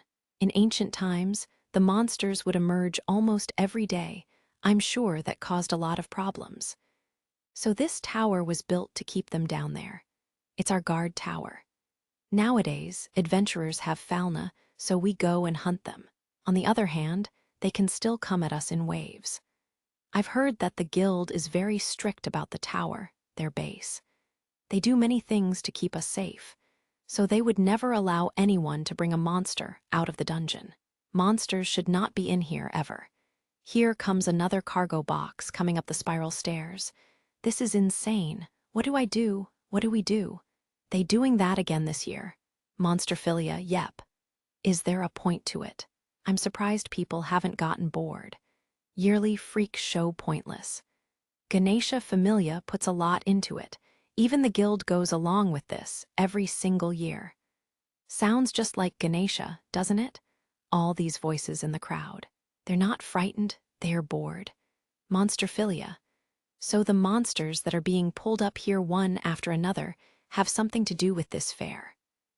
All of the people pulling the cargo boxes are wearing an emblem with an elephant's head. Looks like I'm not the only one interested. Everyone's eyes are on them. Wait a minute, isn't that Ina? Mid-length brown hair, pointy ears. Yep, that's my boss standing over there. No ifs, ands, or buts about it. She looks really serious. Ah, another guild worker. I guess they're talking about where these monsters need to go. She must be on the job. She's even got paperwork in her hand. I'd better leave her alone. If that guy I overheard was right, the guild is in charge of these cargo boxes. The fact that guild workers like Ina are here proves that something is going on, but it's under control. There are so many things I want to ask her, but I'll wait for another chance. She'll be angry at me if I get in the way. Don't really want to ask anyone else around here, though. They'll just laugh at me for not knowing. I should just go. I can get answers later. Besides, I probably smell horrible. My clothes are still soaked with sweat. With one last glance in Ina's direction, I go up the stair and to the showers. Thank you for your hard work today. A guild receptionist saw me off as I left. After my shower, I made the trip to guild headquarters to exchange my magic stones and drop items for money. I knew Ina wasn't there, so I got in and out as fast as I could. The sun is already going down. Golds and reds fill the evening sky. From the front, headquarters really looks a lot like the basement of Babel Tower, now that I think about it. One step out the door, and the noise of Main Street is already surrounding me. Going around the monument on the front lawn, I pass through the front gate and into the throng of people already outside. There's a good mix of races out on Main Street tonight. Actually, there are 8 main streets in Aurario. Every one of them starts at Babel and stretches all the way out to the city wall. I like to think of the city as a big cake with 8 slices.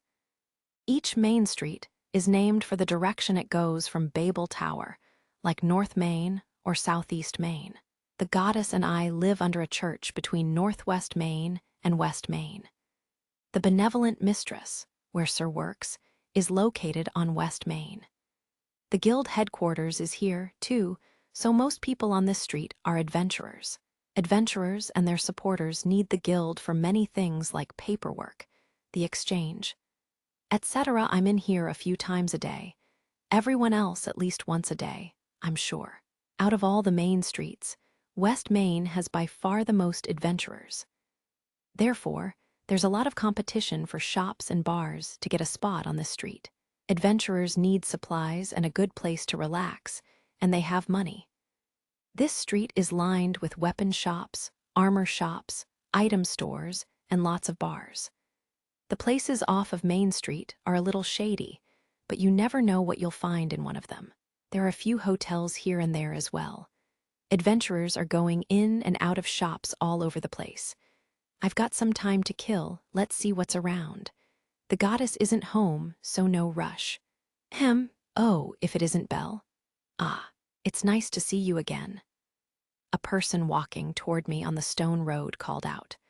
Tall, with a strong chin and a high nose, the young man has the look of royalty. His presence feels different from a human or demi-human, even in a plain gray robe. His absolute perfection sets him apart from everyone else on the street. Anyone can tell immediately he's a god. He's the only god I know personally, other than Hestia, of course. His name is Mayach. I'd better bow and say hello properly. Hello, Mayach, are you out shopping? Yeah, picking up a few things for dinner myself today. What are you up to? I'm just looking around. I don't have any money, so I'm window shopping. Ha-hum, I can relate. Everyone in a small familia has to work hard, even the god. He smiles at me from above 2 large paper bags, one in each hand. His smile is very soothing. He's an all-around cheerful god. Add in his ocean blue hair, and he's an attractive man. I have to admit it.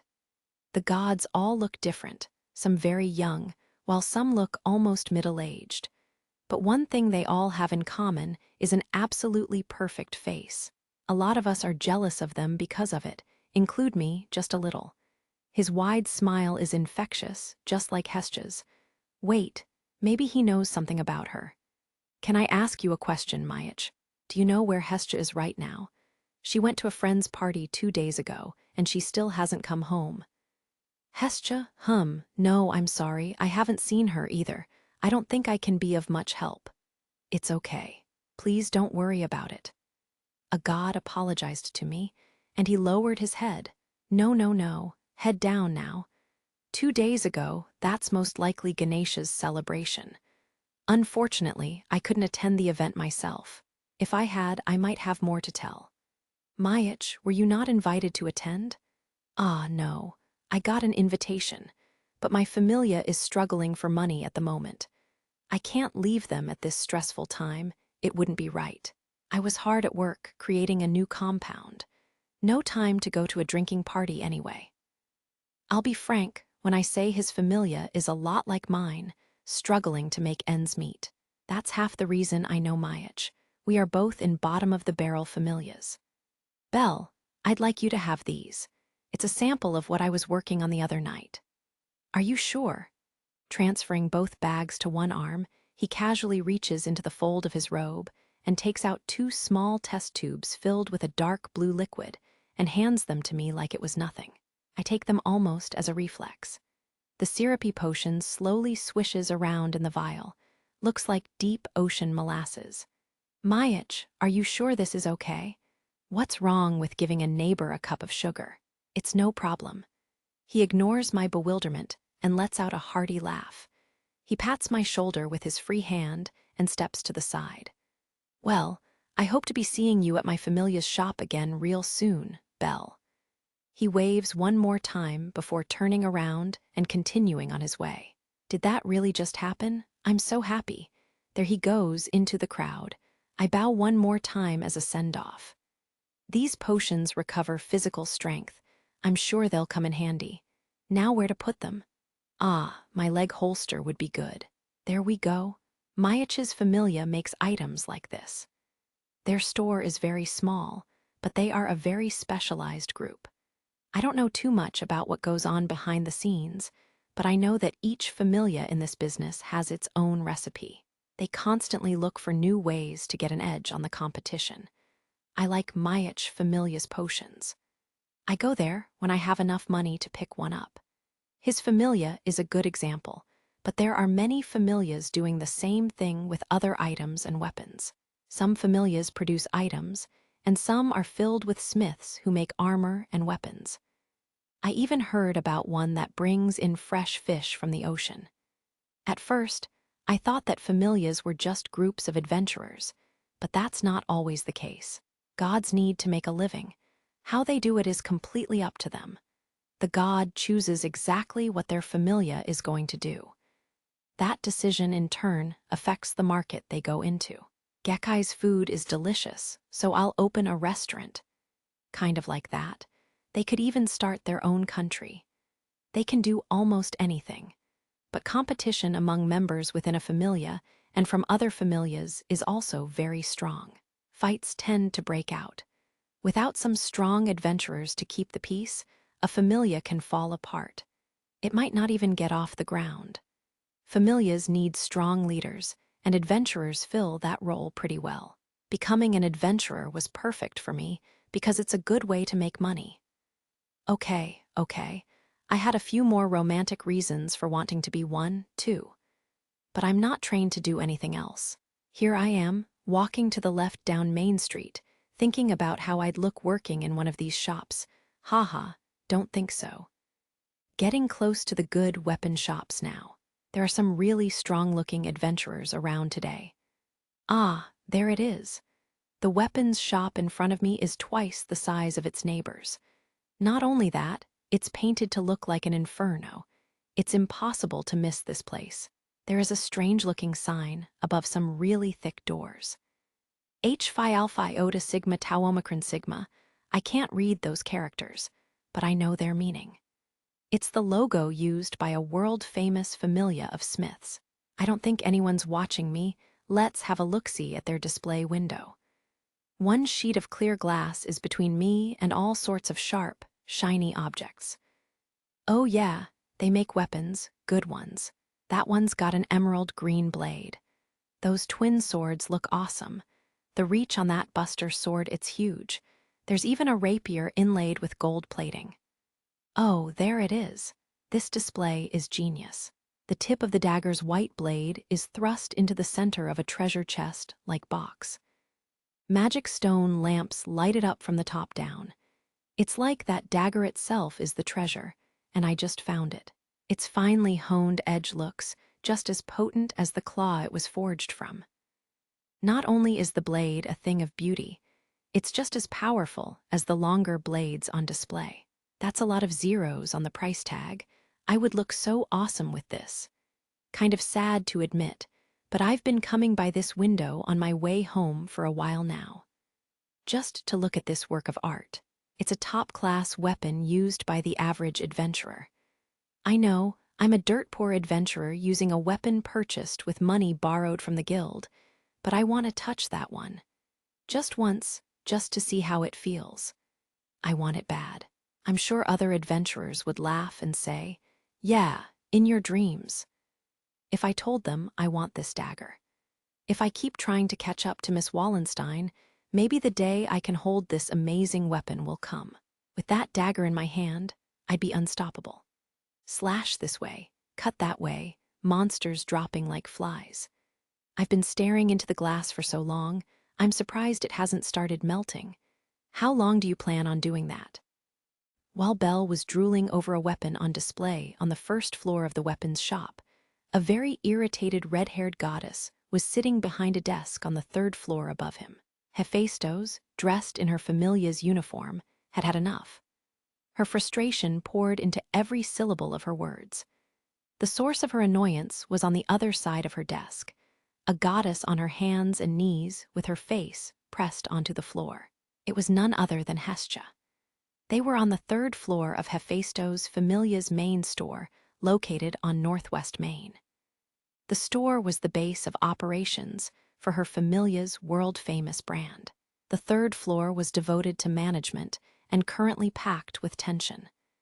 You realize I'm very busy. You may be very quiet, but I can't concentrate on paperwork with you there. Don't you get it? Hestia? Ha! Hephaestos could only sigh at the lump of a goddess on the floor, at her friend who had not moved from that position. For an entire day. That's how long Hestia had kept her head down, plastered to the floorboards. On the night of the celebration, Hestia had asked her to have her familia make a weapon for one of her members. Hephaestos dismissed it immediately. Even though she didn't brag about it, the smiths of Hephaestos' familia were known as the best in the business. She had a reputation to uphold. Run-of-the-mill adventurers and familias didn't have the resources to buy her weapons. To have her smiths make a weapon just for a friend was out of the question. To request her smiths, sweat, and blood to produce anything under those terms would be an abuse of power. Completely taboo. Hephaestus had told Hestia many times, and as directly as possible, to come back with some money if she wanted to make a custom order. However, Hestia hadn't given up and kept on asking. Every time she asked, her head bowed lower and lower. She'd been persistent since the start of the celebration, and Hephaestus was at her limit. Hestia showed no signs of giving up or of even raising her head. Hephaestus had told her to do whatever she wanted and gone back to her familia's home base. She'd been planning to ignore Hestia until she gave up. Hestia was bound to get hungry and go home at some point. That was 2 days ago. Hestia was still pleading. Why is she doing this? Hephaestus looked down on her with a questioning eye. She couldn't understand what drove Hestia to keep that pose, even while Hephaestus was trying to sleep. It was quite a shock when she woke up. She nearly fell out of her bed. She'd asked for many things before, but something was different this time. Hestia's strong will, her obsession, was shining through. Just what is that pose? You've been doing it since yesterday. Dodza, Dujiza, Takei told me this pose has the power to make people forgive whatever you have done and grant any request. Takei, take Mikazuchi. Aaa, said Hephaestus, as the face of the god in question floated into her mind. She knew that if Hestia was taking his advice, this could be a real pain. I can't take this any more, Hephaestus sighed. She couldn't focus on her paperwork. So, she set her feather pen on the side of her desk and piled up the papers that still needed her signature. The sun cast long, golden shadows across the room. Night was almost upon them. Hephaestus glanced outside before straightening her always perfect posture. Taking a deep breath, she cast her gaze onto the back of Hestia's head. Hestia, tell me, why are you going this far? Her finger lightly scratched her eye patch as she posed her question. Because I want to help him. Hestia didn't look up, only raised her voice loud enough to be clearly understood. He's changing, and quickly. Bel has a goal, and he's chosen the hardest path to follow. It's a dangerous path, that's why I want to help. I want to give him the strength he needs, a weapon that will clear a path for him. Hestia kept talking with her face to the floor, never looking up. A god asking another god for help. Hestia had to reveal her true intentions. It was impossible to hide anything from a god. She bared her entire being in an attempt to persuade Hephaestus to change her mind. He is always helping me. I feel like I am living off his hard work. I'm his goddess, but I haven't done anything godlike for him. Hestia's whole body tensed as she squeezed out her next words. I hate being useless. Her voice was weak, but it was enough to reach Hephaestus's ears. At that moment, the truth in Hestia's words convinced her to act. All right, a weapon shall be made for this boy. Hestia's eyes shot open as her head popped up. Hephaestus shrugged. If I didn't say yes, you'd never move. Yes, thank you, Hephaestus. Hestia tried to jump to her feet, but after spending a day face down on the floor, her limbs weren't ready. She fell back to her knees, an innocent smile on her face. Hephaestus sighed again, but this time it was lighthearted. She knew she was being too nice to her, but Hephaestus saw a change in Hestia. She felt no animosity helping her like this. At least Hestia wasn't shut up in a room in her shop anymore. Thinking of the difference between those days and now made her smile despite herself. But let me say this. You will pay back every single vow, understood. I don't care if it takes 100 years, you will repay me. That didn't mean she was going to give the weapon to her for free. Even though Hestia was taking advantage of her own resources to get what she wanted, the world-famous Hephaestus Familia was taking action. Hestia had to work for it. However, Hestia had shown resolve. Hephaestus nodded to herself as she stood up from her chair, walked over to the still kneeling Hestia, and softly poked her nose. I know. I can do it if I try, and I'll prove to you that my feelings for Bel are the real thing. Haha, I'm looking forward to it. Hephaestus was only half listening to Hestia's bold words as she walked over to a shelf at the other side of the room. Mostly used for decoration, the shelf held a line of brand-new short hammers of varying colors. What does he use? He uses a knife, Hephaestus muttered. Is that right?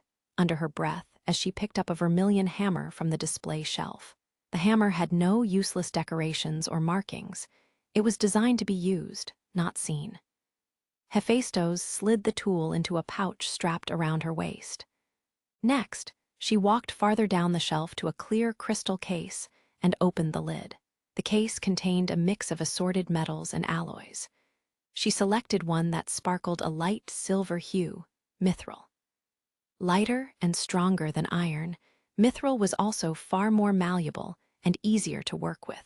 It was the best metal for a female blacksmith's thin arms with no special abilities to shape. Hephaestus, are you going to make it yourself? Yes, of course. That should be obvious.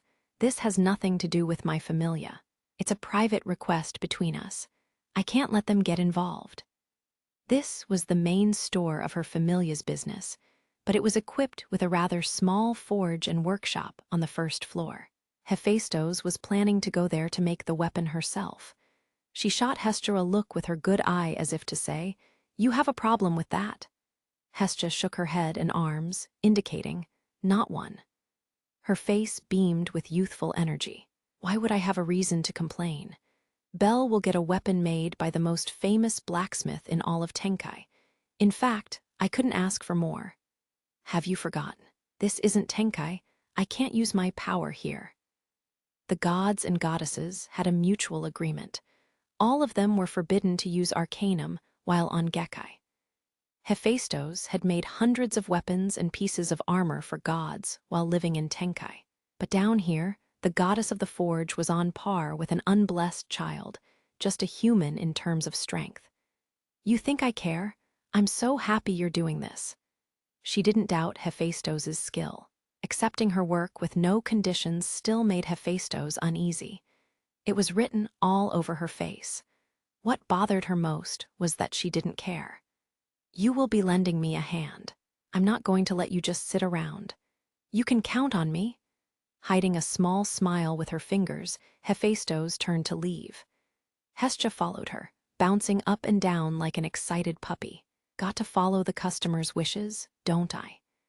Hephaestus was changing her mindset from the leader of the familia to that of a craftsman. The blade that Hestia desired, a blade that would clear the path for an adventurer. A blade worthy of the name Hephaestus. Easier said than done, Hephaestus dug through her memory to recall as much information about the boy as she could. Bell Cranel. Human. A barely 14-year-old boy. He was the only member of Hestia familia.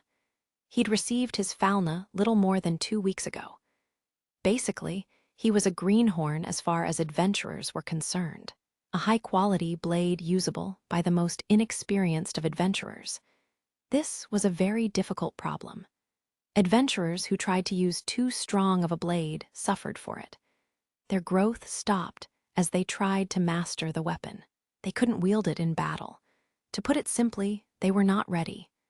On the other hand, if she made a poor blade, it would damage the name Hephaestus. Hephaestus considered herself a smith before a god. She took a lot of pride in everything she made. She wouldn't allow herself to produce anything less than the best. It was her policy. Anything worth making was worth making well. She decided to put her heart and soul into making the perfect blade. She was between a rock and a hard place. "Well, how shall we do this?" She called on the knowledge that came from making countless other pieces. It may be for a friend, but this order is a real pain in the ass. Hestia looked on with bubbly eyes as Hephaestus went to work, cursing the whole thing. "The goddess left 3 days ago. She's still not back. I felt a little lonely eating breakfast in an empty room this morning. Going back to the dungeon again today. I have a job to do. It doesn't matter if she's here or not. Besides, I want to surprise her with a big pile of loot when she gets back. Hey, look how much I earned while you were away." I can see her face now. Got to get the loot first, though. Quick check in the mirror. Everything looks in order.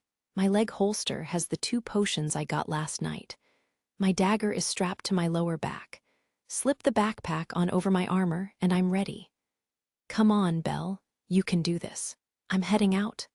There's no one to hear me, but I feel like I should say goodbye anyway. Here I go. My legs back to normal. Today's the day I go back to the lower 5th. A few days ago, I got carried away and went down there. It didn't turn out so well. I ran away crying, literally.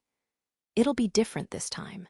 I don't know exactly how much, but my status is much higher now. Well, just to be safe, maybe I should talk with Ina before going into the dungeon today, before I know it. I've climbed out of the hidden room under the church and walked my usual path through the ruins. I love how morning feels, so fresh and ready. Already on West Main. Time is flying this morning.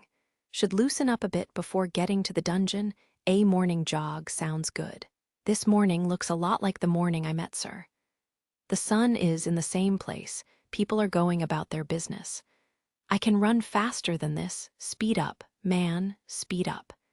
Yep, there are the same 2 animal people talking on the corner. Someone's setting up the terrace. The girl who was in the 2nd floor window of that shop isn't here today, though. Oi, wait up, Naya, Whitehead Kid. Whitehead Kid. I haven't heard kid since. Where did that voice come from? Isn't that the benevolent mistress? And that's the catgirl waitress. Running over, her thin tail swishing, waving her arms like a maniac. Behind her, isn't that the elfess who works there, too? I remember the voice that called me kid all too well. It was that or Tomato Boy, and other things I'd rather not think about. Is she really talking to me? I returned Sir's basket on my way home last night. I point at myself and mouth, me. The catgirl is still coming this way at full speed, nodding. Good morning, Naya. Sorry to call Nayu out like that, Naya. Morning, can I help you? She's bowing to me. Okay, I can do that too. That's a very rehearsed bow, must be for work. She's about to say something. Got a favor to ask Nayu. Here, Naya. Sir is Naya's friend, Whitehead Kid, so I want Nayu to give this to her, Naya. It's a cloth coin purse with a metal clasp. I've seen this style before. It's popular. There's an unfamiliar emblem engraved on the clasp, and I can tell right away it was made by one of the familiars. The purse itself is purple, kind of cute and girly. Yeah, it's cute and all, but I don't understand. Give this to Sir. What's going on? Anya, you are not being clear. Mr. Cranel is confused. The elfess. She was the one on the terrace this morning. Maybe she can tell me what's up. Hang on, she said. Mr. Cranel, she remembered me. Me. Layu Nura stupid. Sir forgot her wallet, playing hooky to go to Monsterphilia, Naya. She needs it, so I'm asking him to take it to her. Nayu knew that, right, Whitehead Kid? That is how it is. I apologize for the confusion. No, I got it now. That's what's going on. The elfess named Layu ignores her coworker's pouting face and gives me a short, repentant bow. I lower my head, too. She sorted it all out for me. The catgirl looks dejected, like she was left out in the cold. Her tail hangs limp, and she looks at the ground. I hear a small come from her nose. Is she angry at me? Please pay her no mind. Are you sure it is okay to accept our request? Anya, the other employees and I are too busy preparing to go after Sir ourselves. I know we are interrupting your plans for today. It's not that big of a deal, but is it true Sir is skipping out on work? Anya did not choose her words well. Sir is not playing hooky. Her situation is different because she doesn't reside at our establishment like we do. I knew Sir wouldn't skip work. She seemed to really enjoy it. Sounds like she has a day off or something. She doesn't live at the bar, which means that she doesn't need to work every day like these two. I bet that dwarfess, Mamma Mia, had to give permission, though. So she's bound to have a day off here and there, right? And it sounds like she went to some kind of festival, Monsterphilia. Yes, she went to see the opening events today. I heard those words in the basement of Babel Tower. Do you not know? All residents of Arario know about this event. Actually, I haven't lived here very long, could you tell me about it? Naye, me will tell Nayu about it, Naya. As soon as I asked, the cat girl suddenly jumped in between us. She looked so depressed 2 seconds ago. Where did this energy come from? She's talking really fast, too. Monsterphilia is an event put on once a year by Ganesha Familia, Naya. We fill the stadium for a day and tame the monsters, Naya. Huh, tame. What the hell is she talking about? Taming the monsters, keeping those vicious beasts as pets. It's not really that strange, Naya. You're an adventurer, Naya, aren't cha, Whitehead. Nayu have seen when a slain monster wakes up with a look in its eyes. It wants to be our friend, Naya. UHNO, I can't say I have. Should I believe her? Can I? I must look confused, because Layu speaks up again. Taming has been recognized as a skill. I am being brief, but a person proves him or herself more powerful than a monster. In turn, the monster obeys that person's commands. The monster obeys their commands. Sounds like I'm in another world. The monsters in the dungeon have bad tempers, Naya, so usually monsters already above ground are tamed. But Ganesha Familia's tamers are good. They break the dungeon-born monsters, too, Naya. Ganesha Familia, I've heard that name before. They are probably the most influential familia in Arario. I've heard there is a ton of members, too. So basically these tamers fight a monster until it submits, and people watch. That's right, Naya, like a really big circus. Except much more dangerous. Yeah, I got it. We wanted to go too, Naya. But Mommy Mia said Nio sir said she'd buy us something, but she forgot her wallet, Naya. She smiled and waved, but Nio money. Careless girl, Naya. Anya, I don't believe you are correct. I got this figured out. Sir can't buy souvenirs or anything else without her wallet. I owe her, so it's the least I can do to take this to her. I believe that the area around the stadium on East Main will be very crowded. If you head in that direction, you should find the stadium easily. Sir just left, Naya. Nayu can catch up. Sure thing. My heavy backpack would get in the way, so I ask them to keep it at the benevolent mistress. I can swing by later to pick it up. Clutching Sir's wallet in hand, I make my way toward Babel Tower. I'll need to go beyond it, but it should be a straight shot from here. Monsterphilia, I wonder what it's like. Maybe I should check it out later. East Main Street was alive with the songs and voices of the citizens of Arario. It was now 9 o'clock in the morning. While most adventurers were already prowling the dungeon, throngs of townspeople were gathering on the streets. A line of food stalls ran down the middle of the street, another 2 lines along the sides. Sounds and smells of their various confections spread out over an ocean of humanity. The street itself was decorated with long ribbons and vibrant flowers. Flags of many colors flew in the morning breeze. Some of them had the silhouette of particularly vicious monsters printed on them. The others had an elephant's head, the emblem of Ganesha Familia. A young animal boy, his face red with excitement, pulled his mother's arm as they plunged into the crowd. The sun itself seemed to be celebrating the day, its bright yellow beams lighting up the sky. East Main had been completely transformed by the fair. The line of fairgoers ran from the east gate all the way up to the stadium itself. A pair of silver eyes watched them inch along from above the street. From the second floor of a cafe, to be exact. The cafe had a wooden interior and a very laid-back atmosphere. One woman was sitting at a table next to a glass window facing the street. She was wearing a navy blue cloak to prevent her face and snowy white skin from being seen. However, one layer of cloth was not enough to contain this person's beauty. Even though her face was well hidden under a hood, every set of eyes in the cafe was trained on her. Whenever she would trace the lip of her cup with her delicate fingers or her elegant chin peeked out from under her hood for a moment, everyone around her held their breath. Many people who happened to see her stopped and stared. All of them were fascinated by someone doing almost nothing. Freya, the goddess of beauty, ignored them and kept her eyes on the street below. She was watching the many people of Gekai, the children. Humans, animal people, dwarves, elves. A few adventurers were sprinkled in among the colors of these different races. Freya thoroughly scanned them with her sharp eyes. Creaks in the wooden floor announced the arrival of a few customers. Freya stopped the examination and turned to greet the newcomers. "Yo, sorry to keep you waitin'. Not at all. I just got here myself." Freya smiled under her hood at the person waving at her from the head of the stairwell.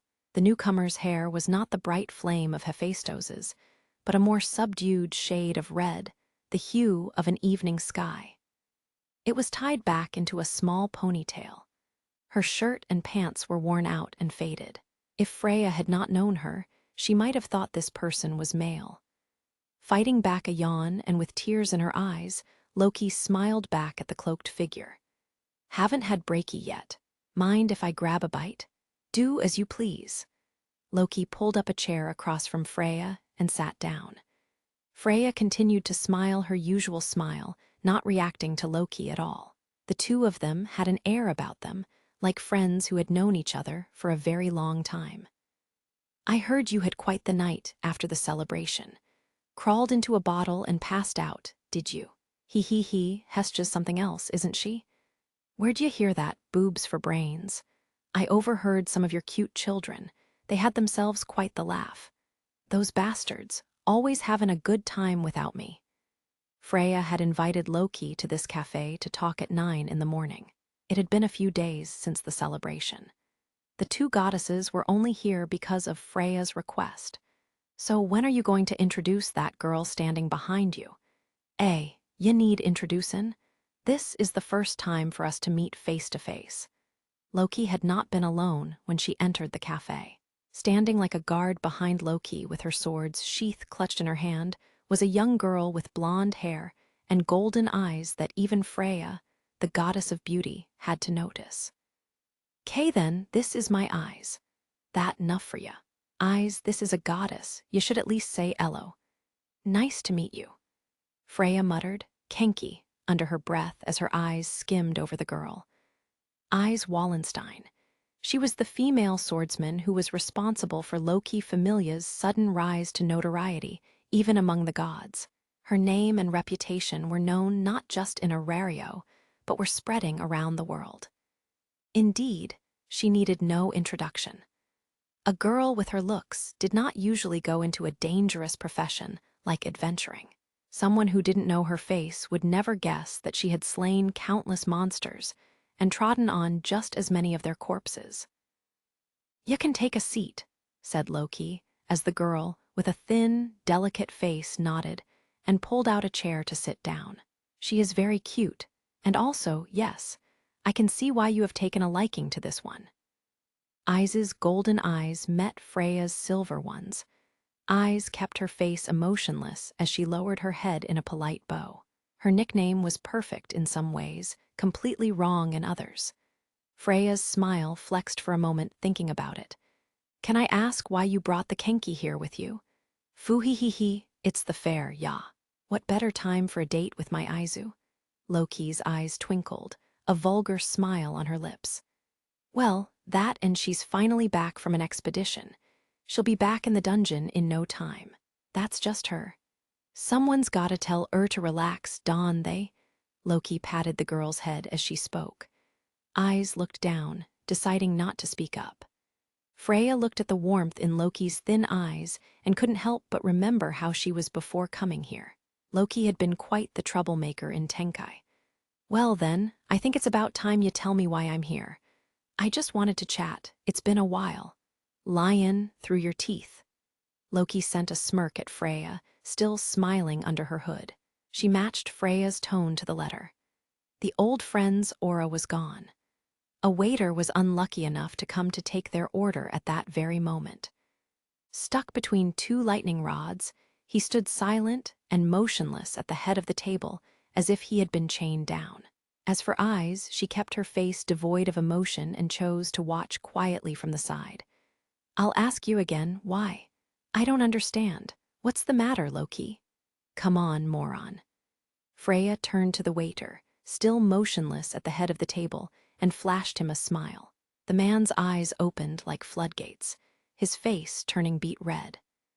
He broke out in a cold sweat before quickly turning around and wasting no time leaving the area. Loki watched him leave for a moment before returning her raptor-like gaze back to Freya. "You been strange recently. You claim not to be interested in the celebration, but poke your head in at the last minute. Say you're there for information. You don't care about that, you never have. What are you scheming?"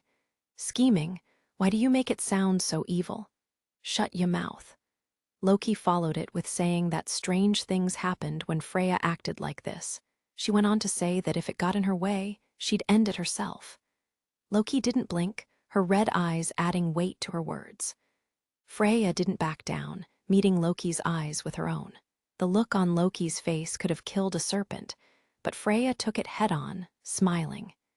Invisible sparks flew. The pressure of their conversation filled the room.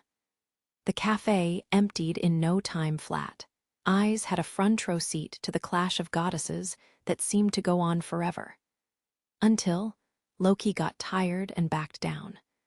The tension instantly evaporated, and Loki continued in a more relaxed voice. "A man, isn't it?"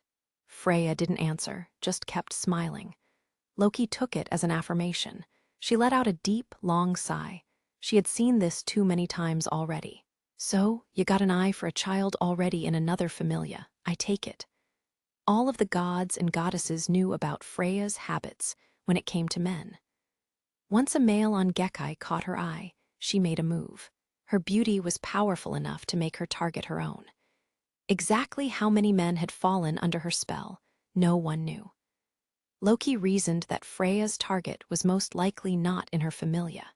Therefore, the reason she came to the celebration in the first place was to figure out whose familia the target was in. Obviously, going after someone already in another familia to take them away from it would not go over well. The god of the other familia would not sit by and do nothing. Freya was picking a fight. If the other side was strong, she'd get rejected and wallow in despair until she found her next target. She was being cautious, gathering information before she made her move. That was what Loki was thinking anyway. Freya didn't try to deny Loki's words. "Geez, woman, is that all you think about? You'll go after anyone, young or old? How rude. I do have standards. Leaving out all the bumbling idiots on Tenkai you pull fast ones on. They have their uses. I'm quite skilled at getting money out of them." Loki cleared her throat. The witch was putting up all of her dirty laundry. Loki raised an eyebrow at her fellow goddess. Freya shrugged, but only just enough for the fabric on her cloak to bend ever so slightly. Thinking that there was nothing left to be said, Loki put her hands behind her head and leaned back in her chair so much that the front feet came off the floor. Freya also let her guard down and took a sip from her now-cold cup. They both had an answer, and the mood finally cleared. A clear, sunny sky spread out from the window beside them. The noises of the street were pouring into the cafe. Freya's navy blue cloak swayed in a light breeze rolling in from an open window. "And who's the guy? What child are you after now? When you find I am?" Loki leaned her head to the side as if to say, "Spill it." Now she was interested. Unlike Freya, Loki loved details. If she didn't get the goods now, she'd leave. "I came all this way, changed my plans. I have the right to know." Freya looked away from the goddess giving her demands and cast her gaze back out onto the street. The hood of Freya's cloak opened enough for Loki to see her silver eyes go clear, as if she was thinking about something in the past. "He's not that strong. Weak if you compare him to the children in our familias. Easily upset, he starts bawling at the simplest of problems, that kind of child." The word "but" was on the tip of her tongue. He was beautiful, pure. I've never seen anything like him. And that was why she'd fallen for him. She heard a melody that most could not, coming from a flame within him. A soprano. "I found him by accident. He just happened to walk across my line of vision." As she talked, Freya thought about every detail of the second she'd first laid eyes on him. She kept her eyes on the busy street, searching for him. This was how she'd found him last time. Maybe today would be the day. It was just like this. Early morning, brisk air, fresh sunlight, West Main. He'd come from the other end of the street, just like right now. He ran into her line of sight, just like he had that morning. Freya stopped breathing. Her eyes had found a white-haired human boy in light adventurer's armor. He jumped between people, jogged for a bit, and then stopped before doing it all again. The boy was moving toward the stadium. Monsterphilia. Riding the river of people, he was well on his way to the circular building not too far down the road. Freya watched him for a moment. A new smile, a scary smile, grew on her lips. I apologize, something has come up. Let's do this again soon. Loki collapsed to the table in stunned disappointment. Freya was already out of her chair. She adjusted her cloak as she went down the stairs and out of the building. Only Loki and eyes were left in the cafe. What kind of person just leaves you hanging like that? Loki stared at the staircase for a moment, her eye twitching. A small hem escaped her throat as she turned to face the girl one seat away from her. Eyes had her eyes glued to the window. What's up, Eyes? Something wrong? No. She went on to say, it's nothing, but she didn't look away.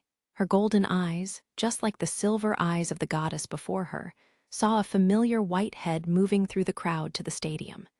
Here it is. Uwo, Hephaestos, still dressed in her work gear, handed Hestia a small case. Hestia let out a squeal of delight. She had bags under her eyes, but her face still beamed with energy. Does it meet your expectations? Yes, very much so. No complaints. The hinges of the case squeaked as Hestia opened it to have a look inside. The case contained a dagger with a black handle and sheath. The entire weapon was black from top to bottom. It might have looked like a simple blade, but Hephaestos had put her soul into making this weapon, with a little help from Hestia. Completing Belle's new weapon in just under a day gave Hestia a look of happiness and satisfaction, the likes of which Hephaestos had never seen. Ah, Hephaestos, the blade needs a name. Can I give it one? Let's see, how about something that binds Belle and me together? Love dagger or something like that. Please, no, this dagger is worth more than that. But this is your blade now. Hephaestos suggested Hestia knife, but Hestia wasn't too excited by that name. More like she was embarrassed by it. She blushed and scratched her head, but her level of delight was still as high as ever. Even the long ponytails on each side of her head were full of energy, swishing from side to side. I'll say this again, do not go back on the loan.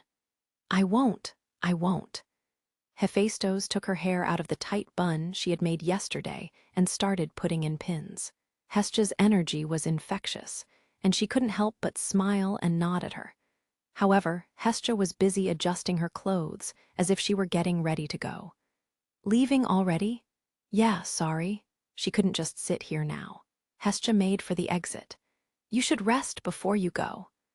Hestia didn't turn around or respond, just waved her hand as she headed out the door. She had been waiting in a small room behind Hephaestos' Familia's main store. She walked right past it and onto Main Street. I can't wait to give this to him. Just thinking about his face the moment she gave him the dagger made her so happy she could die. First, he would simply smile at her, look at her with respect and admiration, and he would hold her. Hestia's cheeks puffed up as she thought of how to set up that moment. She was walking down the middle of the road, her face stuck in the same expression, giggling to herself. She calmed down a bit as she walked farther down Northwest Main. She decided to wait for Belle at home, rather than trying to find him in the city. Of course, she wanted to give it to him as quickly as possible, but she didn't know where he was at the moment. Probably somewhere in the dungeon, knowing him. I see. She'd had a plan, until she happened to see a poster on the side of a shop. No one showed it to her. It was just there. A triumphant grin grew on her face. The poster detailed the schedule for Monsterphilia, opening today. The yearly festival is today. Belle just came to Arario. If he knows about Monsterphilia, that's where he'll be. Therefore, if she went, too, chances were she could see him there. She was in such a good mood that the idea of searching for Belle in a massive crowd didn't bother her at all. She'd figured out how he thought, or so she declared to herself via her new, slightly unfounded confidence. She knew where she needed to go. Turning on a heel, she made her way toward East Main. "Hey, taxi," she flagged down a horse cart that was passing through by waving her small hand. The young driver neatly pulled right up at Hestja's feet. She climbed into the cart and said, "To East Main, please," and pointed that way for good measure. "Ha-ha," loud and clear. "Are you by chance going to Monsterphilia, Miss Goddess?" Something like that. The young man flicked the reins, sending the cart into motion. The sound of wooden wheels hitting the rock pavement bounced in her ears. Her seat shook with each stone. This was a huge city. Home to the most adventurers and familias in the world, Aurario distinguished itself from the rest of the larger cities. Inside a city this large, walking wasn't the most efficient form of transportation.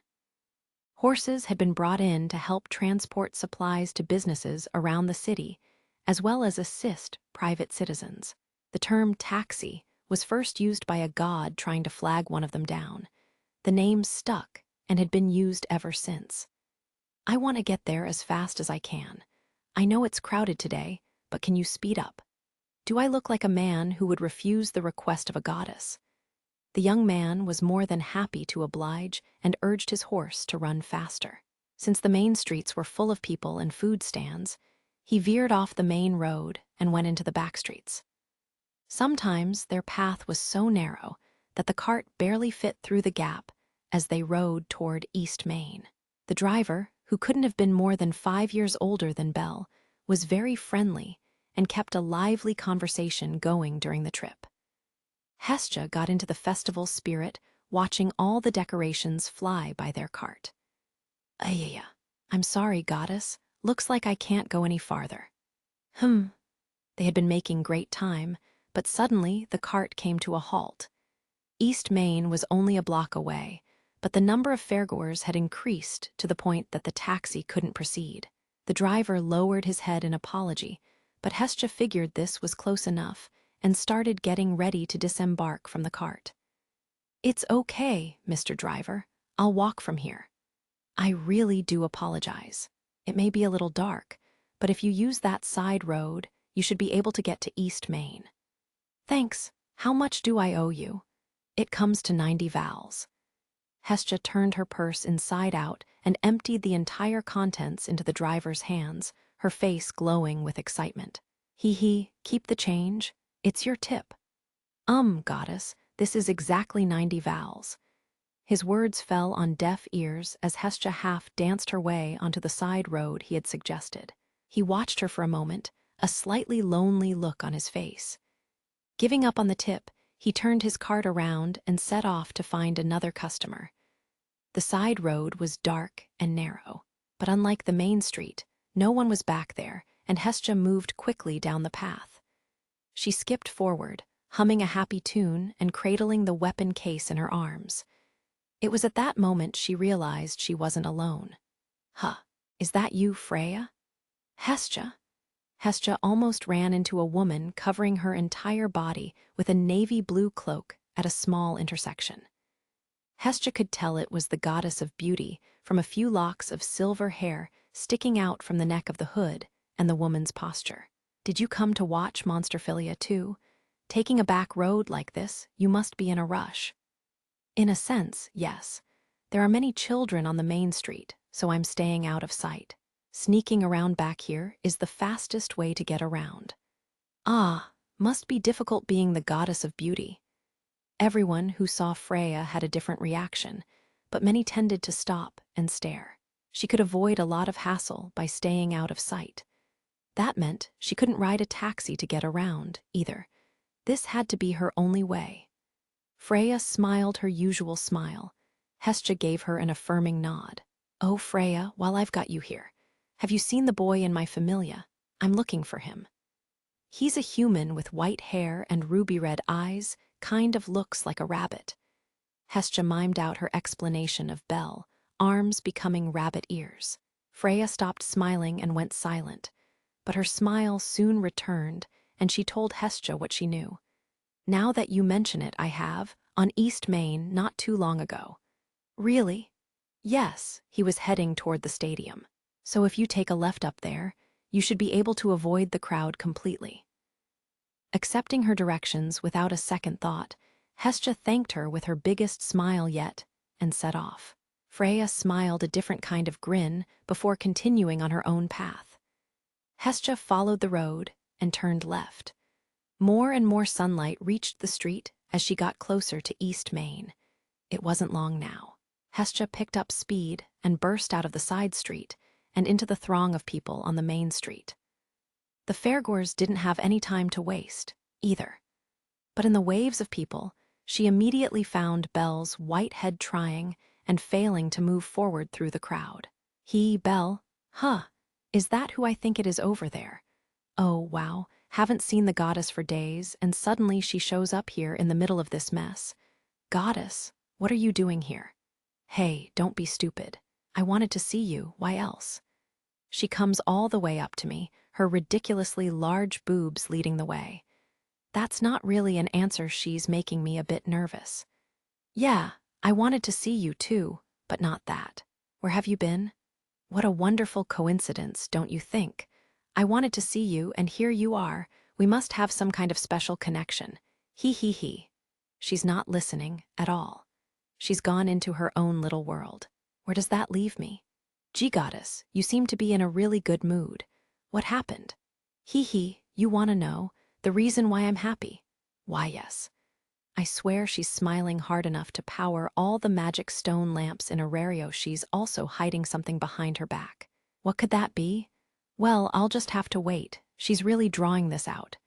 The truth is, I wait for her to continue, but she just stops. She looks around the fair, taking in the sights and sounds, but I don't think she's really here, in the real world. Now she's staring up at the sky. What is going through her head? We're already out here, so I'll tell you later.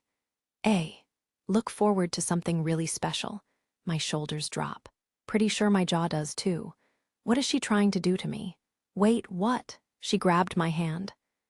My heart skips a beat as she takes my right hand. Her skin, it's so soft she's pulling. Let's have a date, Belle.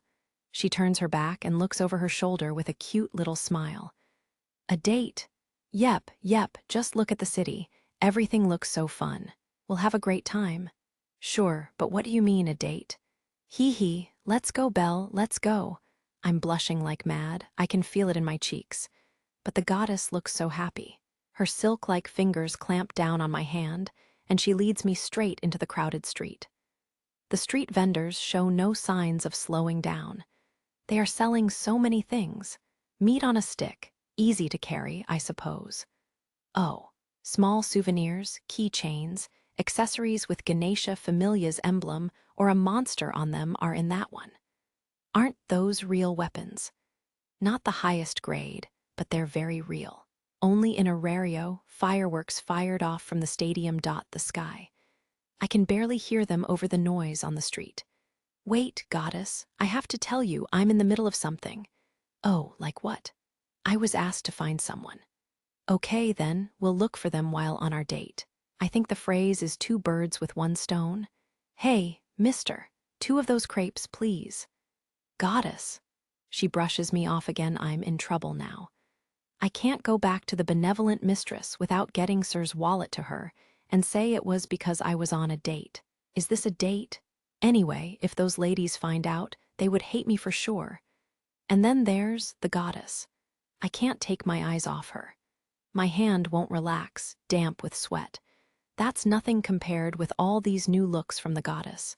It is strange to think, but she's acting the age she looks, going from vendor to vendor, her eyes sparkling as she points to a pastry or clothes like a teenager. She's completely different at home, more grown up.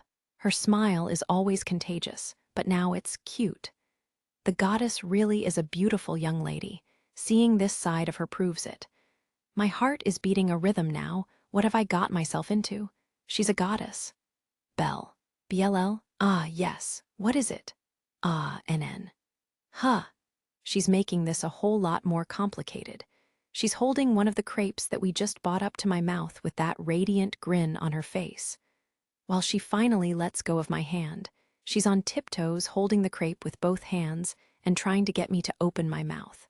My arms flail as I struggle to get words out, eyes locked on the confection now inches away. Goddess, what are you doing? What do you mean? Say, ah, ready, anen. I always wanted to try this. My whole body is twitching. How pathetic. I forgot what I was going to say. Great. All right, maybe if I don't say anything, she'll get the message. My cheeks are on fire. I know she's in a good mood, but this is absurd. Maybe it's the festival that's giving her these ideas. Ah, what is it, Belle? Is it because I took a bite first? And no, it's not that, it's just. It's a little embarrassing, and you are a goddess. I have to respect you. Respect. Being fed like that by an otherworldly deity, I have no manners at all. Avoid eye contact. I already look pathetic enough. Come on, think. There has to be a way out. Ah, my own crepe. I bought that for you. To take a bite of your crepe would be disrespectful because I have my own. Please have a bite of mine instead. You got away. Her smile is gone, pouting a bit. At least she lowered the crepe, but she shrugs it off. Oh, well, her smile is back. Okay, we'll do it your way. I'll have a bite of yours. A, C, A-N-N-N. A-N-N. She closes her eyes. Her thin lips are open. Okay, I can handle this. Just bring the crepe close to her mouth, chomp. Her cute cherry blossom lips jump forward as she takes a small bite. She looks like a cute, innocent child. Stop looking at her like that. I'm blushing again. She opens her eyes with her teeth still in my crepe and smiles like a mischievous fox before taking another massive bite from the pastry. She pulls back, her cheeks stuffed like a pretty little chipmunk's. Just what does my face look like? There's a spot of cream on her cheek, must have come from the inside of the crepe. I can take care of it for her real quick. I stop my hand in midair. What am I doing? She's a goddess. She doesn't want to be treated like this. Especially not by a human like me. Get her a napkin, idiot. I start to pull my hand back, but she grabs my wrist with those delicate fingers. He, I want you to. She smiles sweetly at me, blushing with eyes full of trust. I slowly run my finger up her cheek. Her eyes clench and her body wiggles as if it's ticklish. Hugh, blood is pounding into my head. My whole body is on fire, an itch I can't scratch. This is so embarrassing, or am I just shy? She's got me wrapped around her finger. Well done, Belle. Next up, potato snacks. Let's go. Let's go. We're going to keep going. Of course, we almost never have time to enjoy something together. She takes my hand again and leads me back down the street. I may have one foot in the grave, but for some reason I'm smiling, too. Come to think of it, she's right. We are a two-person familia. We're always busy trying to make enough money to see tomorrow. I'm in the dungeon. She's at her part-time job. I can count the number of times we've been outside the room together on one hand. We weave in and out of the many races of people flooding East Main. I may look very out of place, but the goddess is happy. That's exactly what I want. It started with a big roar from the crowd. Released from its chains, a monster howled as it charged forward into the arena, leaving a cloud of dust in its wake. The battle boar stood more than 2 meters tall. Only a short-haired female tamer stood in its path. She nimbly rolled out of the way, her hair swinging around her head. The crowd erupted at the display of sheer athleticism. 50,000 strong in the stands create a whirlpool of energy, all flowing to the stadium floor. The stadium, Amphitheater, was located in eastern Orario. The curtain had just been lifted on Monsterphilia's main event. Thousands of citizens filed into the stadium to witness the spectacle. The battle boar had been captured for just this purpose. It kicked off the stadium floor, intent on mauling the woman in its way. The beast's overwhelming power left cracks in the surface of the floor with each step. However, Ganesha Familia's tamer was unfazed. She adeptly dodged all of the boar's charges, much to the delight of the crowd. This battle was very similar to a bull fight. An attractive person in flashy clothing faced down a beast armed with a whip and a cape. The beast charged many times, but the tamer dodged by the smallest of margins. It was her mission to tame the beast, not kill it. Seeing her calm demeanor in the face of life-threatening danger inspired awe and respect among the audience. They wanted to see more. They applauded every time the tamer emerged from a charge without a scratch on her. The monster's blood-curdling roars were amplified throughout the stadium by magic stone microphones to make sure even people in the upper deck seats got the full impact of the show. The stadium was absolutely electric. "They've started," Ina muttered to herself after hearing the noise erupt behind her. She was stationed outside the stadium, but could feel the vibrations of the monster's howls in her skin. She looked over her shoulder at the stone wall between her and the action. Ina had been assigned this post by the guild. She and a few other co-workers were in charge of directing fairgoers into the stadium, as well as supporting Ganesha Familia's members. Monsterphilia was not an event held by the gods just for the fun of it. Ganesha Familia supplied the monsters and tamers for the show, but the guild itself was responsible for setting up everything else. It's not my place to question it, but why is there a Monsterphilia in the first place? The managers of the guild approved it. Ina had no input in the decision and simply had to do what she was told. She was not entirely comfortable with it. While there was almost no risk to the city, monsters should not have been brought out of the dungeon. Ina would have objected if she could. If the guild was as concerned with city management and safety as they claimed to be, then they should have done more to restrain the monsters themselves. Declawing them would have been a good start. The monsters were scary beasts, after all. The main purpose of this event couldn't be taming the monsters. It had to be for amusement. Creating this potentially dangerous situation just for fun was something that should have been brought to an end. At the very least, the guild shouldn't have been involved. Ina's thoughts continued through to this conclusion. And now, the freak show. That hurts a bit. Huh, you say something, Ina? Ina shook her head. A co-worker had overheard her grumbling to herself. Orero was home to many familias and their adventurers.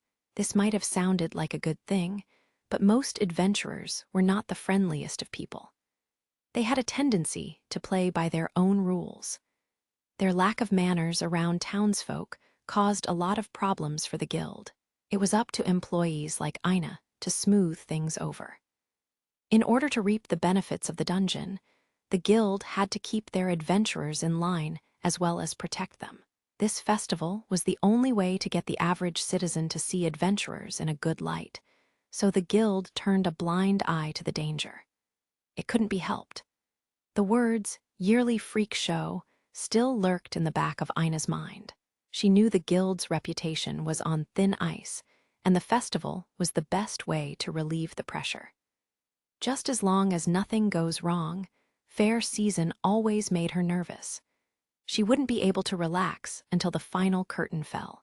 Or maybe she was just too uptight.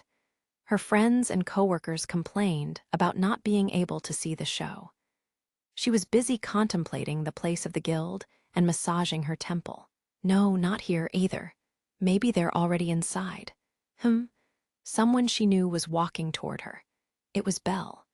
His head was on a swivel as he walked around the outside of the stadium, as if he was looking for someone. The goddess walking next to him must have been the head of his familia. Ina took a quick look at her coworkers.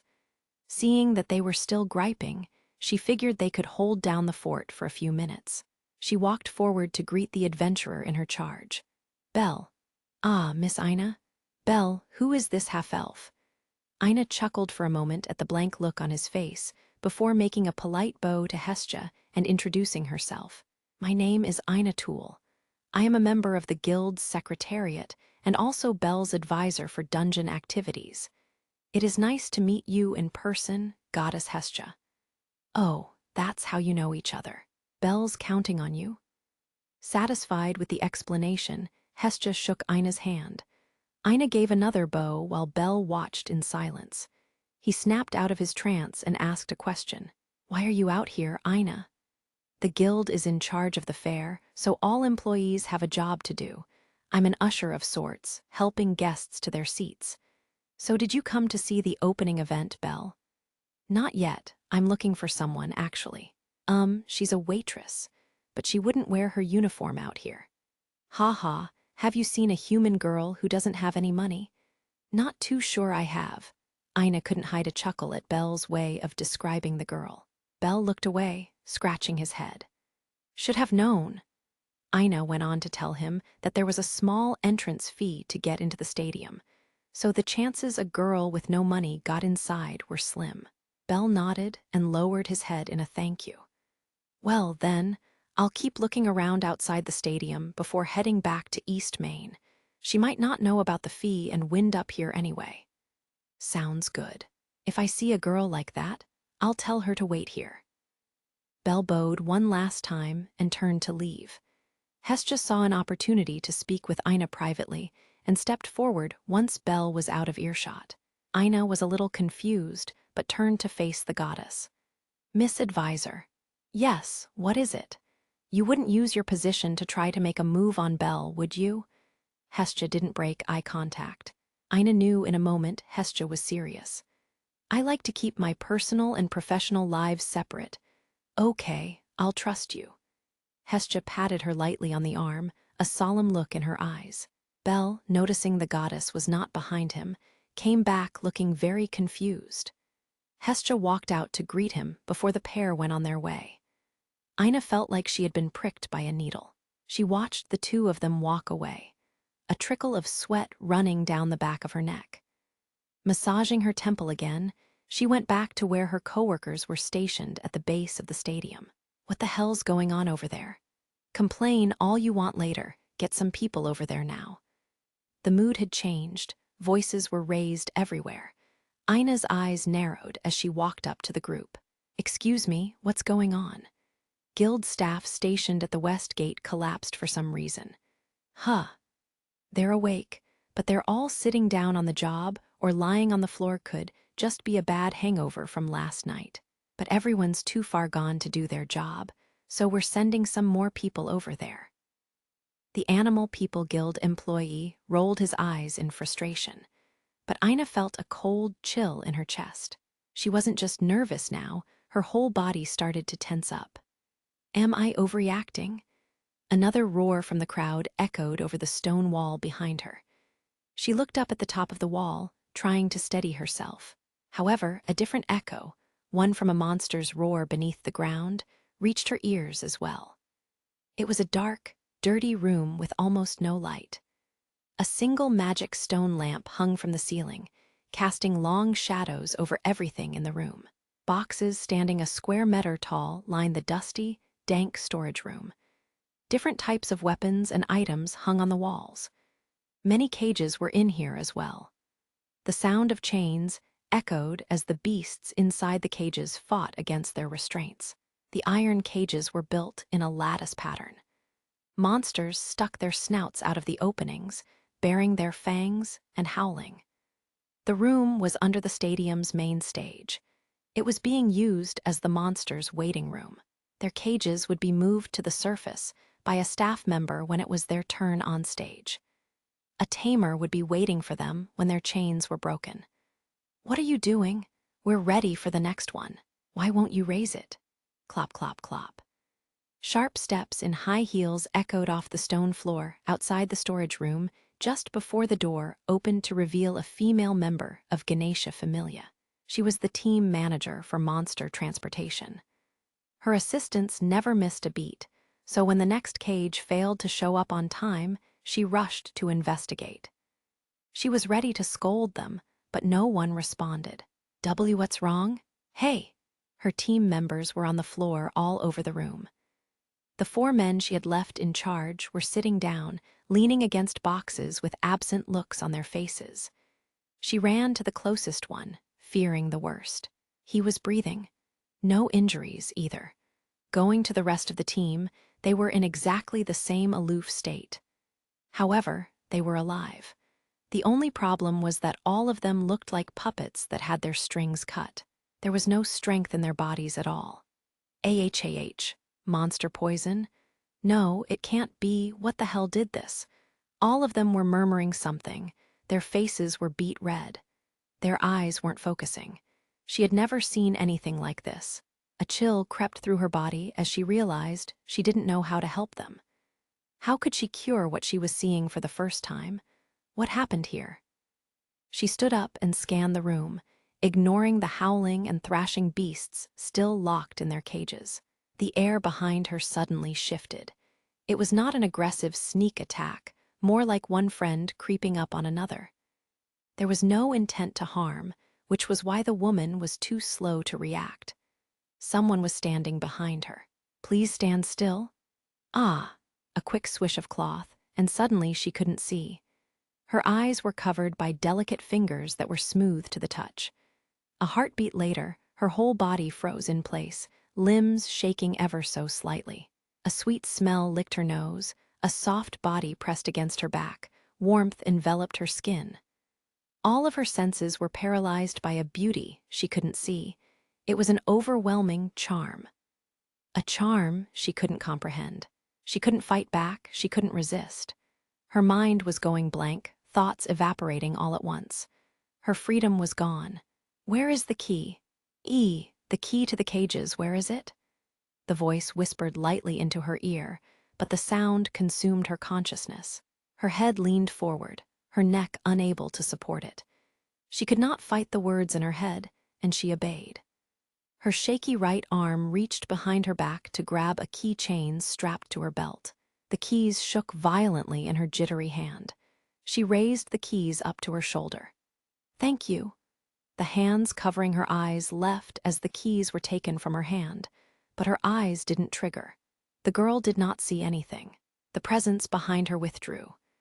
Without its support, her knees buckled, and she fell to the floor, landing softly on her rear end. She had fallen victim to the same charm as her team and joined their fate. "My apologies."